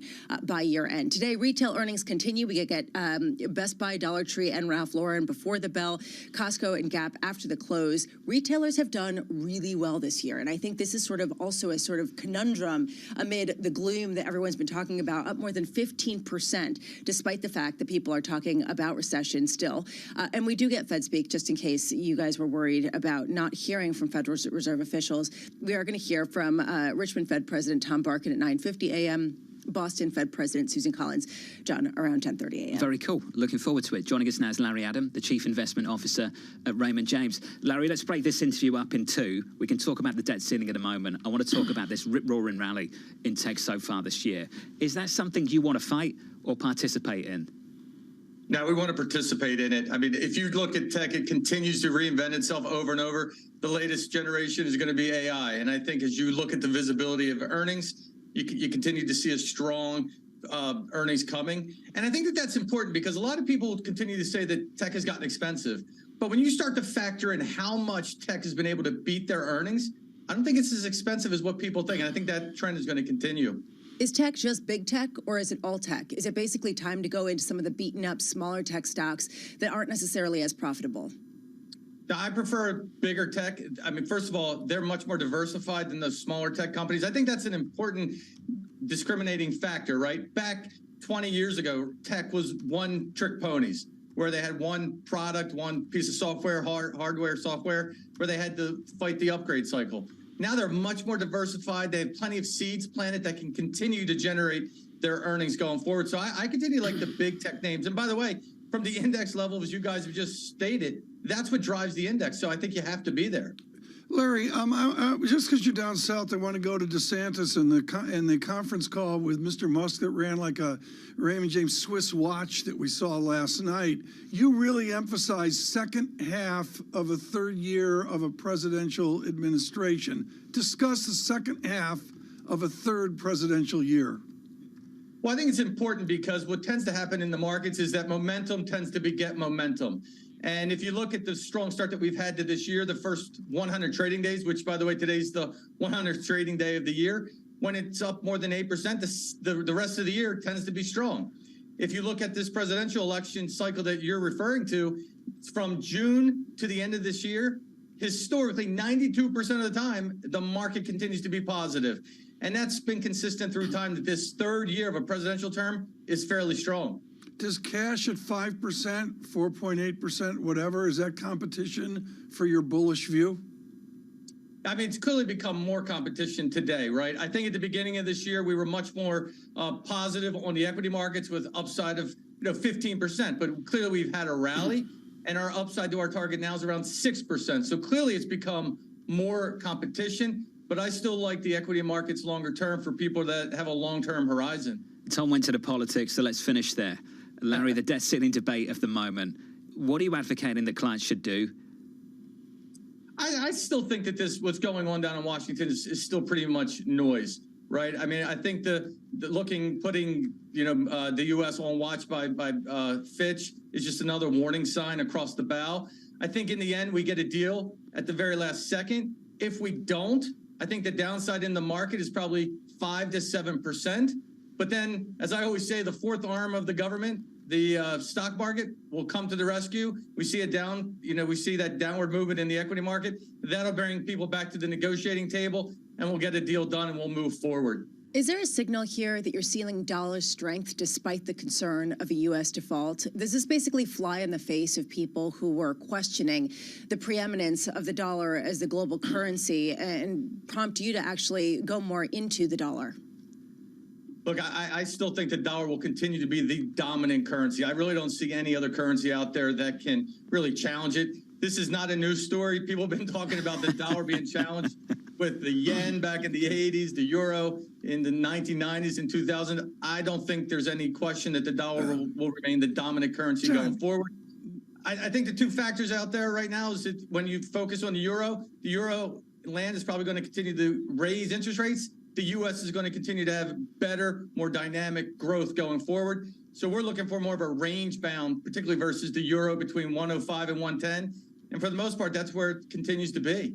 John, he's way too optimistic for 6:09 a.m. I mean, Larry's way too optimistic. Larry Adam of Raymond James, thank you, sir. Sounds great. It's not so much about the US dollar for me, Lisa. It's more about what's happening in treasuries. The question coming into all of this, if things get messy, are you a buyer or a seller? Traditionally, you're a buyer of treasuries, right? That's what would happen. It's really intriguing for me to see just what's happening at the front end of the curve as this is playing out. 10 consecutive days, we've added 50 basis points into the front end as this has been playing out down in Washington. And if you take a look, not just at the 2-year, if you take a look at the maturities that come due in about 21 days, for example, you see yields of almost 7%. I mean, nobody wants to own these. No one wants to take that risk. And granted, that's on an annualized basis, so they're not necessarily getting that yield. But still, people are concerned about taking risk that still does seem like risk. I understand this will break. There will be claims, as you mentioned at the top, Lisa, that will elevate. 4-week moving average will elevate. Until that happens, do we have to begin to frame out 6% full faith and credit paper? Very few people are there. Jamie Dimon's there, but I think very few people are looking, John, at this yield move. You're talking about 3.75% on a 10-year. Debt crisis over, we move on. Where's that go? The problem is the same problem that we started the year with. Risk cuts both ways. Both in risk assets to the upside and to the downside. And I think Morgan Stanley, the team, Bram Weiston has been great on this. Jim Caron, fantastic on it as well. Just acknowledging that risk cuts both ways. You look at what's developing in Europe right now, and that's fascinating too.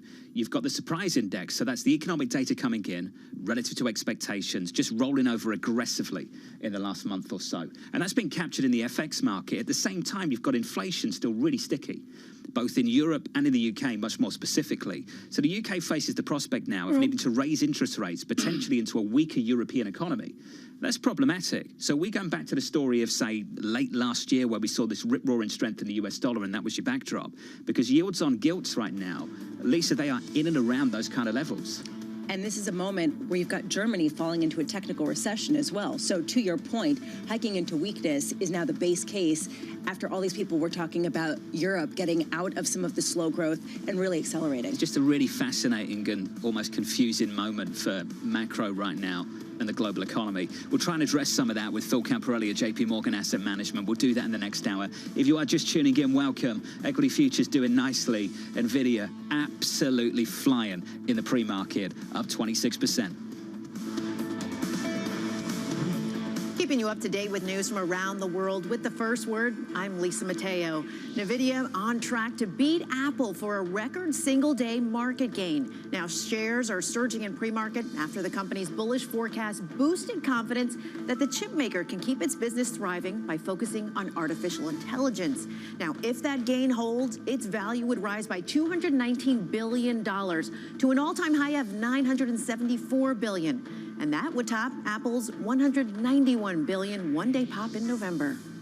Ukraine is gearing up to begin its anticipated counteroffensive as soon as it receives the necessary weapons and equipment from allies. That today from a top advisor to Ukrainian President Volodymyr Zelensky. He spoke exclusively with Bloomberg's Maria Tadeo. We will further be preparing the counteroffensive, and as soon as we will be ready, with the support of our partners who are delivering us and continue to deliver us high-level artillery, enough ammunition, battle tanks, and armored vehicles. As soon as we get it, we'll start this counteroffensive, and definitely it will be resultful. Joska also dismissed Hungarian Prime Minister Viktor Orban's statement that Ukraine can't win the war with Russia. Migration to the UK surged to a record last year. According to the Office of National Statistics, an estimated 606,000 more people moved to the UK than left. Now, that's up from 488,000 the previous year. The numbers will put the pressure on Prime Minister Rishi Sunak, who has pledged to limit the flow. Global news powered by more than 2,700 journalists and analysts in over 120 countries. I'm Lisa Mateo, and this is Bloomberg.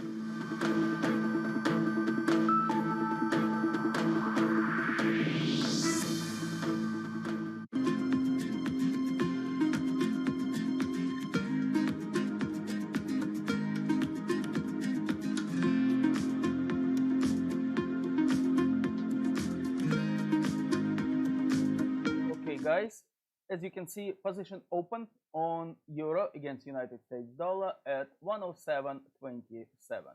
It's long position, so stay with me. We'll close this trade together if you decided to copy this trade. Otherwise, you can do paper trade. It's not real money, but if you prefer to do this kind of trades, do it. Just practice. If you want to get the strategy, you need to go to company.co.uk and you need to purchase the strategy. Okay, guys, stay safe and I'll speak to you later.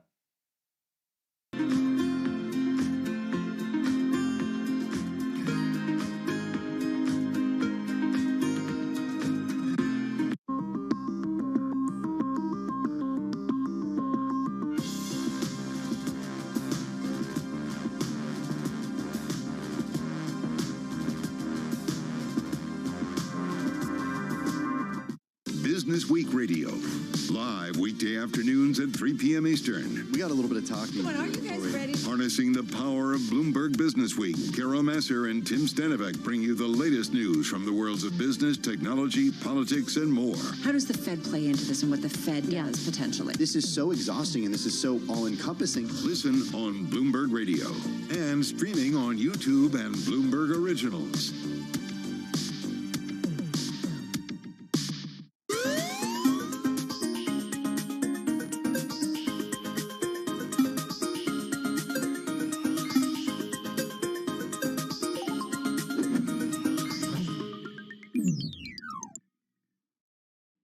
Debt ceiling deadline closes Back and forth on the debt ceiling debate. Kevin McCarthy says it's going to be on the floor next week. Keep it tuned to Bloomberg for up-to-the-minute reporting. Movement from the White House walked out of this meeting saying the White House was being unreasonable. And first-hand analysis from the political and business leaders who matter. The debt ceiling is potentially catastrophic. We will not pass a clean debt ceiling. They should just simply do their job. Both political parties are guilty. For continuing coverage of the debt ceiling standoff, keep it tuned to Bloomberg, your global business authority.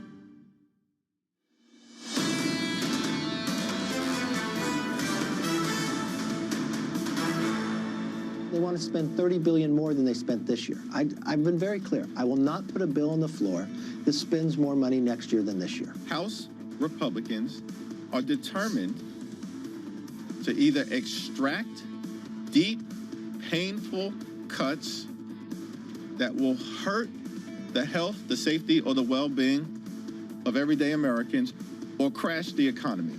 So things are going really well between House Minority Leader Hakeem Jeffries and House Speaker Kevin McCarthy speaking to Fox Business as the war of words continues on the debt ceiling. Fitch with the reality check overnight, warning that the US credit rating may be at risk. This is what the agency had to say. Fitch still expects a resolution to the debt limit before the ex-date. However, we believe risks have risen that the debt limit will not be raised or suspended before the ex-date, and consequently that the government could begin to miss payments on some of its obligations. Risk is moving in the wrong direction, Tom, and I think that's the conclusion of a lot of people, including Michael Feroli over at JP Morgan. Yeah, the risk is moving in the wrong direction. There'll be updates today. I'm sure we'll get headlines out here as they stagger into their ever so long weekend. I'm not even sure when they return to Washington to create further damage. What I would suggest, John, is all of a sudden is we crash towards June 1st. You got to watch Secretary Yellen and her team about cash on hand. June's next week.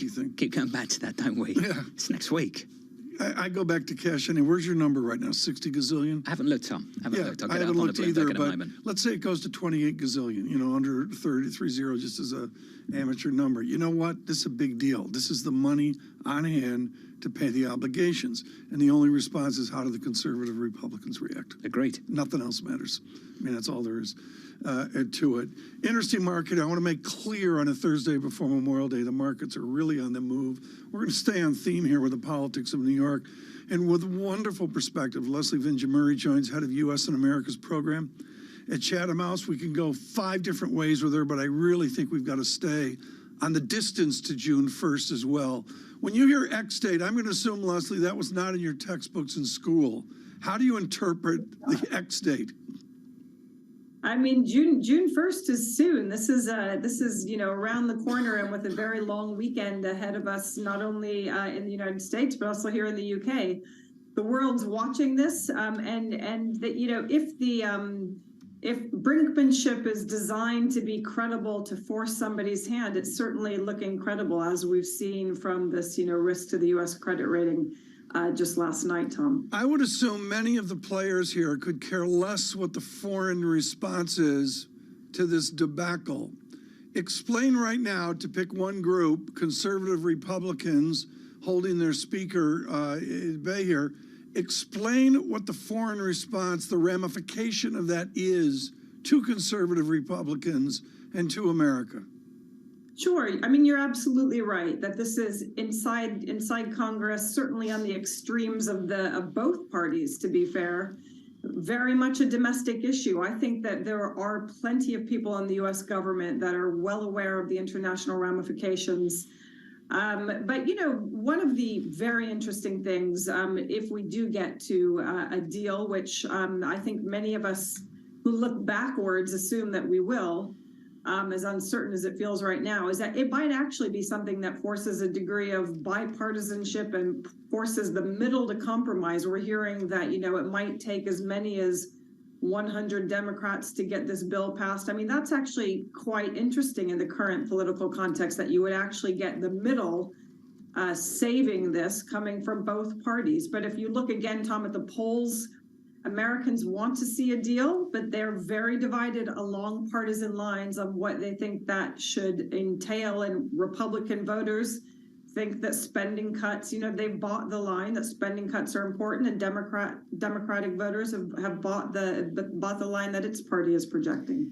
It hasn't been a secret how I feel about this whole discussion. I think a lot of people feel the same, where it's exhausting and irritating to an nth degree to hear about it again and again every year. There is a question of what happens after there is some resolution one way or another, and what kind of fiscal cuts there could be to the U.S. spending. Is there a new wave of austerity kind of percolating out, not just in the U.S., but globally, but it will be driven by some of these debates and by the U.S.? Maybe, but I would say we don't live in an age of austerity at all. Quite the opposite. We live in an era of different kind of globalization, where people expect the state to do a lot more. Certainly in the United States, they expect the state to do a lot more than they ever did before, where there's a focus on a new industrial policy, where there's a sort of a demand for a response, because they've been told for many years now that they are losing out.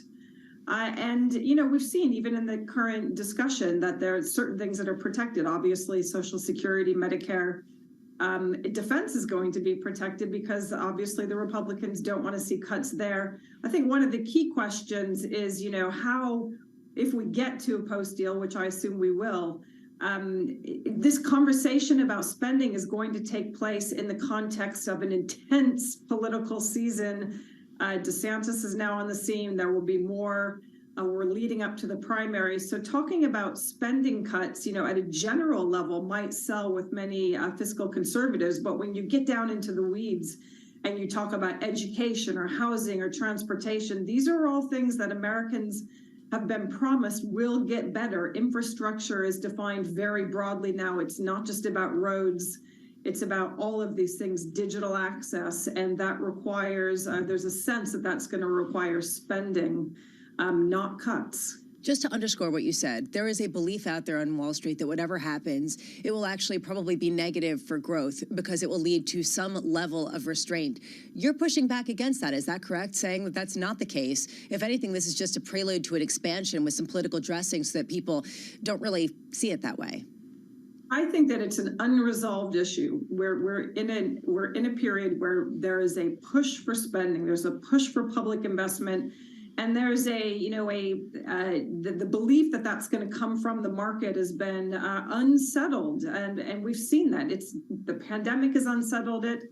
The argument that Donald Trump really invested in a certain part of the American public, that they had not been well served, has really created the basis for a view that the government needs to look after people. This is we are living through, at least maybe not at the level of, what actually gets delivered, but certainly at the level of public expectation, a very significant change in the American electorate. Leslie, what an 18 months we've got coming up.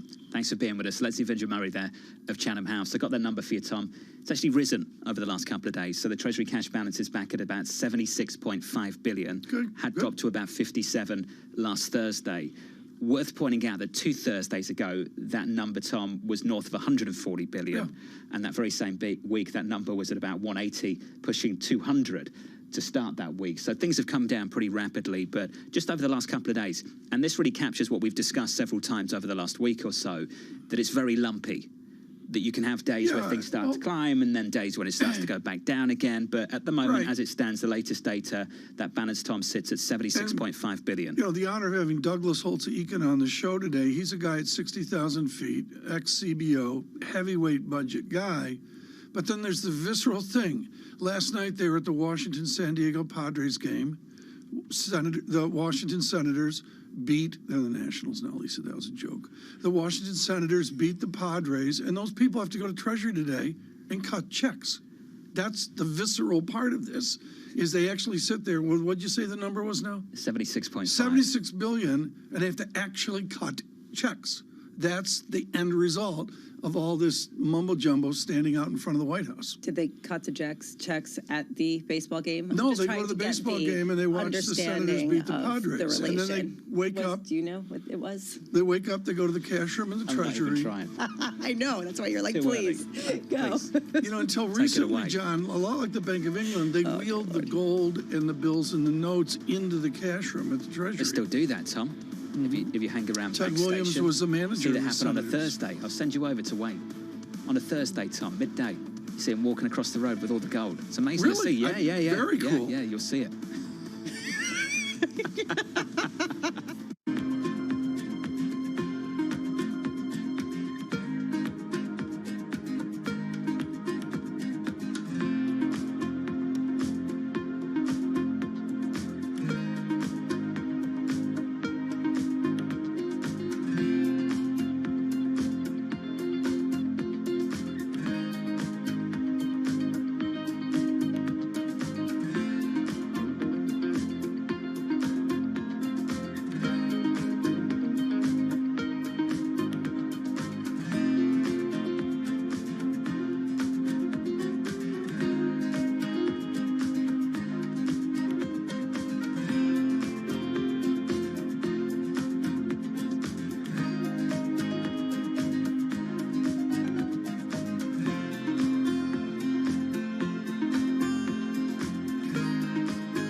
For the first, call it 18 years at Chipotle, this was you come into Chipotle along the line, you interact with the crew, and you customize your meal.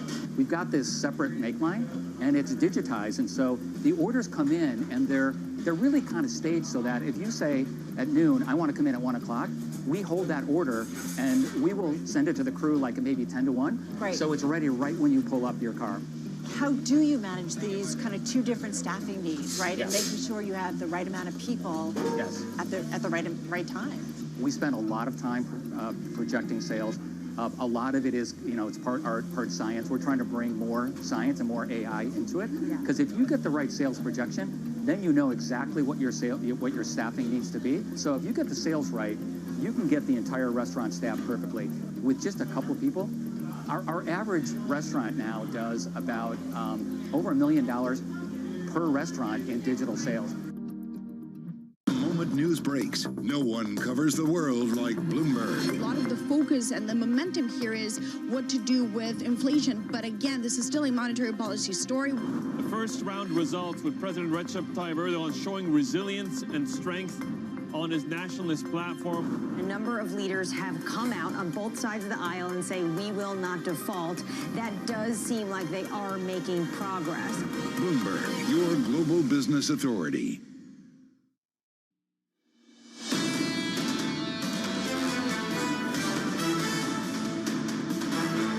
For anyone thinking about making a trip to Bank Station to have a look at the gold coming out of the Bank of England, don't do that. Don't do that. It's not going to happen. Okay, Bank Station. Yeah. Okay. Maybe a few centuries ago. Equity futures on the S&P 500 are positive serious. because of one name. This one name, Nvidia, is absolutely flying in the pre-market, up by about 27%. This is a big stock now. It makes up about 2% of the S&P, makes up close to 6% of the NASDAQ 100. And this is what's happening at the index level off the back of this. Just some big moves for you. NASDAQ 100 up by 1.9% because the enthusiasm around AI, Lisa, is just bleeding into the other AI names. And to be completely honest, the NVIDIA orders for their chips completely blew out the expectations. So there is something tangible here, but the hope underpinning this is that this will be the transformative moment akin to the internet back 40 years ago. We did a lecture with Oliver Chen yesterday. You look at LVMH and Hermes and the others, where the multiples they are. NVIDIA's got a 50 multiple looking forward versus Apple with a 28 multiple. This is a premium priced growth story. And people getting very excited about the growth that it could produce. Look at some of these price targets. Citi 420, Piper Sandler 440, Barclays 500. I've gone through some of these calls already, but Citi, just keeping it simple, 11 billion reasons to stay long. And I know many of you right now staying long, and perhaps for good reason. Let's turn to the bond market. This has been fascinating to see. 10 consecutive sessions of yields climbing. This is number 10, up by 4 or 5 basis points on a 2-year, from close to 390 all the way up through 440, 442. Wow. It's a big change over the last 10 sessions,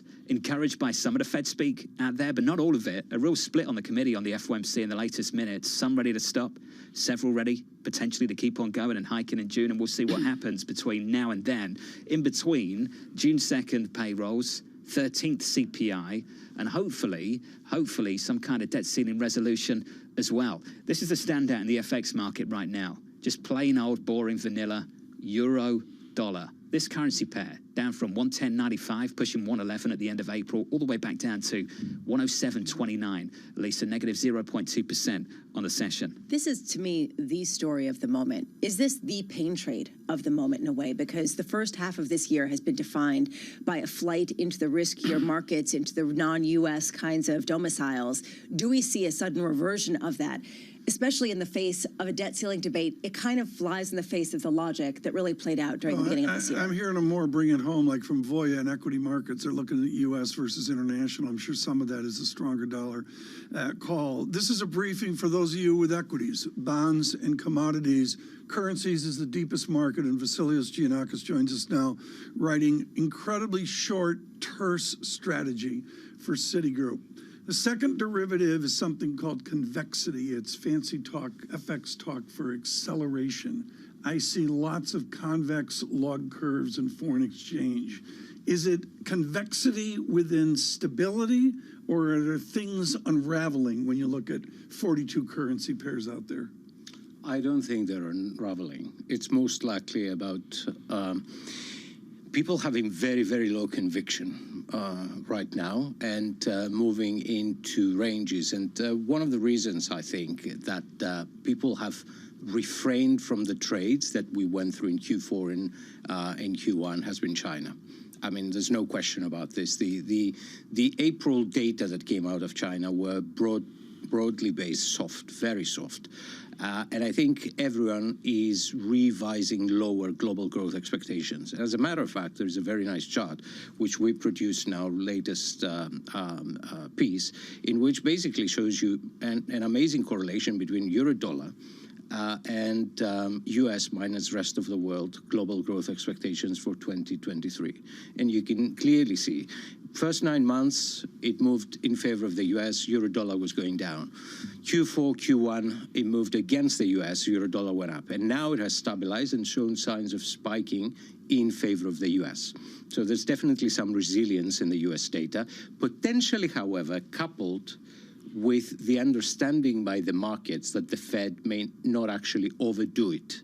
And I think that mix there is what is allowing bond yields to go higher, but equally at the same time, equities to stay resilient. There's a really interesting divergence as well within the economic data, both domestically here in the United States and abroad as well in Europe, and in China to some extent too. Services PMI, the data around services is still pretty resilient, robust even. Manufacturing's ugly, almost at recessionary levels. What do you make of that distinction? So I would say two things in that respect. First of all, in general, the manufacturing PMIs, all of the soft survey data, but predominantly the manufacturing PMIs, have tended to overstate and understate moves in the actual data in the economy, in the real GDP growth. The second thing I would say is that we're still facing, I mean, we're not entirely out of the bottleneck woods. There's still a lot of issues in German production. For example, car manufacturers, when they're being faced with new orders for cars, they take typically right now 16 to 18 months to produce. When you're ordering a new car in Europe, it'll take about 16 to 18 months to get delivery of that car. So there's definitely an issue there. And the last thing I would say is that, look, the economies have reopened from the pandemic. This was largely going to be a services-led recovery. So I would take the deterioration in manufacturing with slight pinch of salt, but there is no denying that clearly it's the services that is driving the economy right now. What could cause a breakout in this range, given some of the backdrops and sort of the fragilities? In euro-dollar, you mean? Yeah, in Europe. And I think about, for example, when you talk about the delivery times of cars, and I was speaking to a car executive who said a lot of the truck drivers were Ukrainians, and they were conscripted back to Ukraine. Exactly. And so they weren't able to actually transport some of the parts, which is a huge part of the problem for industrial production. So at what point do some of these stagflationary types of pressures cause something that could be something of a pain trade? Well, I think for the euro-dollar, the pain trade is going to be for real money accounts to the downside. And what I mean by that is that currently the leverage community hedge funds are pretty much neutral. The real money accounts are long. They're quite long euros, but they initiated these longs around 105. So when you're trading between 107 to 108, they're still okay-ish. They may close some long positions. I think if, which is not my central scenario, but if we gravitate towards 106, there's going to be a lot of angst by asset managers, and potentially there's going to be a sizable reduction of longs that could potentially accelerate the move downwards. You said that it's not your base case. What gives you confidence that there is more resilience in a European economy that's been surprising to the downside at a pretty quick rate? So I think a number of things. First of all, the external balance for Eurozone has improved immensely. And that is down to natural gas prices, by and large, which are now trading around 30 or even below 30 euros per megawatt hour. So that has created a massive turnaround in the current account balance of euro. And so there is a structural, net positive structural demand for euros out there. And that is historically has correlated very well with euro-dollar. The other thing which I think is going to play out as a tailwind is clearly the ECB. I think the ECB at 3.7% terminal rate is underpriced. There is a lot of wage growth pressure in the pipeline. Only just in April, we had an agreement with 3 million workers from public unions agreeing to 7.6%, I think it is, for this year, and another 4.5% for next year. And others are probably going to want to mimic that. So my bottom line is that in contrast to the US, where inflation shocks transmit relatively quickly into the wages, in Eurozone, they do take time, and there is wage growth in the pipeline. And the services sector is still strong, and there's still excess savings playing into consumers. So I think, for me, the terminal rate should be at least 4% by the ECB. We can go to 4.25 even. Wow. And I think that is going to be an additional tailwind. What I think and what made us curb our enthusiasm on Europe, on euro-dollar, where initially we said it's going to 115, and right now we think it's going to be in a range with a lower range around 107, is the fact that the euro now is being deprived by tailwinds from fading Chinese impulses. Help us here where we take euro-dollar, dollar-yen, we throw them out, we throw the dollar out, and then we have euro-yen. It's going to, if it gives way, strong euro, weak yen, what's the level that matters, or the other way around the collar, strong yen, weak euro? Well, I think resistance is around 150. So we're there. We're now right at the cusp of yen resistance. Yeah. I think you're opening up a very interesting debate about yen more about broadly. What and their monetary policy or failure of it. And this has been in discussion with clients and discussion internally, and everyone says it's natural, almost instinctively, you think about yen if you fear about a material slowdown. The problem this time around is the carry is painful. It's simply painful. And every discussions we have had with clients is that they're perfectly happy to play the ranges. In dollar yen, for example, 132, 33, 137, 138, but they don't want to hold on to positioning, betting on a hard landing, for example, because the carry is going to kill them before the hard landing materializes. So, fundamentally, is yen undervalued? Yes, it's massively undervalued.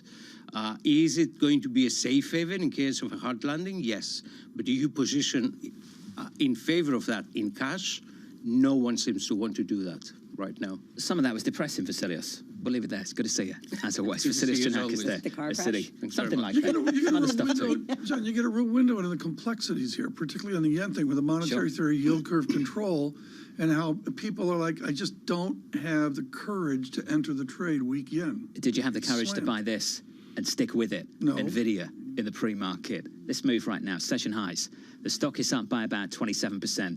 Bear in mind that this was a $755 billion name at the close yesterday, so we're adding about 200 billion US to the market cap of this company off the back of just blowout forecasts for revenue, Bramo, and it's driving equity indexes much higher, the S&P, the NASDAQ, and you can see the outperformance versus, say, the Russell, the small caps this morning. It's pretty clear that this is down to one theme. The thing that's mind-boggling to me is that these shares have already risen by more than 100% so far this year. The shares have already been on a moonshot. To have one stock trading like a penny stock, although it is one of the biggest market capitalizations in the S&P, in the NASDAQ, tells you exactly where we are in market breadth. Dan Ives, Wedbush Publishing, jaw-dropping guidance heard around the world. The AI revolution has begun. Mandeep Singh of Bloomberg Intelligence coming up next, live from New York City this morning. Good morning. With equity futures pushing higher, this is Bloomberg.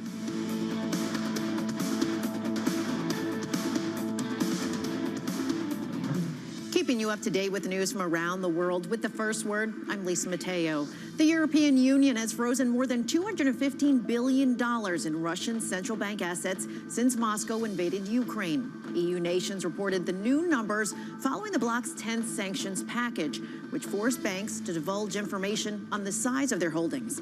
The EU wants Russia to pay for the reconstruction of Ukraine.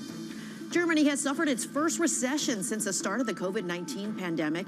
Europe's biggest economy saw first quarter output shrink 0.3% from the previous 3 months. That followed a 0.5% drop between October and December. The government says lower household spending on food, clothing, footwear, and furnishings was responsible for the weak data. A Chinese state-sponsored hacking group has gained access to infrastructure organizations in Guam and elsewhere in the U.S. That's according to a new report from Microsoft, which says the group is likely trying to disrupt critical communications in the event of a crisis. Microsoft says the hackers, known as Volt Typhoon, have been active since 2021. Guam has become increasingly important military and strategic hub as tensions with China ramp up. Singapore Deputy Prime Minister Lawrence Wong says the widening rift between the U.S. and China appears to be irreconcilable. At a speech at a Nikkei forum in Tokyo, Wong said the situation has become more dangerous amid tensions between the two sides, with the Taiwan Strait becoming the region's most dangerous flashpoint. Global news powered by more than 2,700 journalists and analysts in over 120 countries. I'm Lisa Mateo, and this is Bloomberg.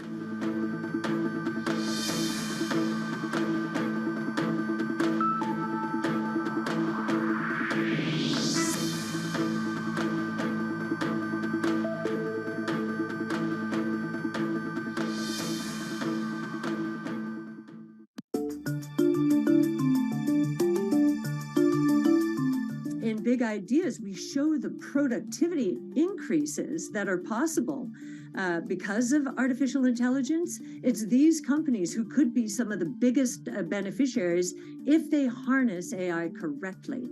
I think a lot of people are looking for the killer app, like they look like these viral apps that the internet delivered. The killer app for artificial intelligence is productivity gains, and any company does not harness it is probably not going to be one of the big winners out there. And just one other thing on AI.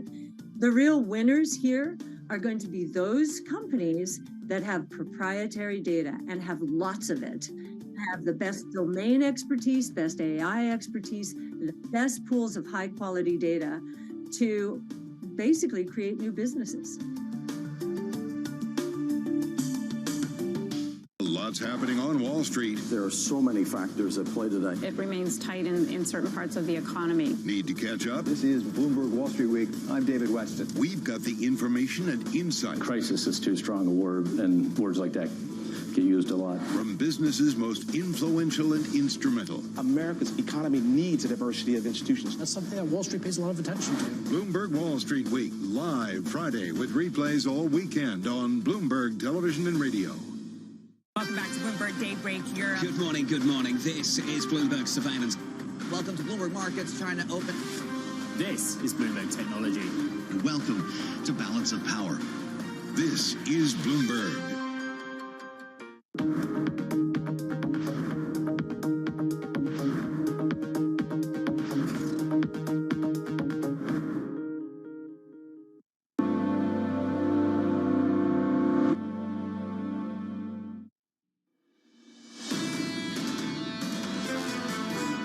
If you look at tech, it continues to reinvent itself over and over. The latest generation is going to be AI. And I think as you look at the visibility of earnings, you continue to see a strong earnings coming. And I think that that's important because a lot of people continue to say that tech has gotten expensive. But when you start to factor in how much tech has been able to beat their earnings, I don't think it's as expensive as what people think. And I think that trend is going to continue. Well, that story is captured by one name this morning. That was Larry Adam of Raymond James. And here is that one name, NVIDIA, in the pre-market, absolutely flying, close to 27% higher, 386 in the pre-market, and analysts absolutely loving the guidance from this company. Dan Ives of Wedbush, jaw-dropping guidance heard around the world. The AI revolution has begun. A lot of people bringing forward a ton of demand, a ton of growth for this name. We're talking about a $755 billion stock, potentially adding, Tom, $200 billion in market cap in today's session. Yeah, and I'm going to go to Mandeep here in a moment, John, with I think the key question is the addressable market. This stock is up 50% plus per year. This is not a one-quarter fluke, a one-day fluke, if you will. This is a stock that is delivered and delivered and delivered before this stunning announcement. It's up more than 100% this year. Yeah. It's just amazing. It's only May. Not in the triple leveraged all cash fund. You wish. Best performing name on the S&P 500. Just absolutely flying. We talk, we speak, we're amateurs. He's not. Mandeep Singh joins us now, Senior Technology NVIDIA Analyst at Bloomberg Intelligence, for a really important conversation. I got a bunch of questions, Mandeep, but let me just simply start with the addressable market out there over the next decade. There's been some pretty good work on this. Is it like the cloud where it seems never ending for NVIDIA excellence? I think so. And what they have done really well is they have gone beyond this narrative of, NVIDIA being just a chip company. And they have actually proved it in the way they have gone about their product launches. So now they have been partnering with the hyperscalers, especially Microsoft. And it's an application that sits on top of Microsoft Cloud, which is how you consume generative AI. And I would say the addressable market for that is north of $1 trillion, simply because when you look at how these services are deployed, the underlying infrastructure, that will become a much bigger portion of overall IT spending. So whether the hyperscalers let NVIDIA kind of continue with that, I am doubtful. I don't think AWS is on board with that strategy or Google is, but Microsoft definitely is, and that is what is working for them in terms of that cloud play. Mandeep, what was amazing about yesterday in the guidance was the timeline. It was the fact that this demand seemed to have already appeared in their outlook, in their near-term outlook for the current quarter and beyond. Mandeep, have you got a sense for where this has come from? How they're able to monetize it right now?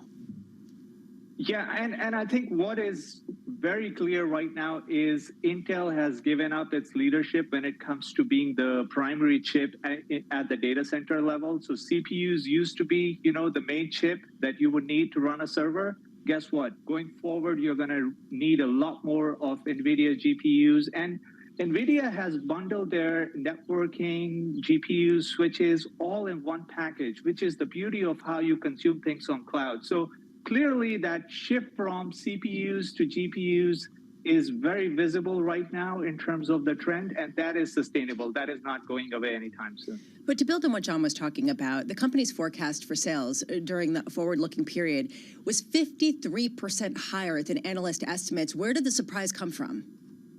Well, so that is a real surprise in terms of what they saw 90 days back versus last night. And clearly, I think the generative AI wave is catching up. Everyone right now wants to invest in this. So the other aspect of it is the supply side. Last year, we were in a supply crunch situation where NVIDIA was one of the vendors that was going to TSMC. Now that supply has normalized, they can make a lot more of these and they can satisfy that insatiable demand on the data center side. So I do think the supply chain easing is helping them, and it's visible in their gross margin. The gross margin is close to 70% for next quarter. That's like a software-like margin, and you're seeing that gross margin expansion on the back of very high demand, which is a very good sign when it comes to fundamentals. I hate being negative, Nelly, but I do wonder where China plays into this, especially as there are certain bans being placed, or at least restraints, on what U.S. or non-Chinese companies can sell to China with respect to highly capable chip technology. So at what point does that become a headwind or sort of an unknown that challenges some of the absolute runaway valuations of NVIDIA? Yeah, so you bring up a great point. It happened to Micron this week. And right now, there are export controls around NVIDIA chips. And to my mind, they are actually still under shipping demand on the data center side. So the demand is actually higher, which is somewhat reflected in the guide now. But still, I think if the China market is huge for them, and if, the export controls were to increase, that would certainly hurt them. But I don't think NVIDIA is the only company that gets hurt in that scenario. Mandeep, they're out 12 months at a 50 times earning. It's really not all that big of a peopled company, 70,000, whatever the employment is.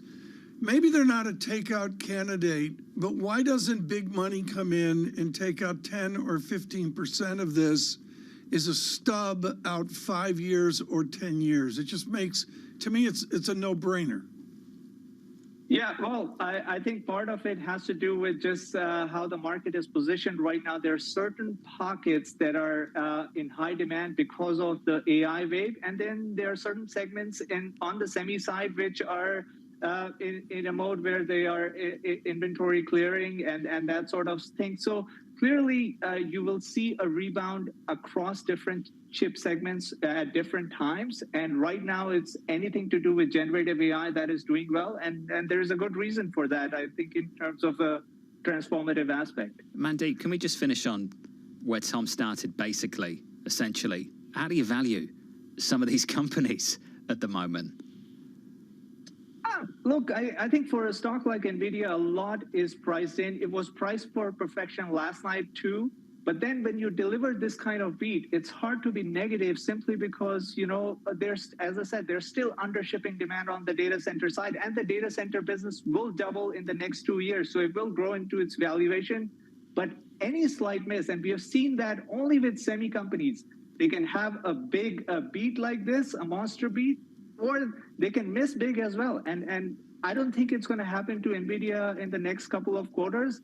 But that is always a risk. If the hyperscalers were to develop their own chips, their customer base is concentrated. I mean, it's 3 customers that's buying 50% of their chips, you know, the hyperscale cloud customers. So if they decide to make their own chips or even, you know, anything along those lines, that will hurt the stock. Just amazing. Absolutely amazing. Mandeep, thank you. Mandeep Singh there of Bloomberg Intelligence on the back of the success of NVIDIA, a stock we were waiting to deliver earnings yesterday, and this call, the guidance, just absolutely amazing. The stock is flying in the pre-market right now, up by about 27%. Looking at what's happening in equity futures off the back of it, on the S&P 500 up by 0.6%, the Nasdaq 100, as you might expect. Lisa, that's flying too, going into the opening bell a few hours away. I love what Mandeep just said there. They were priced to perfection last night. So what did they deliver? Better than perfection. Incredible news. And basically, it seems like buy first, justify later is the way to go with a lot of these technology shares. You know, I have an AMD Radeon in my studio at home, and that's sort of more basic, more friendly. NVIDIA is way more fancy and high-powered. And if I'm these big companies, Apple, Microsoft, Mandeep knows the names better than me, how can you not buy a 10 or 15% position in this company, even at 50 or 60 times earnings, to get out 3 or 4 years in this AI belief, if you really believe in it? That 10% position will cost about $100 billion. Oh yeah, by the end of the day. Well, you potentially. Come on, John, you go do a bond offering and BlackRock ends up owning the transaction. But the bottom line is they own the high ground. How can Warren Buffett not climb on board? To John's point, potentially this will be the biggest one-day move in market capitalization in history. The previous record was set by Apple with a one-day move of $191 billion of market capitalization. This could potentially just blow that out of the water. How do you make big moves at something that's already valued at an incredible rate? We have no clue. It is throwing a dart at the dartboard, especially, as Mandeep said. They can beat by big and they can miss by big in a very quickly moving universe. Can you tell us more about this studio? We all want to know. It's a Mac Pro. Once you drop in, you've got a studio. What's the studio? This is this wonder stuff that they have. I have a Mac Pro, which is a cheese grater computer, big fancy beast. Right, this is the music studio. Yeah, something I would never, ever have imagined owning 5 years ago, let alone 30 years ago. And the answer is you put this stuff into it. And there's a black box, which is an AMD Radeon thing you put in. That's competing with NVIDIA. And does every song you create have this soundtrack to it? No, it does. Like Bloomberg surveillance music? At the end. You know. Dun -dun. Something like that. You've got a recording studio at home now. Yeah. Really? I've had one for years. It's just this one's fancier than I've got to renegotiate my contract here. Recording studio at home. What would you do? It's a You'd have like lambs or goats. I'd retire. The names that move markets are on Bloomberg. The regional banks have been under some stress, but I think the banks that have failed have had some very unique characteristics. What I see is a banking system that overall is well capitalized, still has very solid earnings, but you know, we're monitoring the situation very carefully. Nobody covers business like Bloomberg, your global business authority.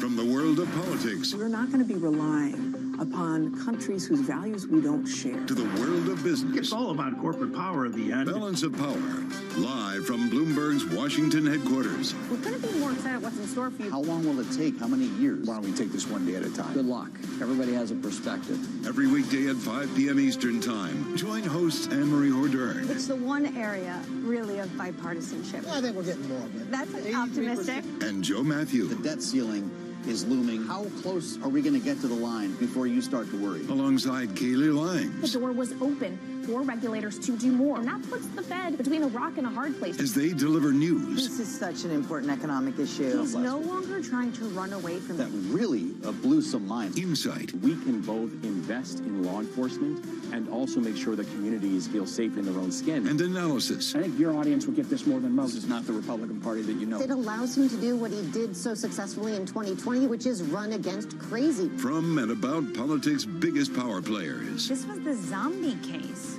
and it's now more than well alive. That's for sure, with two more potentially to come. I'm willing to have this battle. It is vitally important. This is the intersection of Washington and Wall Street. Bringing people directly to the decision makers that impact your investments and your life. Balance of Power, every weekday at 5 p.m. Eastern, only on Bloomberg, your global business authority. Bloomberg UK, your source for news and analysis covering the biggest challenges facing the UK government, economy, financial services, and markets. Tax cuts should not be the priority. It's about a credible plan for growth over the next 2-3 years. In this post-Brexit world, how do you see actually servicing your clients? It was disruptive, and it's going to have implications to how capital raising works. Now we're having the perfect storm in the UK. Watch Francine Lacqua Thursdays at 9:30 a.m. only on Bloomberg, your global business authority. The top names at the Fed are on Bloomberg. Right now, if you had to tip the scales, the next move is going to be an increase or a cut. It's pretty heavily weighted to the increase for me. Nobody covers the Fed like Bloomberg. People ask me all the time, what is the key to being a really good investor? And I tell them it's to surround yourself with and work with the best investors you can find. On Bloomberg Wealth, I'm going to take you to meet the greatest investors in the world, the people that I would like to have managing my money. So I think the main thing we did, which was not so easy, was to stick with our process. And then it kicked in big time in the last really 2 years.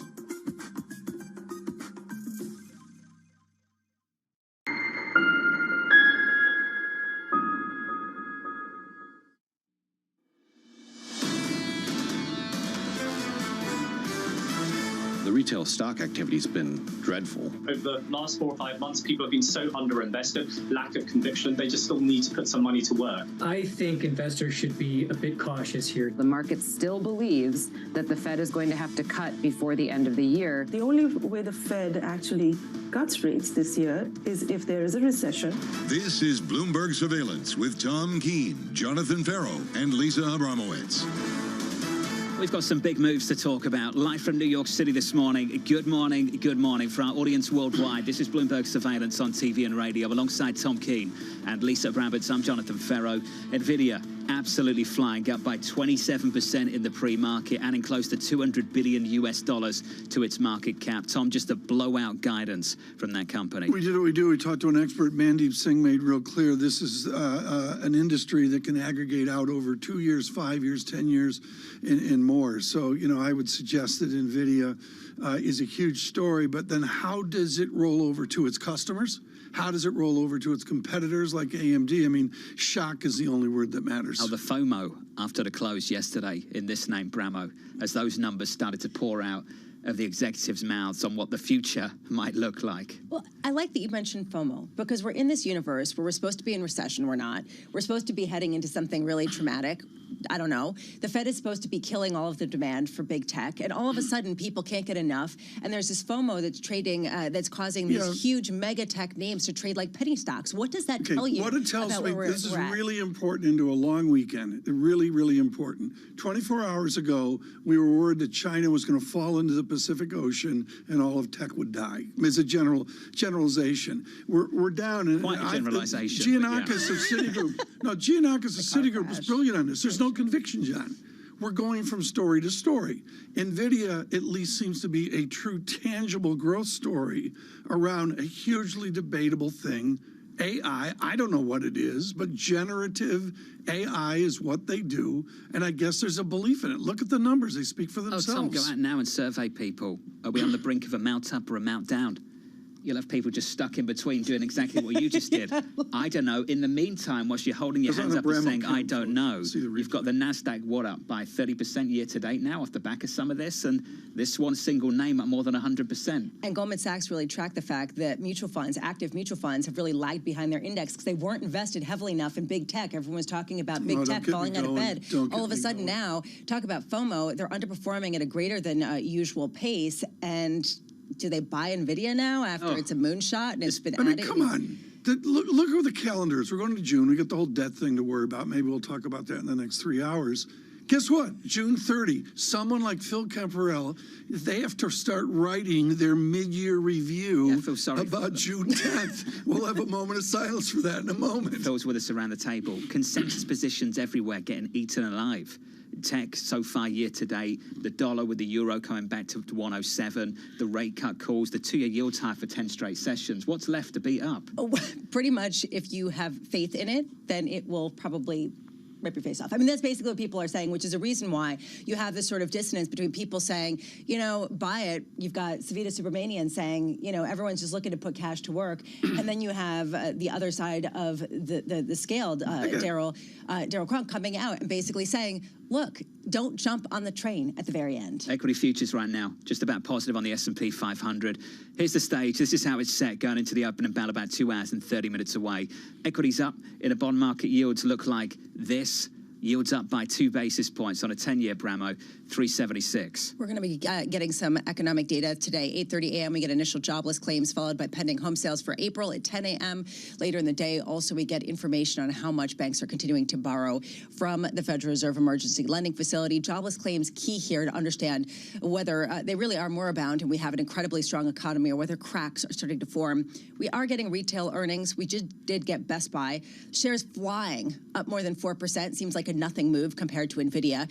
But they beat expectations. They beat their earnings per share, and they're getting rewarded even after a pretty significant move year to date in retailers. Later after the bell, we get Costco and Gap. And today, Fed Speak includes Richmond Fed President Tom Barkin at 9:50 and Boston Fed President Susan Collins at 10:30 a.m. who will give a discourse on artificial intelligence. No, she will not. She will be talking about Fed policy. She might be asked about it. She might. Phil Camparella is going to be asked about it. He joins us now from JP Morgan Asset Management. Phil, good morning to you. Good morning. Are we on the brink of a mount up or a mount down?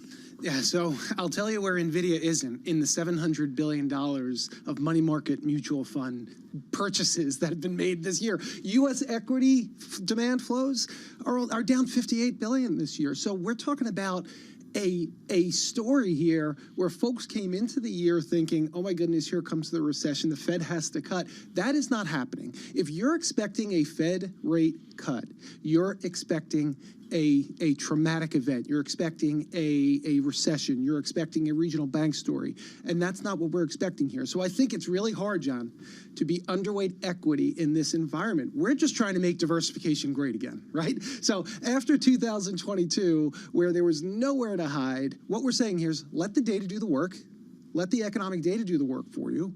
And if we go into this kind of soft landing scenario, which we expect, you do not want to be underweight equity in this environment. And that's not where the flows are going, because the flows are going into cash. And I would say cash is our biggest competitor right now. What does diversification look like when big tech is trading like penny stocks? Yeah, good question. You don't want to be underweight the S&P 500. So I'm not going to make a bet here that, you know, it's growth over value or whatever, Lisa. What we're saying here is find the quality in the market, find the earnings in the market. So when we came into this year, we were saying, okay, how do we find companies that don't necessarily need a regional bank loan, for example? Okay, so we're trying to find companies that are high free cash flow, high quality. And Lisa, that is part of the story of what's working this year. Okay, that's a great story. Yeah. Love it. A lot of people are saying it. How do you know what quality is? Is NVIDIA quality? Is that a reliable market capitalization? Sure, they've got revenues, but does their valuation really get justified by the potential that is really unforeseeable? Sure, but Lisa, it's emblematic of the story that we're going for. So we're not saying go buy NVIDIA here. What we're saying is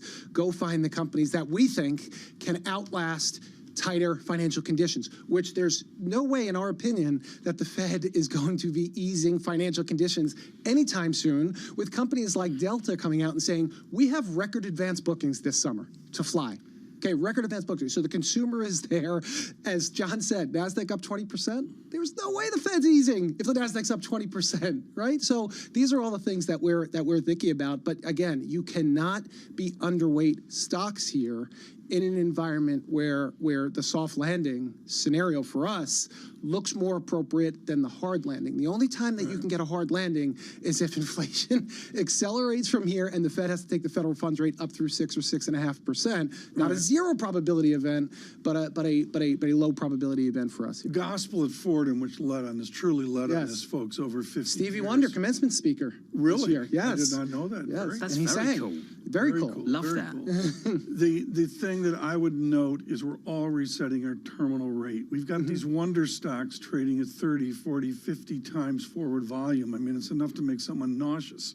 And the only solution is to extend out your terminal rate, extend out your horizon. How are you handling that at JP Morgan now? Yeah, so are you referring to the terminal rate, the federal funds rate? I'm looking out 3 years. I'm looking out 7 years. All of a sudden, I'm looking out 4 or 5 years, or dare I say 9 years out to justify ownership. Yeah. So listen, the rate that we're expecting, okay, is 5.25% on the federal funds rate at the end of this year. But longer term, Tom, we have about a 2.25% federal funds fair value, 3.25% on the 10-year Treasury. So when Lisa asked what's diversification, that's a bond story, Tom, at the end of the day, because you now have the benefit of duration at your back. So over the next decade, that's a really important story. Does that duration benefit tech? Yes, it benefits long duration equity, no growth for growth. We have a trend growth rate in the U.S. of about 2%, which puts a fair value on growth higher than where it is today. And that's an important theme here. We have our 60-40 portfolio at its best forecast of 7% since 2010. You add some alpha on top of that with security selection or tactical asset allocation, you're talking about a 9% achievable rate on a balanced fund over the next decade. That's what last year did. The bad news is last year. Good news is what we're launching off for now. So Lisa brought up the diversification question a couple of times. I want to finish on that. Yeah, sure. Am I going to get risk mitigation qualities from treasuries? Because at the moment, things look a little bit difficult down in Washington, D.C., and treasuries aren't rallying. They're selling off for 10 straight sessions at the front end. What is that? Right. That's pricing out what we thought was premature easing. So that's kind of like near-term indigestion. The next move, we think the earliest it could be is 2024 is most likely going to be an ease, which is why I say, Tom, cash is our biggest competitor because people think it's a 5% risk-free rate, and that's what I'm going to get. Reinvestment risk is real. But at the end of the day, Tom, treasuries are going to protect you in the soft landing scenario or the hard landing scenario, obviously. But the soft landing scenario is inflation falls faster than growth, and treasuries are gonna rally in that scenario. But that's not today's trade. Today's trade, do not be underweight equities in an environment where the consumer is still very, very strong as we head into this summer. Phil, great to catch up. Good to see you, mate. Phil Camperati there of JP Morgan Asset Management with some big moves in this market right now. Looking at the front end of the yield curve, the 2-year, 442. Looking at one name at a pre-market, NVIDIA, flying by more than 27%. I'm reliably informed that 32.4% higher will get us to that magic number. A $1 trillion market cap, Lisa, for this name. That's insane. Can I just say that a one-day move like that on such a big stock, this would be the biggest ever, I just keep repeating this, the biggest ever one-day increase in market capitalization in U.S. history if it holds. And I would note that off the shock of yesterday afternoon, it hasn't pulled back. I mean, it's steaming on through the late night, and the pre-market, John, is up, up, up. There's a trend here. 2 shockers yesterday afternoon. This was one. There was another playing out almost simultaneously. Did you tune in for Twitter Spaces yesterday with Elon Musk? No, I didn't, because I don't know how to use Spaces. I've clicked on it, I think, once or twice before, but I hear it really... I was kicked off the app about 10 times in the end. Brammer, did you try this? I gave up. Just wasn't working out. Do you think they would have known that up front? I mean, it's just like it's 200,000 people, and you say, okay, if 200,000 people show up, what happens? Somebody must have known. I said yesterday that often we forget how campaigns started. I don't think people will forget this one in a rush. I will say at one point, though, I felt like it was so bad it was good, because so many people would wake up and talk about this one thing. The Governor DeSantis presidential launch campaign did not launch. It was preparing to launch on Twitter with Elon Musk for ages. Then Team Trump came out and said something like failure to launch. And then you had the likes of Biden's administration. Joe Biden coming out on Twitter and coming out and saying basically this link works. I know. And it linked to his amazing. campaign. Amory Horton got The response on. is amazing. Amory Horton got on like no problem. She was on. She was listening to it. It was all Twitter Spaces. AMH is going to join us in a moment. Looking forward to that conversation as the governor of Florida gets into the race.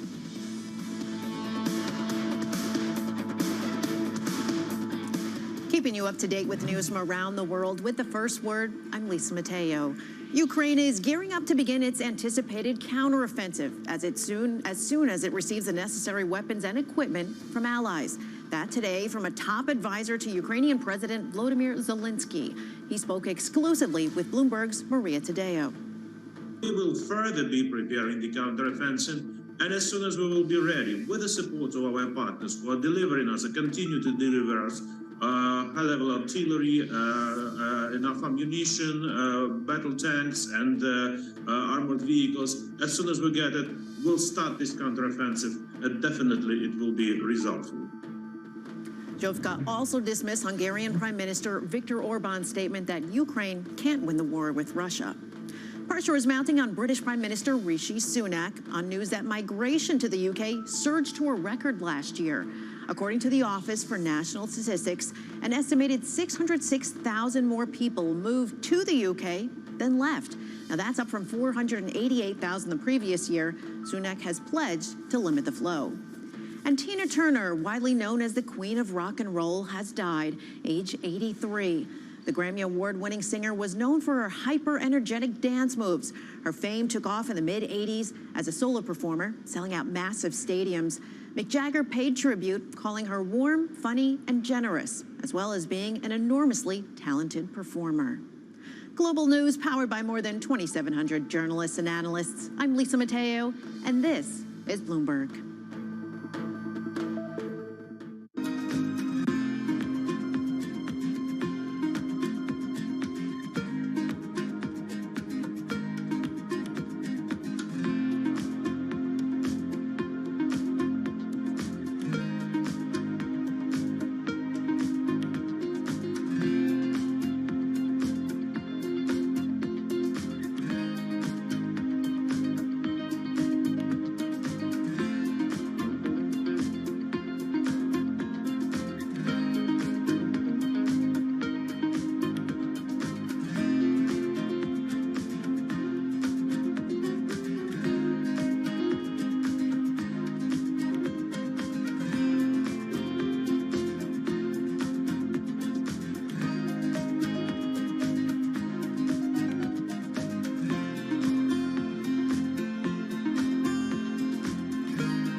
Markets countdown in Europe. From the financial centers of the world, Bloomberg Markets European Close with Guy Johnson in London and Alex Steele in New York. Real-time numbers, real-time analysis. Weekdays.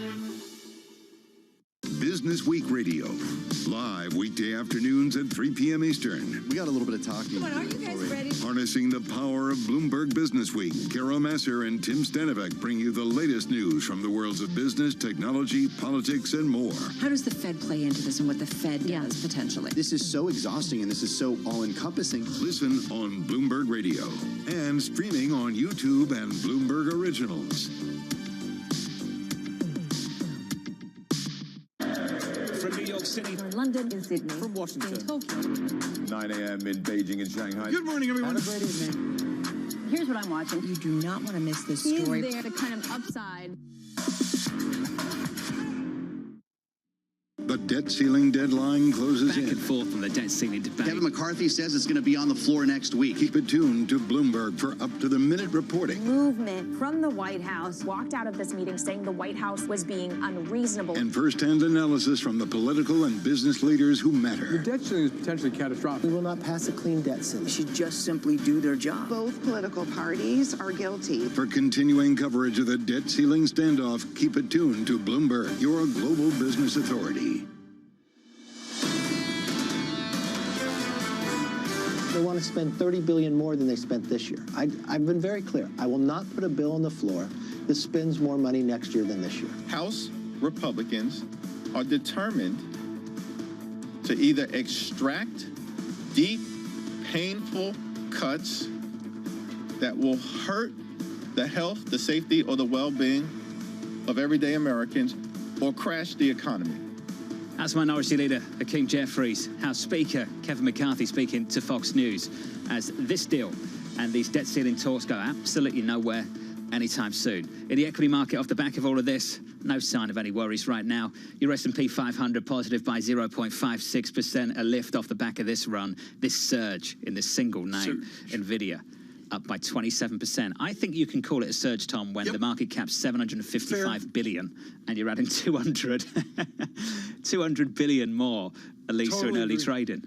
I mean, honestly, this is just a moonshot. Again, though, what does this say about FOMO, as you mentioned, John, earlier? Does this mean that basically people are more scared of missing out at this point than the catastrophe, I think the this goes beyond meltdown that. everyone was talking about? I don't think it's a trading mentality at all. It is a strategic reality. The technology is just killing it. And I'm fascinated, John. You mentioned NASDAQ up 1.84%. How do those other 20 stocks do that drive the NASDAQ 100? I really wonder. The psychology of all of this is always really interesting because you do get caught. If you're not in this, you're sitting there wondering, do I need to get in this, mount up or mount down? Remember that quote from Michael Hartnett of Bank of America just last week? It would be so on brand for stocks to mount up into the recession, suck them all right in before the hard landing. And Tom, that's what people will be nervous about. At the same time, they'll be looking back to certain themes that they missed out on, and they'll be thinking, well, I've heard these doubters before, I've heard these bears, and maybe this is really the next big thing and I need to be allocated. That's how some people will wake up feeling today, Tom, off the back of a move like that. I strongly agree, and I think we'll just have to see how it opens up and really listen to people like Mandeep Singh, Anurag Rana, and the rest as well. Right now, Anne-Marie Horton with us, Bloomberg Washington Nationals correspondent. She'll be at the 4:05 start today with the San Diego Padres because she knows serious conversation in Washington happens at the ballpark or over a 3-day weekend. All my radars up, Anne-Marie. They got a long weekend to come to Jesus. Where's the debt talks going to be Tuesday morning? A long weekend ahead, and Republicans, the House members, are going to be leaving town. So what potentially people are starting to think about is, because Speaker McCarthy said that we could potentially see a deal in principle over the weekend come together by this weekend, maybe this is a chance they could get something before the weekend, because Speaker McCarthy is going to be giving the House 72 hours to review it and then come back and vote. This would be obviously a positive development in the debt negotiations. Potentially what happened last night with Fitch putting the U.S. on ratings watch maybe is the final impetus to really make sure these individuals are getting in the room and hammering it out. But it is starting to look more positive. But I am a little bit jaded because last weekend when I was in Japan, there was also this hope that when the president landed and he was with Speaker McCarthy, that would be like the final version of this and they would have a deal in principle. So a lot has to be wait to be seen. I was told by a White House source that they would be still meeting every single day. Let's see if they meet today. And, of course, let's see what they do before the weekend. The Washington Post leads with Democratic Party unrest. They're upset with the White House. They're getting it wrong. I would assume that's pretty much a natural feeling. But color that idea of what liberals in the Democrat Party think about what their leader's doing in the White House. Well, we need to see what's in the final agreement. But what many progressives are concerned about is that the White House would be giving away too much to get this deal over the finish line. But clearly for the White House, what would be catastrophic and the worst thing would be if there actually was a default. And clearly they were feeling the heat. They said they wouldn't negotiate about the debt ceiling. They clearly are negotiating about the debt ceiling, or at least negotiating the spending to lift the debt ceiling.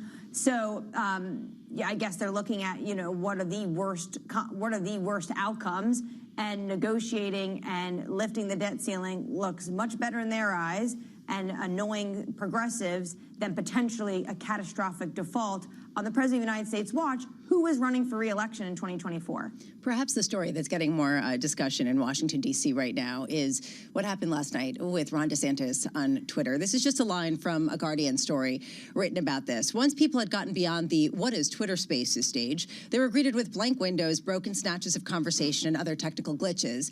How big of a potential liability is this for Ron DeSantis, given some of the memes out there, some of the mockery from other candidates. Is this just something where no publicity is bad publicity, as John was alluding to before?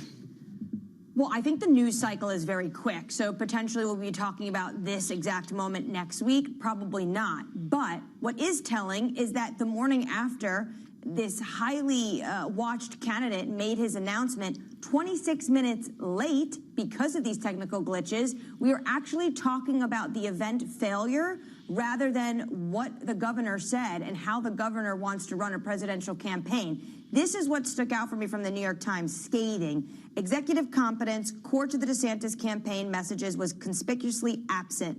The event amounted to hard confirmation, a zeitgeisty exercise, devolving instead into a conference call from hell. So this is how the media is picking this up, and this is how also his challengers, like the former president, are picking this up. They're calling this a failure, but we have to see how he does in the next few weeks. They are highly predictable takes. I'll tell you what this reminded me of. Do you remember the Cybertruck? And they said bulletproof windows, and they threw a rock through it? Yeah. Okay. Do you remember the following day? Yeah. Disaster, terrible. Do you know what the order book is for the Cybertruck? That's a good point. Yeah, I don't know the order book, but it's massive. More than 1 million. More than 1 million based on some of the reporting that I've seen. Do you think this makes a difference? I don't know. This is pretty bad. I mean, maybe not. Maybe not. My view is this morning that the people who were never going to talk about this are now talking about it. And they like to talk about it because in their minds it failed. Like the media takes this morning is so predictable off the back of what happened. The fact is we're all talking about it, and they'll all be talking about him. And Governor DeSantis now is going to go around and do a bunch of interviews with some big networks, and they're the things you'll be focused on, the substance, the things he's got to say, and more people will get to know him, and they'll get to decide if they want to buy a Cybertruck. And you'll forget that the bulletproof windows weren't bulletproof on the day it launched. It's a good point. Anne-Marie Horton, I got one quick question here. We're running out of time, but help me here. I think the governor of Florida is anti-woke. I think the former president is anti-woke. Is there a distinction in their anti-wokeness? This is something that the governor said multiple times last night, at least the moments I was able to log on and tune into this Twitter Spaces about going after the woke campaign.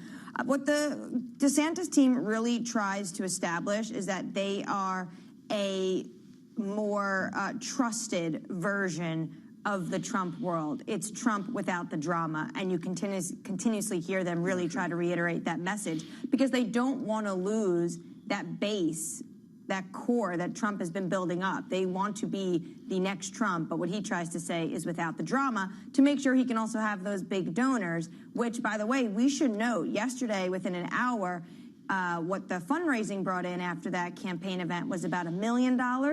That's pretty standard, but the likes of Steve Schwartzman, the founder of Interactive Brokers, these individuals at the moment are on pause with DeSantis. So I think the next few weeks will be very telling. AMH, thank you. Anne-Marie Horton, brief. down in D.C. I tell you can see how seriously that his competitors are taking this run. The fact that you had the campaign of the president, the campaign of the former president, all taking shots as this was playing out in the last 12 hours, tells you how highly they regard this potential competitor in this race. I actually think your take is really well taken in the sense that, yes, there is this debacle. However, there is suddenly a whole host of attention, and it will continue to be on him as people can't get enough of a train wreck. Kathy Jones at Charles Schwab joining us very shortly on a fixed income market. And this ain't a train wreck, that's for sure. NVIDIA in the pre-market if you're just tuning in. Amazing segue. And you hold it. Congratulations. The stock is up by almost 28% from New York. This is Bloomberg.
CFOs are reshaping the C-suite. Bloomberg's chief future officer shines a spotlight on these dynamic leaders. Today's CFO has to be much, much more than a bookkeeper. One of the most important things is looking around the corner.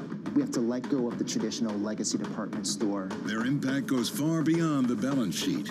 And on Chief Future Officer, they focus on much more than just revenues and margins. You also have to be credible business leaders in order to really impact the business and steer the direction. We are like biologists. We need to deeply understand the financial DNA of a company. People just come with a playbook and say, okay, we're going to roll that. Don't do that. Think longer term. It's an amazing time to be in this role. It's a lot more than the profit today. It's building the future of tomorrow. Get passion, perspective, and more from the chief future officers of some of the world's most influential companies. A new episode every month, only on Bloomberg. The moment news breaks, no one covers the world like Bloomberg. A lot of the focus and the momentum here is what to do with inflation. But again, this is still a monetary policy story. The first round results with President Recep Tayyip Erdogan showing resilience and strength on his nationalist platform. A number of leaders have come out on both sides of the aisle and say we will not default. That does seem like they are making progress. Bloomberg, your global business authority.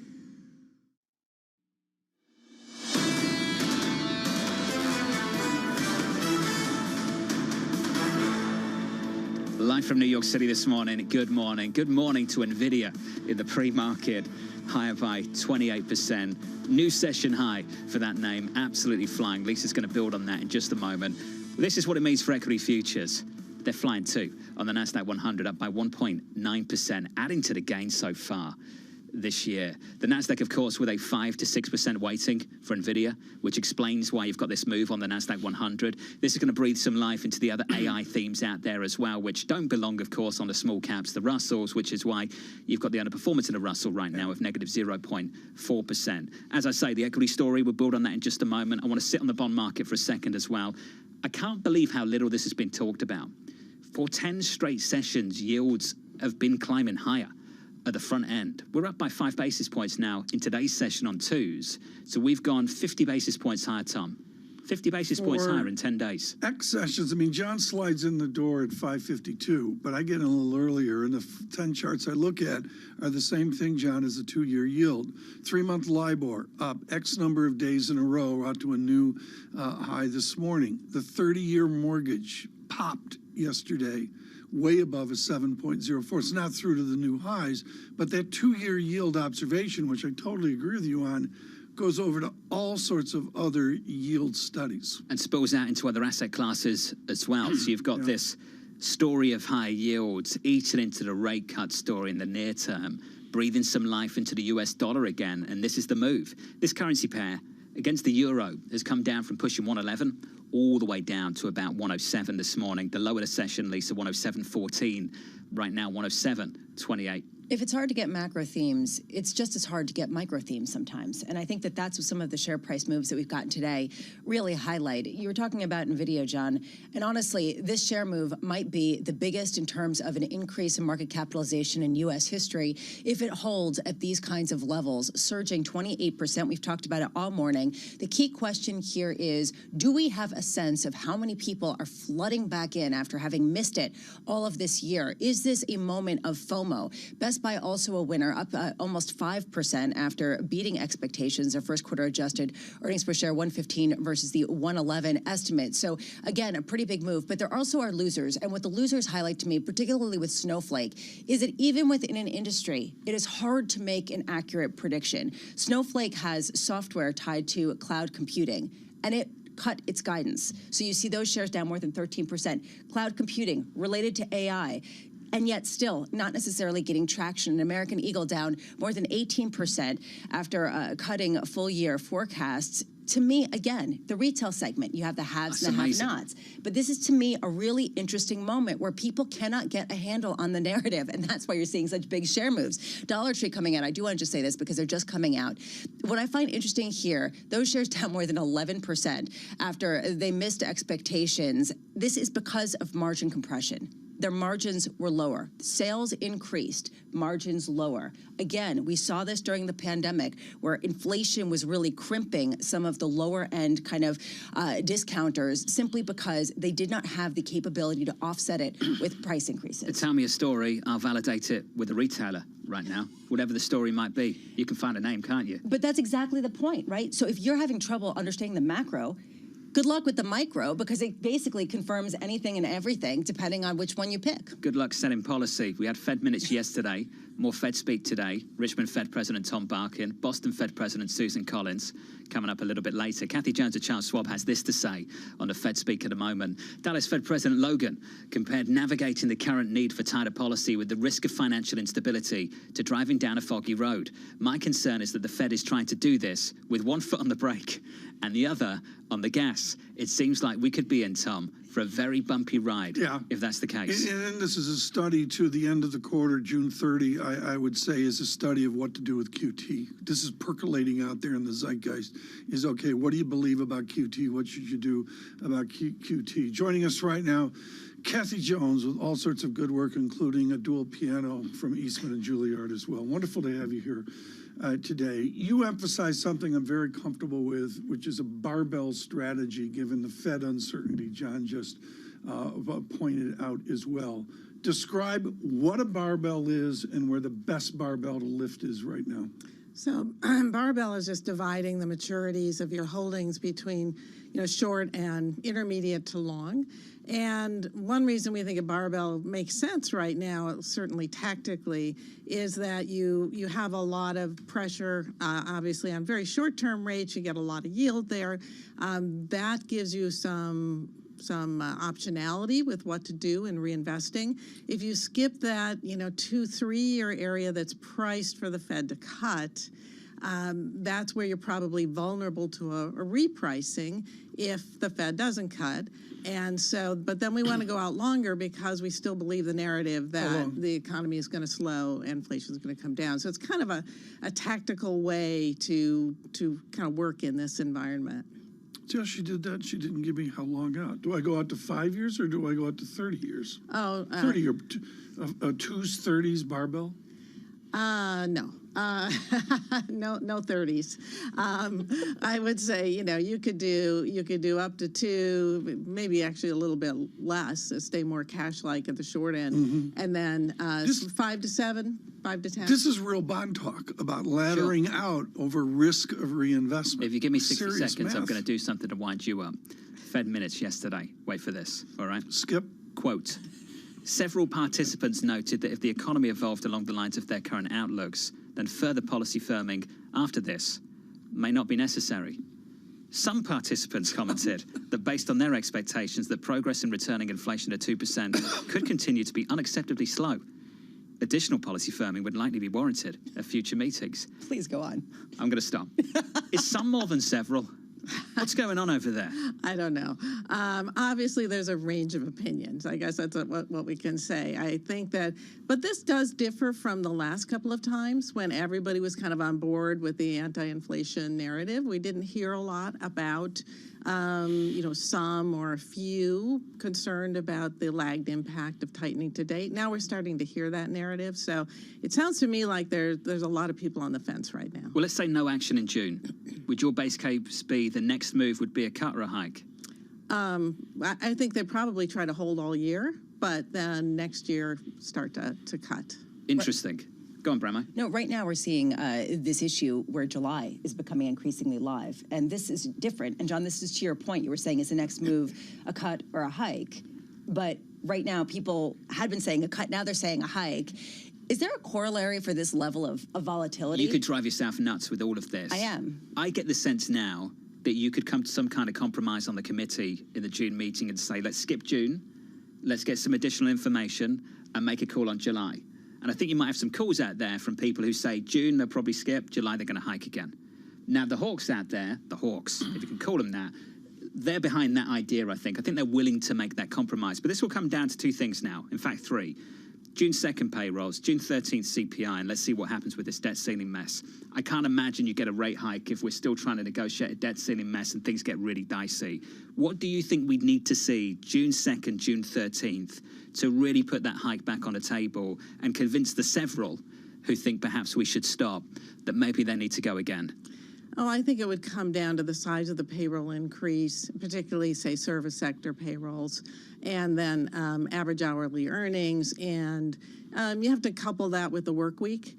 So what we've seen is the work week has slowed down, and that means that aggregate income starts to slow down. So even if wages are climbing, if people are getting fewer hours, that means writ large aggregate income is coming down. So I think they'll try to parse that pretty carefully. But I think you'd have to see a pretty big payroll number, above 250 again with some rising wages, and then a bad CPI number. That would probably put us back in the hike area. How hard is it for the Fed to communicate not moving, not being necessarily indicative of rate cuts later in the year? Yeah, I think that you could see that in the minutes, and you can hear that in their comments, very determined to say this is just a momentary pause, not a pivot, not a change in direction, just we're on hold for the moment, waiting to see. And I think they've really worked hard to communicate that, and the market's reflecting that. Do you think that they have been successful in their communication and in a cohesive strategy that the market's understanding? I think it's been a mixed bag, to put it nicely. I think communication has been fraught with a lot of, reflecting a lot of different views, and maybe that's fine. Maybe that's the whole point, to get a lot of different views out there. Mm-hmm. But the volatility that we see at the short end reflects the fact, I think, that it's not clear to the market on a day-to-day basis where the Fed is coming from. I am at Schwab. I'm down at Fort Worth for the Charles Schwab Challenge, the great colonial golf tournament, and I've got cash. I walk in the door today. Where's my most efficacious real yield? My most efficacious inflation-adjusted yield? Well, when you're looking at, say, 5-year treasuries or so, when I look at the TIPS break-evens, or the 2 years, you got real yields are climbing. Well, real yields, they're climbing pretty fast. And so, if you look at, say, TIPS as a way to get real, if you get over 150 on a 10-year real yield, what does that signal to you? Yeah, I think that's a pretty good deal. Now, could go higher, but I think if you can lock in a real yield and have that nominal yield adjusted for CPI, it's not a bad deal. You were on Friday for John's The Real Yield? Friday afternoon? It's not John's anymore. It's not John's anymore. I heard you're doing it Friday. Am I? I haven't been told about that. Going into Memorial Day weekend. That was always a tough booking back in the day. Getting people to come in on 1 p.m. What are you doing Memorial Day weekend Friday? That was always tough. That was so difficult. Yes. Yeah. I was always angling to get out the office. Yeah. That cough starts to come. Not that I would ever do that. Never done that. Kathy, thank you. Kathy Judge, the Charles Schwab. Well, that was great in COVID, wasn't it? Because, just that one cough, and it was whoa, get out the building. Stay away from me. Get out the building. Yeah. And now it's like, get to work. Don't you dare do a test. John, can I sell something? That's happening at companies, right? 100% Don't you dare do a test. Exactly. If you do Just a don't test, tell me. you're out for 5 days. I do not want to know. I'm not saying that happens here. I'm saying it happens in other places. My grandfather was a good golfer, and one of his heroes was a guy named Ben Hogan, who had a really tough childhood and basically invented the modern game. And he was in Texas, Fort Worth, Texas, which is very different than Dallas. And they have this itty-bitty golf course down there that's a jewel. I don't know much about it because I don't play golf. They had some financial difficulties. Charles Schwab single-handedly saved Ben Hogan's Very cool. Single-handedly did it. Beautiful swing. It's this weekend again. Very cool. Yeah. Get into golf now. Love that. I was in it for years, but full disclosure, folks, I don't play. So, I'm taking notes from you. Story time with TK, Jim Nantz. That would be cool on CBS, wouldn't it? Should we recapitulate Oak Hill? Coming up. What'd they call the third hole? You've got to say the name, Brian Weiser. Come on. Brian Weiser coming up. Coming up. Guys, this is crushing it. Madison Mall on media and streaming. It's like that kind of cadence, right? We got this. Yeah, it's Thursday. We got to get, by Saturday, we're into it. CBS is listening, Brown, just in case. Yeah, pick room right up.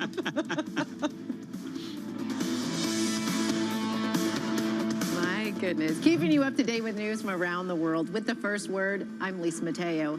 House Speaker Kevin McCarthy's optimism that White House and GOP negotiators will reach a deal in time to avert a default didn't satisfy analysts. Fitch Ratings placed the United States AAA credit rating on watch.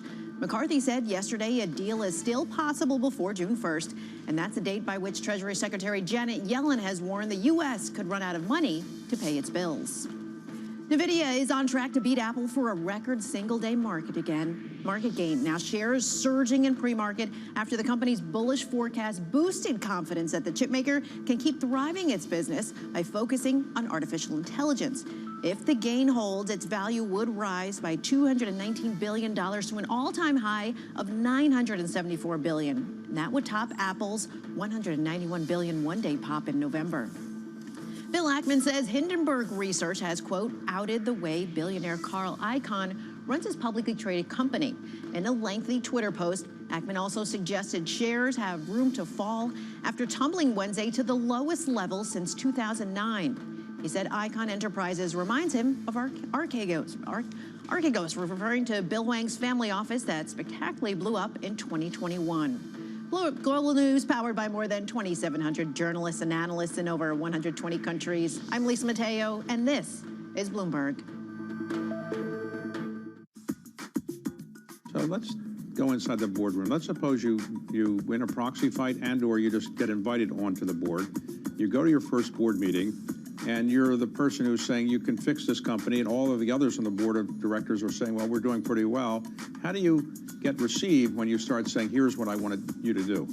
Well, first of all, we don't bring that to the boardroom. Our time is spent with the CEO, the chairman, the CFO, and share our plans with them outside the boardroom.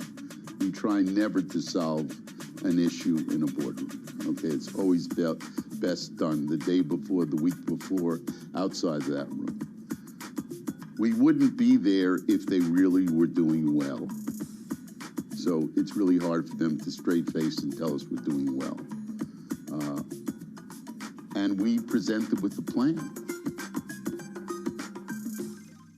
A lot's happening on Wall Street. There are so many factors at play today. It remains tight in certain parts of the economy. Need to catch up? This is Bloomberg Wall Street Week. I'm David Weston. We've got the information and insight. Crisis is too strong a word, and words like that get used a lot. From businesses most influential and instrumental. America's economy needs a diversity of institutions. That's something that Wall Street pays a lot of attention to. Bloomberg Wall Street Week, live Friday with replays all weekend on Bloomberg Television and Radio. Bloomberg covers the world with unmatched reach and resources. From more than 120 countries, the moment news breaks, 24 hours a day. Bloomberg, your global business authority. Why do the biggest names in business choose Bloomberg? That is a great question. It's a great question. Great question. Great question. That's a question I get all night. Bloomberg, top experts, great questions.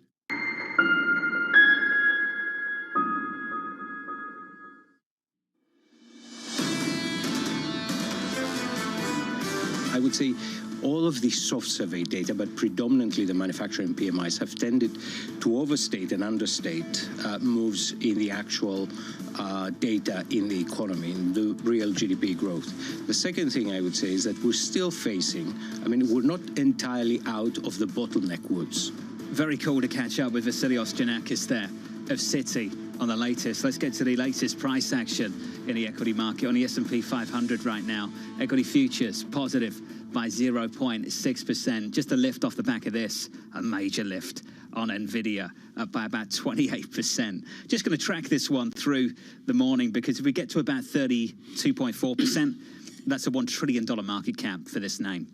More than $200 billion in market cap added after some robust guidance. Can we call it robust or just blowout guidance? Just blowout guidance from NVIDIA after the close yesterday. Just amazing. Surge. That market cap number, 755, that's from the close yesterday. So you've got to add on what we got overnight and in the pre-market. And John, this is critical. This is not a $1 trillion comparison to other $1 trillion companies like Microsoft. Those are ginormous companies. versus NVIDIA. The surge here in NVIDIA, forget about overnight. In the last 3, 4, 5 years, down in the pandemic, it comes roaring back. It's a small company at $1 trillion. In terms of revenue, yeah, I'm with you. Yeah. But in terms of growth, and that's what people are paying up for at the moment, I think the team here at Bloomberg did a great job after hours yesterday, really framing this. And if you are just tuning in, I'll share that with you again. Comparing it to the size of Intel, you've got this chip maker now, 6 times the size of Intel. Love it. And the company had more than twice NVIDIA's annual revenue last year.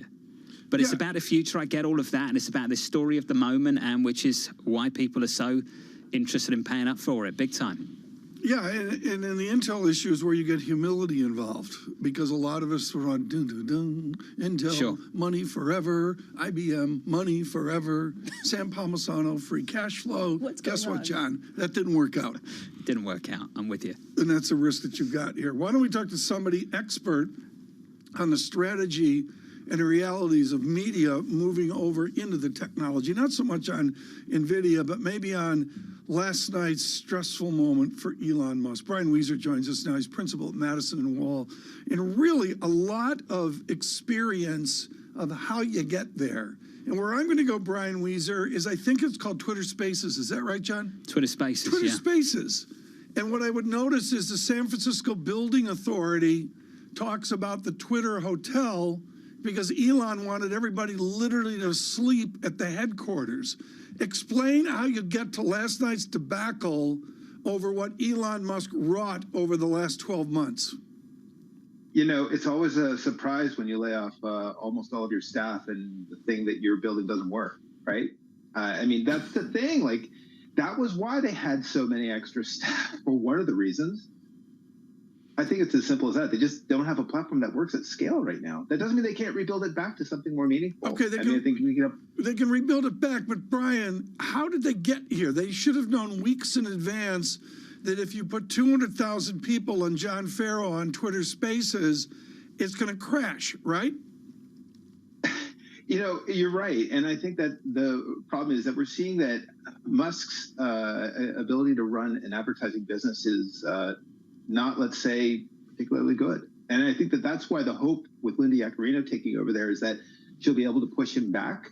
If he actually wants to have a thriving business, he needs to move away from the business and let her just run it. The public discussion around Elon Musk and his Twitter adventures has been, wow, can you believe he's doing this? This is ridiculous. The quiet conversation among all the media companies is, can we cut people to that degree as well and still have a functional operation? That was really the feeling at a lot of media giants. The reason why you saw a lot of proposed cuts in certain select places. How much is that a reality versus a fiction built out of hope? And yes, perhaps this is an extreme example, but with AI and some of the other tools, perhaps there's a bit of truth to it as well.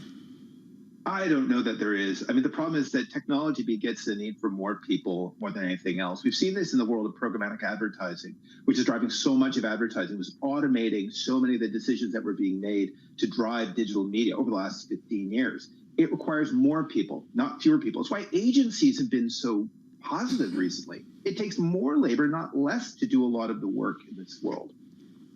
TV's difficult, Brian, I can tell you. You know, working on both sides of the camera, I know how hard the people work behind it.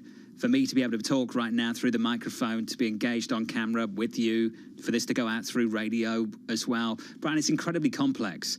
If there was one person nervous last night, I think Governor DeSantis can break out and bounce back from this if he wants to. He'll go around and go on the media circuit, etc. If I was Tucker Carlson, Brian, watching this play out last night, would he be nervous based on what he saw? Exactly. And I think that most media partners who require 5 nines probability of a platform working are going to be very reluctant to work with Twitter right now. Again, I think that this actually should arm Linda Yaccarino, I would hope, to push Musk to the side as much as possible. Because there are people who know how to build media businesses. They're just not at Twitter right now. But Brian, it's also the audience question as well that I'd love your input on. This is an individual. Tucker over at Fox was just absolutely dominant in his hour. Multiples of other networks at times, pushing out 2-3 million people nightly. Brian, when I looked at the numbers yesterday, we were talking several 100,000, maybe at a peak 500,000. I mean, maybe you saw better numbers than I did, but that was what I experienced when I dipped in and out of the feed trying to access it. What kind of numbers can the likes of Tucker Carlson expect to attract on that platform? Well, I mean, the problem is Twitter will be limited right now. Certainly YouTube can handle millions of people at the same time. There's lots of platforms that can handle millions of people at the same time. The platforms that actually invest in infrastructure. Well, but then what does this say in terms of streaming being the place for a lot of the new content and, frankly, disintermediating cable, not just with sports, we saw that with ESPN, but also in the news, the direct consumer news business? How much do you actually see that becoming a probability, given some of the challenges, given some of the concern around social media being regulated like a media company? Well, that's a separate issue, I think. Can you run a media business on a digital platform and have millions of concurrent users? Yes, I think we're seeing that works now. This isn't 10 years ago where that was a challenge. I think that for the bigger issue, for Tucker Carlson, for example, to be on Twitter, does that actually dissuade advertisers, probably, from participating? Does it raise risks around, various other forms of concerns for brand safety? Absolutely. But, I think that the technical issue is separate from the content issue. Well, Brian, why does Linda address the technical issues then? Why is that the right how to do that? Well, again, I think that she's not necessarily the person who's going to do it, but can she assemble the right people? Look, NBC Universal has a fantastic lineup of people working behind the scenes on the advertising business. I think they're